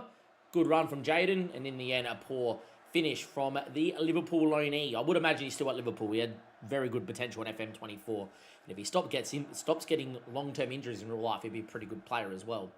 Is he contracted to Palace? Doesn't say here, but he looks great. Does Jaden Dans. Well, early doors, it's been mainly all Palace, but who knows? Maybe we can build from the back and play some good football. Appion finds Mr. Phil Hill. Hans in a very good spot. Now, can he hold it up and get others involved? Finds O'Dwyer. Gives it out to Appion. Has runners. Instead, O'Dwyer. Oh, my word, Appion. We lead 1-0. I was hoping he was going to play Phil Hill. Instead, he shoots. It's over the keeper and in. And from distance, Appion skills a worldie. And then the FA Cup third round away from home against Premier League Crystal Palace. We lead 1-0. What a finish. Swing and dip and curl. And in the end, Whitworth probably should do better. But he didn't. And we lead 1-0. Potentially goal of the series, says Dim on stream. We are, of course, live. Give it a like, subscribe to the channel. Links are down below. Maybe it is. I think what I'm going to do is move training back to whatever they kind of suggest to kind of limit training injuries. As it looks like we have an injury to Casanova. It's got a tight calf. And we're down to 10 men against a Palace side. Yeah, this is not good. But we win the ball, and Andy Wakefield back into Sander. Finds out to Wakefield. And Zam, Pulis, Hill. O'Dwyer's in. We're 2-0 to the good, boys. We're 2-0 to the good against Crystal Palace away from home. Well, you never know, lads. We get the gate receipt revenue, 50% of the gate receipt revenue for today. Can't get my words out. Been streaming for 7 hours. And now out of nowhere, we've scored twice and we're 2-0 up. Great ball, great run, great finish, great goal. 15,000 people, so not a complete sellout here at Selhurst Pass, but we're 2-0 to the good. Take that and we will run. Dwyer finds Wakefield into Casanova, into Dwyer, back to Casanova. Good football. Weller. Good ball out to Phil Hill. He's got time. Can beat a man. Lays it to Nizam. Deflected, falls to Dwyer. It's 3-0. We are 3-0 up against Crystal Palace away from home. And dare to dream of a cup run? Didn't think we were winning here with all the injuries we got. Our star right back's out for the next 3 months. We've got our star winger out for this game. We have, I didn't think it was happening. But we are 3-0 to the good. And here we are. Take that and we run. So far, when you look at the stats, we've had the better of the game. Fortunately, we can't do this in the league this season. But maybe we would just go and FM people in the cup. I'll take it. Well, not even FMing, just, massively outscore our XG. Highlight continues here. We still got another minute away from it being half-time. Maybe we could find a fourth here. Otabeo has not had the best of year, to be honest. Finds Appion. Phil Hill making the run. Appion just going himself. Can he cut it? No, he's going to shoot. No, finds Nzem. Appion. Don Weller, 4-0.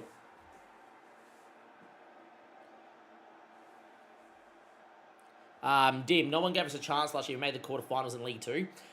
That's 2 years ago. We made the quarterfinals in League 2. We got knocked out in the second round, or the third round, by memory, by Plymouth Argyle last year. It was very disappointing. But we're 4-0 up here. What football? Right on halftime, made it 4-0, and I highly doubt Palace are coming back into this game. But you never know. Like they're a much better team than us. We could concede 4.5. But hopefully it'll be all right. And this has been a very good performance. Is this halftime? Should be halftime. Oh, it's a mistake. Phil Hill. Go, Phil. Maybe it's 5-0. Phil beats one. Ball back stick. Hans Pullis. Oh, he's just headed just over. Could have been 5. What a performance here from Maidenhead. And, well, outrageous, boys. What a 45-minute display that was. With that said, I don't really have too many people on the bench I can bring on. Blankley's going to come out for O'Dwyer because he's coming back from injury. Great game from O'Dwyer. Casanova's also dead. I don't really have another right back. I can't really do that move. Undo. Because Casanova's got this knock. Potential lower leg injury. It's a tight calf. I kind of want to make changes because I'm like, you have to. You're 4-0 up. Start rotating for the next game. But, yeah. Anyhow, it is what it is. I don't think Sander can play right back. And I also don't want to have any potential, comebacks here.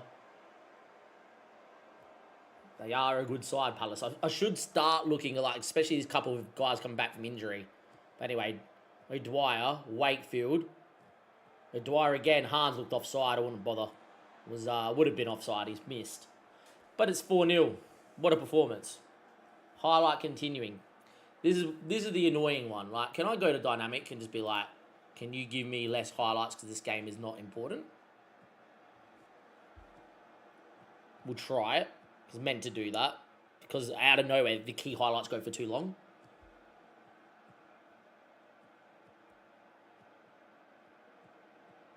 Like, we shouldn't have seen any of this half so far.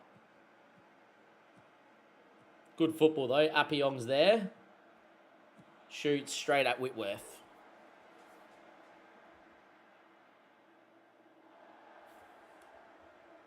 Is that the highlight? Thank you. Now I'm hoping we just don't get a highlight, right? Until it's like a goal-scoring highlight. I don't know. I don't trust Dynamic, to be fair, from what I've watched. I played a couple games on it in the beta, and games went for 20 minutes long.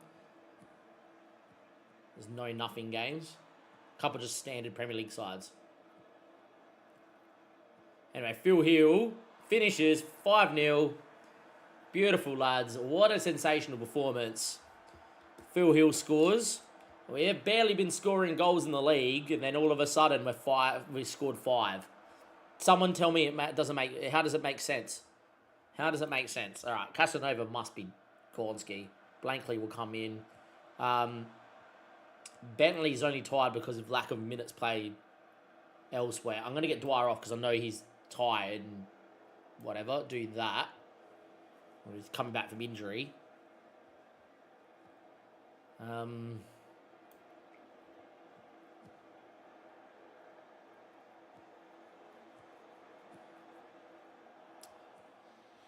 Yeah, I don't know. Stephen Mentpat can come in for Sander and just do that. Surely they're not going to score 5 goals in 30 minutes. But anyhow. Again, though, our striker's not got on the score sheet. They are so woeful on FM this year, the striker role. Or the striker position. Don't really see too many goals. Anyhow.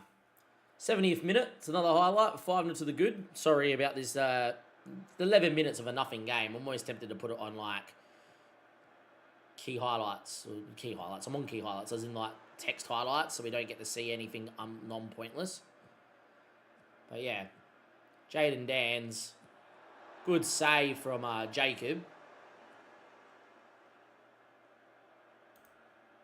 Gonna do it. Just get through the game. Like, honestly, get through the game. The game's over. We've won. It's nice.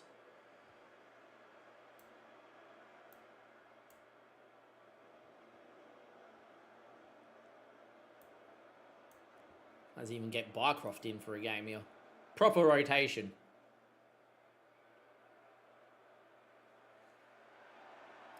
Like, it's a pointless game. You look at the stats, have been fairly even, yet we've scored 5. Oh, they've scored. There you go. Maybe the comeback's coming. I doubt the comeback's coming. If they get a second, we'll move back to key highlights. Because they could score 5 goals. That's a finish.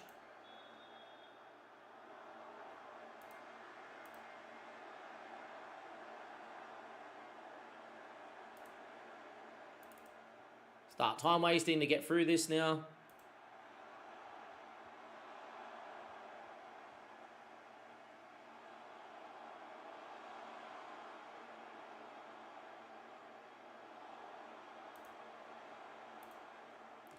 All right.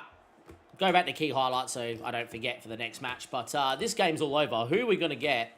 I actually want a team that's like in League 1 or League 2 so we could win. And then try and get a Premier League client in the round 5. But yeah, anyway, Eze, who's back here from Arsenal, creates an effort for Cooper Miners. That's not going to lead to much, and there we go.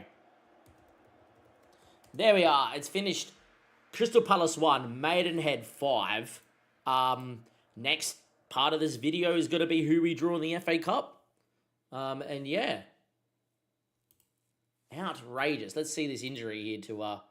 we receive 141k for winning in the 3rd round. Do you really receive 141k for winning in the 3rd round? I did not know that. There you go. What's the 4th round? 162. Beautiful. I thought it was less than that. I will take that. Casanova's out for 1 to 2 days. Boys have played well. Yeah, send the assistant. And I'll see you guys for the FA Cup draw. Oh, it's not the draw, but who we're playing. Did not expect that at all.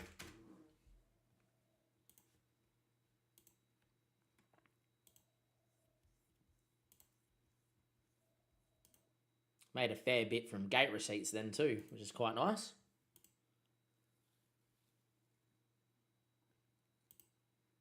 Used to tell you here, but it's glitched out. Income breakdown. Nice. I can't even find out how much I made from gate receipts. Cool, cool.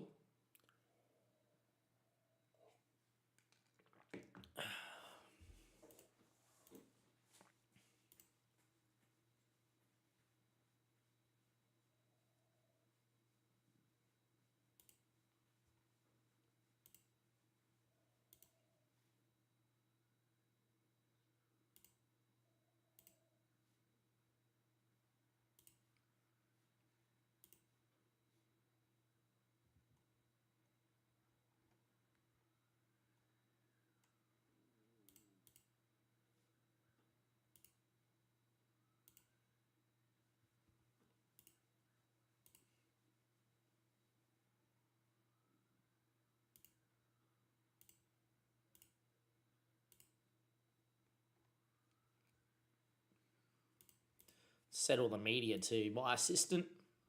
That's fine. Stockport in 7 days. Hopefully we win. I'm not changing that team that just won 5-1.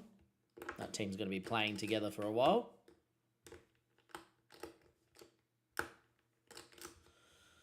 Might as well try and win the title and then take it on. But yeah.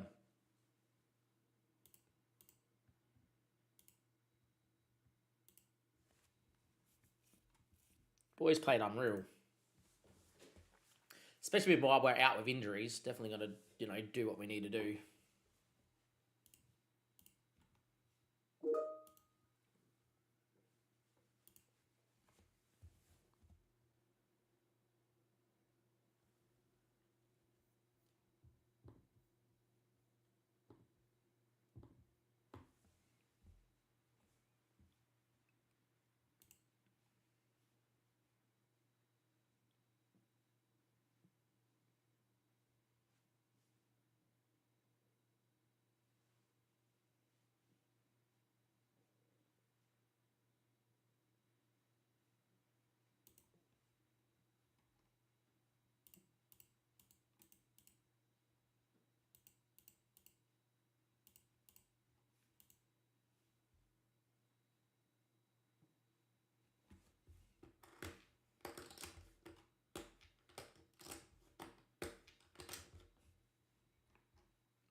I'm happy for Daniel Jebson to leave. Because, getting the wage off right now would be great.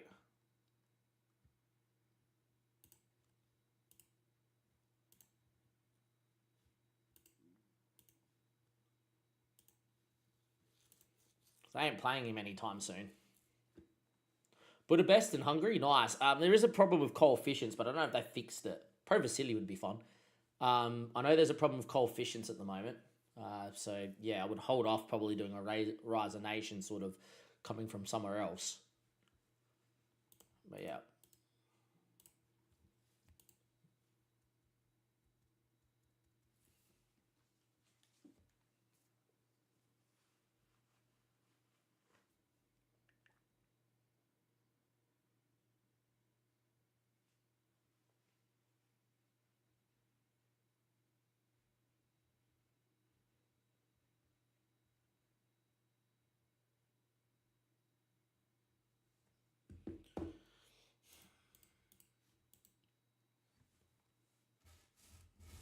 Pro Vasily Fallen Giants would be fun.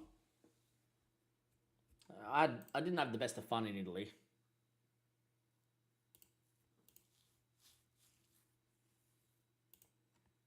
Crusoe Dyer. Well, look, he played really well. I know Philbert's going to be back from injury, but how the hell do I just tell the team that just won to, yeah, anyhow.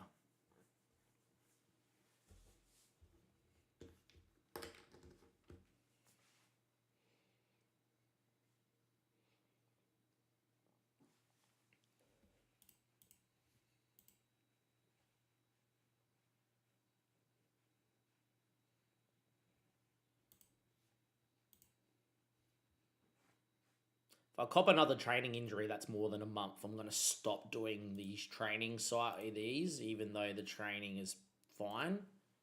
I'll copy these from FM Scout, so they're usually very good. But yeah, this team's going to play again. Anyone back from injury? Neild's sort of back from injury to be on the bench. Cool. Anyone else? Harvey Bunker's not ready and Taylor can come to the bench. I haven't done Spain in a while. They have 4 levels. That would actually be pretty fun too. Spain I really enjoyed. I liked Spain. So it's not a bad idea, JS. Jacob, Casanova, Samba, Otabeo, Appiong, Wakefield, Nazim, Dwyer, Weller, Phil Hill, and Hans Pulis. See how we go. Dwyer played sensational last game out. See how we go here, boys. Come on. We just won 5-1 against Palace. Hopefully we do all right against Stockport County. Like, we don't have to go up this season. I just don't want us to keep getting FM'd.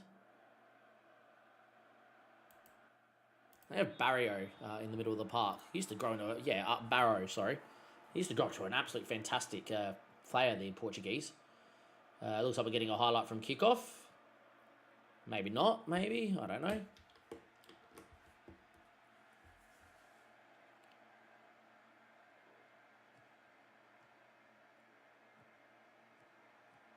Alright, Nazem. Appiong. Back into Nzem. What's a Bayo? 53 seconds played. Phil Hill. Goes himself. Keep going, Phil. Good save from O'Leary. Phil nearly scoring a fantastic goal.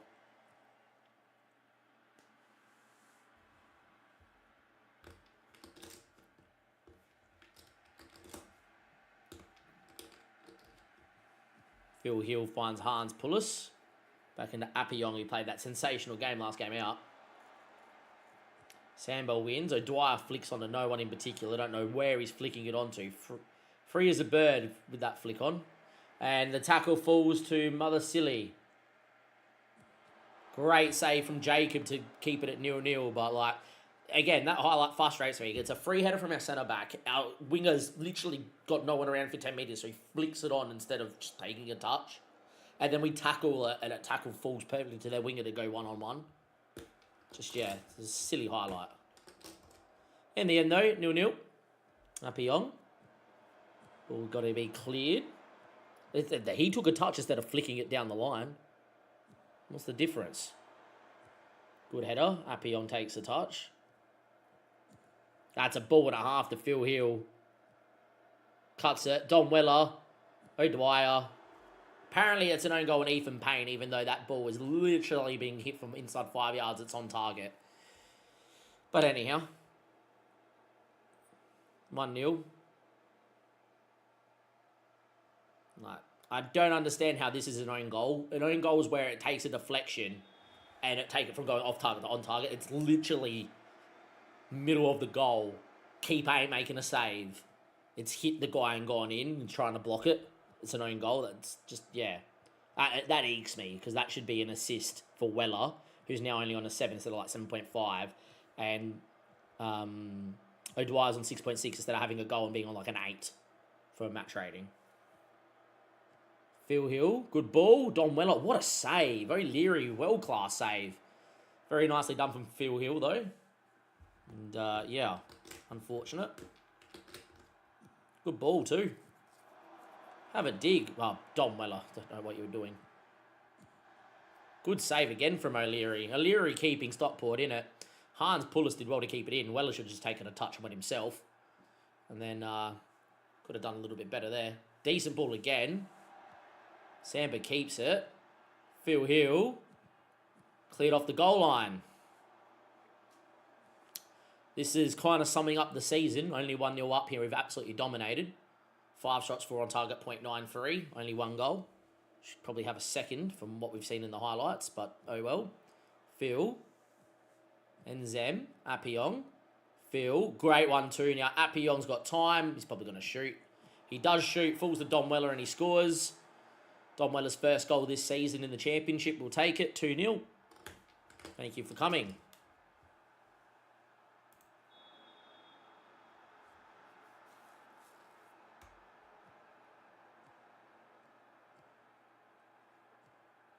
Considering the match rating went massively up for Appiong, I'm guessing he got the assist for that, which he should do. In the end, 2-0, which is nice. That's a pretty decent ball, but falls to Barrow. Yeah. First goal in 22. That's quite annoying. Again, we have conceded a nothing goal from distance. For a 6'5" goalkeeper that can cover most of the goal, Jacob concedes a lot of chances from out of the box. Should do a lot better. Again, we've conceded a 0.4 XG.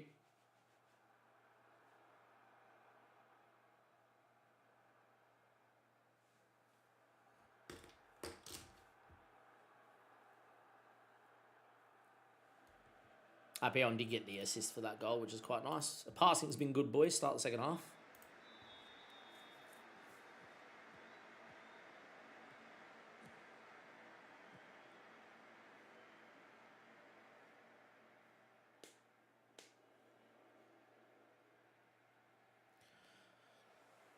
So we're sweating in this game 2-1 in a game that we should never have conceded in, but anyhow.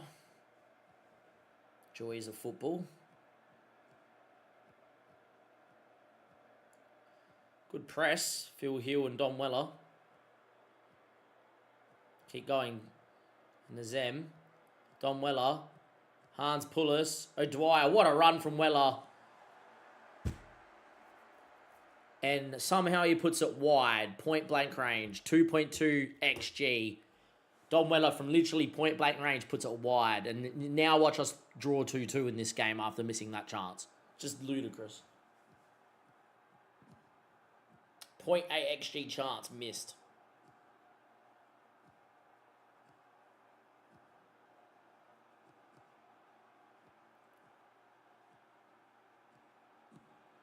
Unlucky Phil.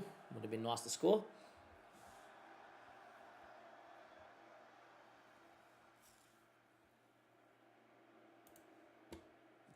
Blankley's going to come in for Casanova. Filbert for O'Dwyer. Get him back to some fitness as well.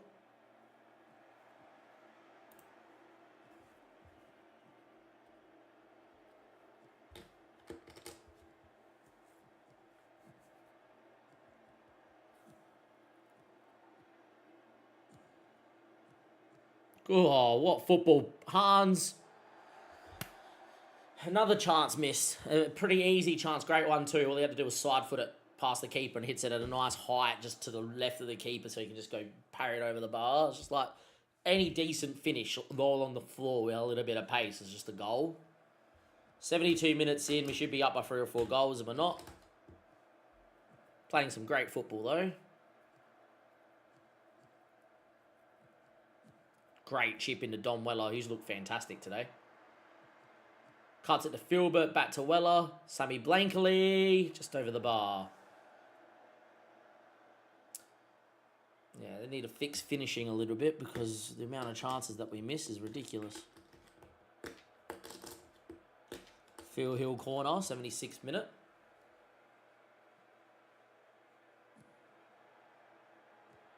Hits the post. Still 2-1, and judging from what I have seen this season, this is going to end up finishing 2-2. And just, yeah, we'll concede some like 89th minute cheesy goal.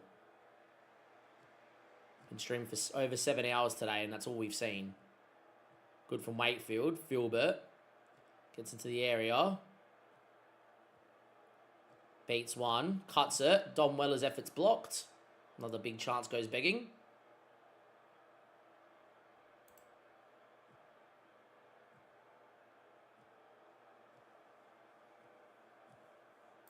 Neil's going to come in for Enzem.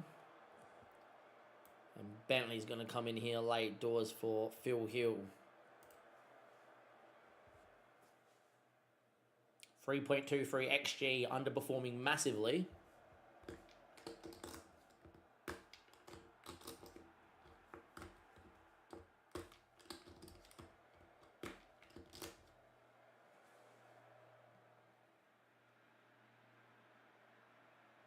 Highlight in the 94th minute. We all know this is going to end with them winning the ball and going on the break. Blankley's actually done really well. So it's going to be a pointless highlight.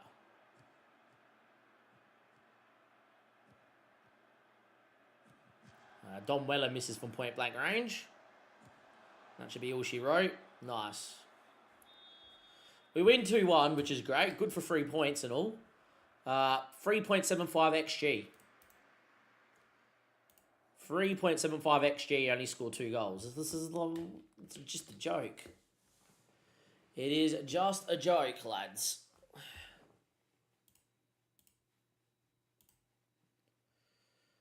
Just a joke.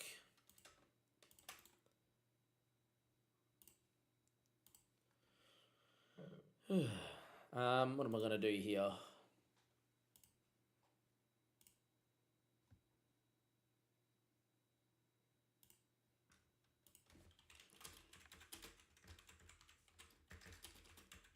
Saving that as FA Cup 5-1 versus Palace, because like if they play so well together, they're just going to keep playing. Yeah. Just ludicrous. Anyhow, who do we get in the FA Cup? That's the question.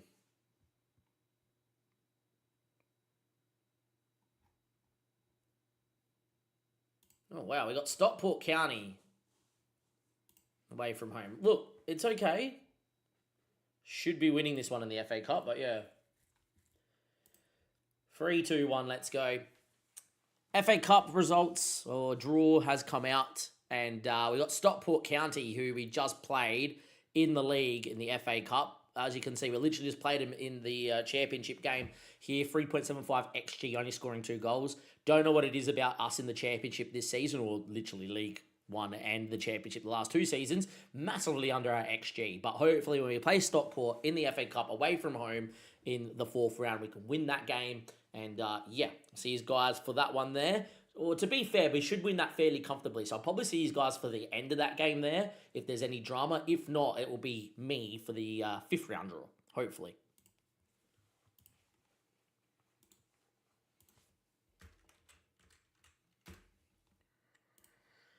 Yeah, should hopefully be all right. It's a pretty good draw. I got what I wanted, which was a weaker side. Probably would have liked a League One side or a League Two side. No, there's a world now that we win this game against Stockport, right, in the FA Cup, and then we go and get ourselves a smaller side. That would be ideal. What's the time? It's after 3 o'clock, which is good. Means my partner's going to be on her way shortly, which means we're going to be getting off shortly ourselves and go and have a shower and whatnot. I'm going to do some Christmas shopping later. But yeah. Not too bad.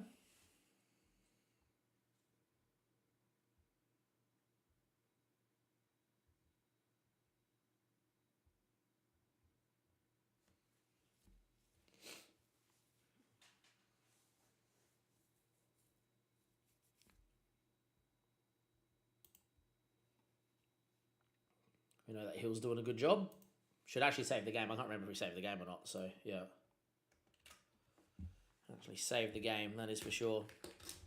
I'll play this game here against Cardiff. We'll play until we get FM'd. That's kind of the go. Or until my partner gets here at least. Phil Hill developing quite nicely. Could improve slightly. I think he can improve more than slightly, boys, but yeah.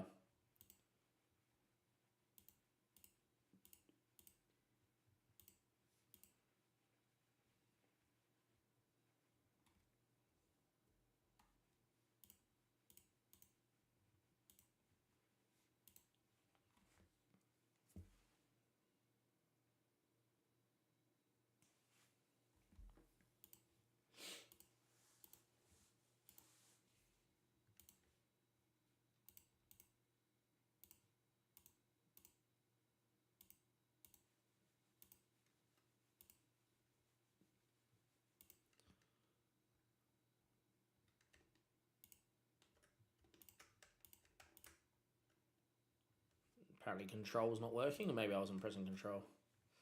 Anyhow, doesn't really matter.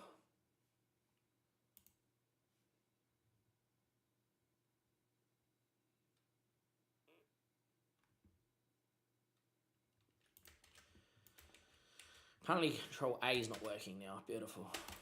Yeah, just keep it. Don't really care too much about any of that.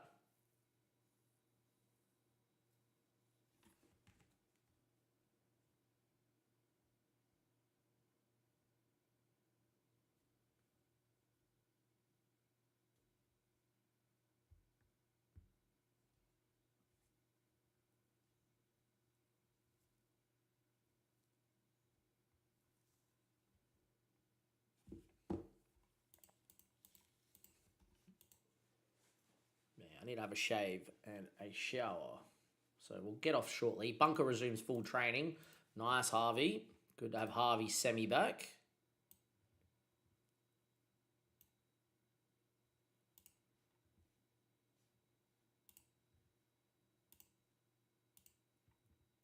Harvey's happy to be a squad player coming back from injury, which is quite nice. We'll always take that and run.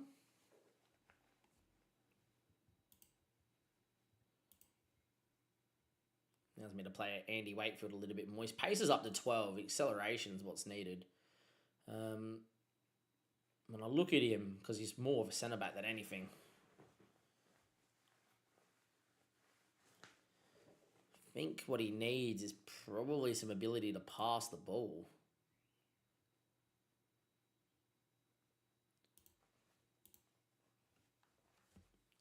I think him learning how to pass the ball will help him as a DM. And yeah, but Andy Wakefield, good player. I'm very happy with him.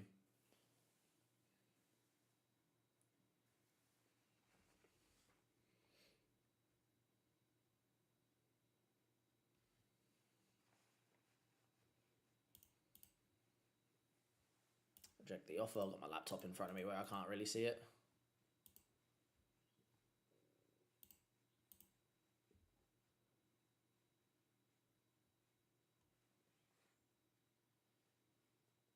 Finn's out for another 3 weeks. Dom's played pretty well on the whole and hopefully continues to play well.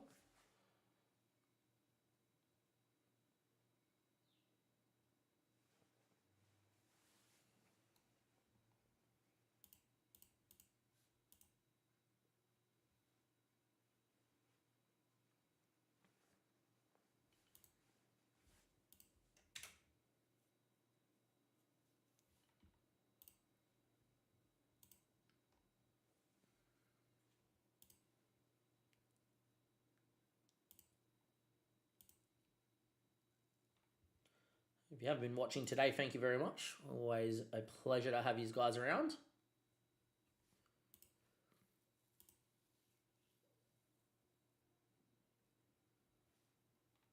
Apparently my thing didn't come in.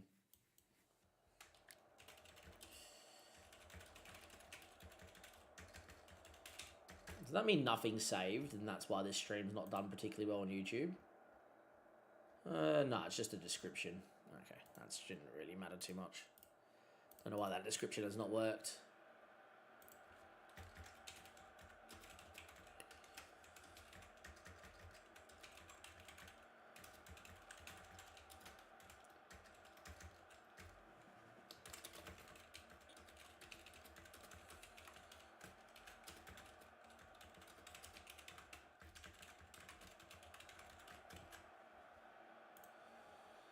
Should save. Alright, the description now works. It just must not have saved when I did it earlier, well, 7 hours ago, but yeah. All well and good.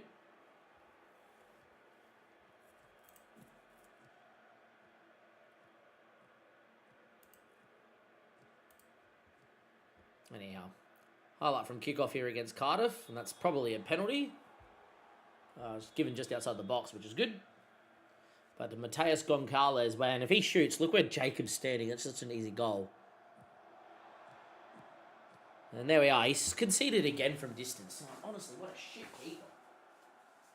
What a shocking keeper he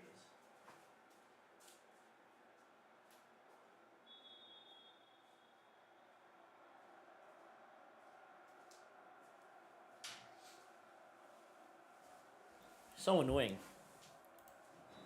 Like, he should be good and he's developing quite well. But yeah, every effort from outside the box, he's 6'6".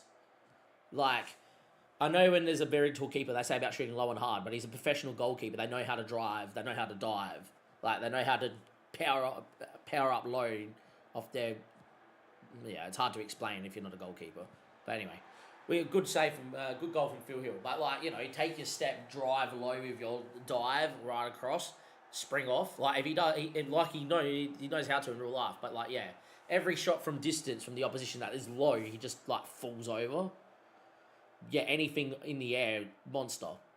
Takes a slight deflection here, and Hawkast, not much he can do, and it's 1-1.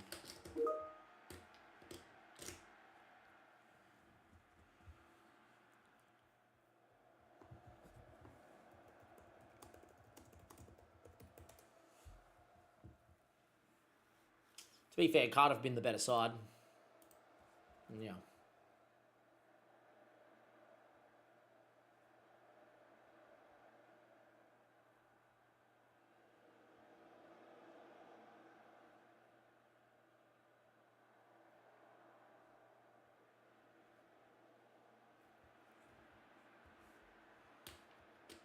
Casanova and Andy Wakefield. Casanova going on the run. Does well. Eventually, he cuts the ball. It was a very annoying run from Casanova. He goes dribbling away and then cuts it and bang, 2-1. At least he scored. But again, just didn't want to cross the ball. Like, he could have crossed at any time. It was like, then he gets lucky, it falls back to him, and then he just like plays a short little pass. Mercifully, it's gone in the back of the net, though. Dante maybe can bang one in. Wasn't far. Keeper kind of just watched it go over.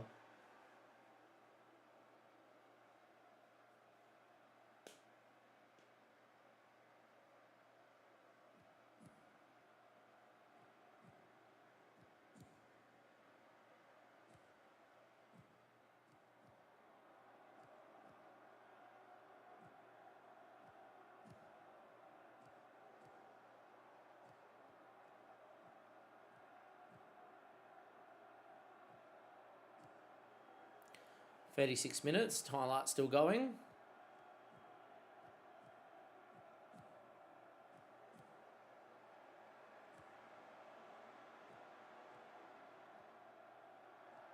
Oh, Goncalves has lost his head. This is going to be a victory, I reckon, boys.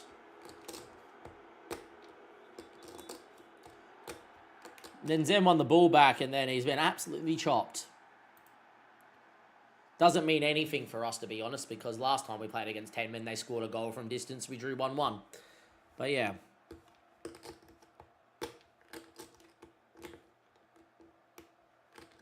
Two one up here. Nice. Very good first half. See if we can put the ball in the back of the net here second half.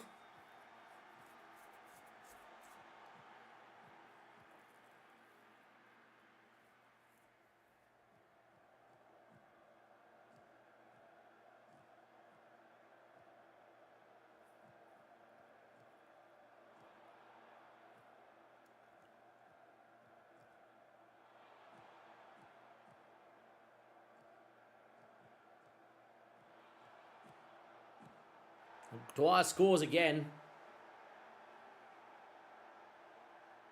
Nice from O'Dwyer.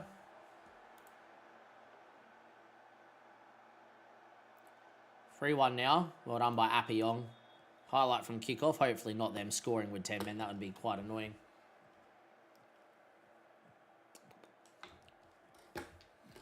It is them scoring with 10 men because that's what the game does. Yeah, whatever. Alright, I'm getting off after this game. This game frustrates me. 10 men from kickoff, you just scored. Oh, yeah, they have to score. It's just make it. It's meant to be a realistic football simulator, not fucking FIFA.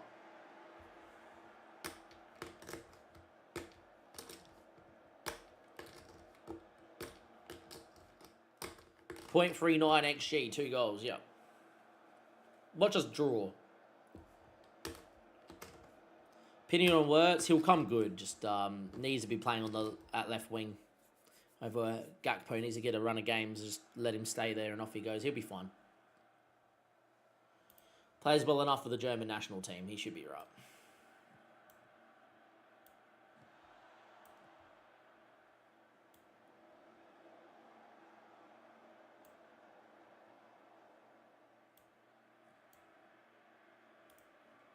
Few changes here. Should still win against 10 men, but the fact that we're not even comfortable and the fact they scored with 10 men, it's just like, you just after 7.5 hours of streaming, you already know that this is going to finish 3-3. Like, you already know it's going to finish 3-3.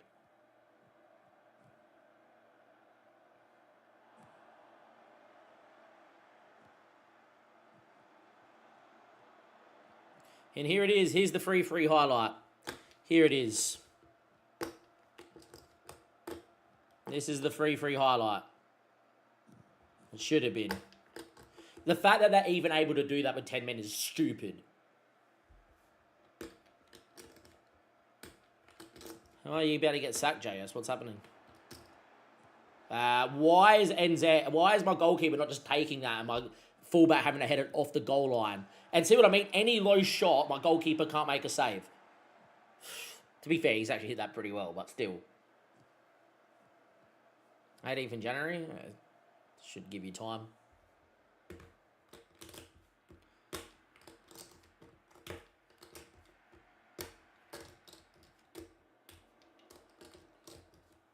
Yeah, I concede every chance and then, yeah, just don't score. Don't score when I dominate games. This is ludicrous. Cardiff are really poor in the league too. I'm getting off after this. I've had enough. Honestly had enough here. 3-2 up. They scored from kickoff after we made it 3-1 with 10 men because apparently that's realistic.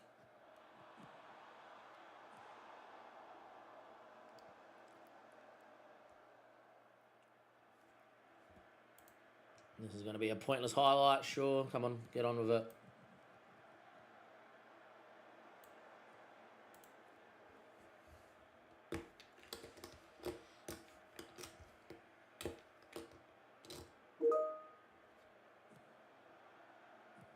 Wow, we should have lost. We should have drew.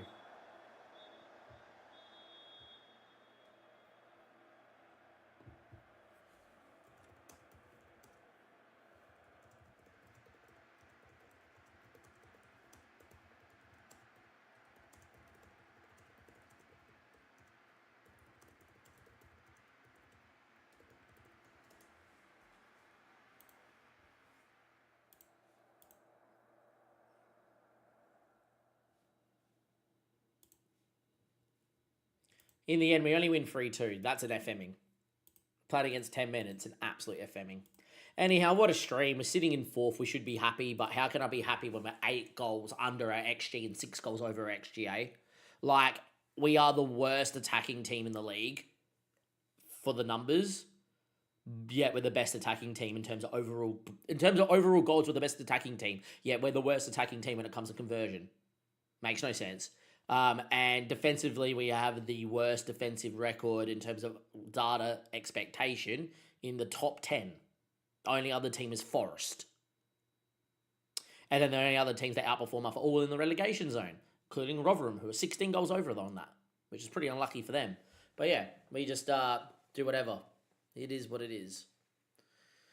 Look at that, 16 points and 15 points over. We're 7 points under. We should be winning this title. We should be having 5 promotions with 5 league titles in a row. Yet here we sit 11 points adrift because apparently we don't know how to do anything.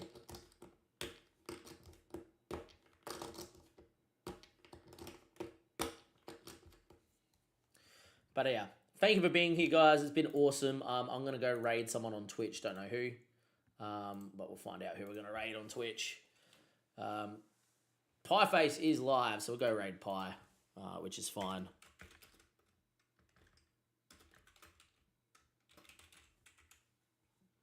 But yeah, have a great one, boys. Good to see you.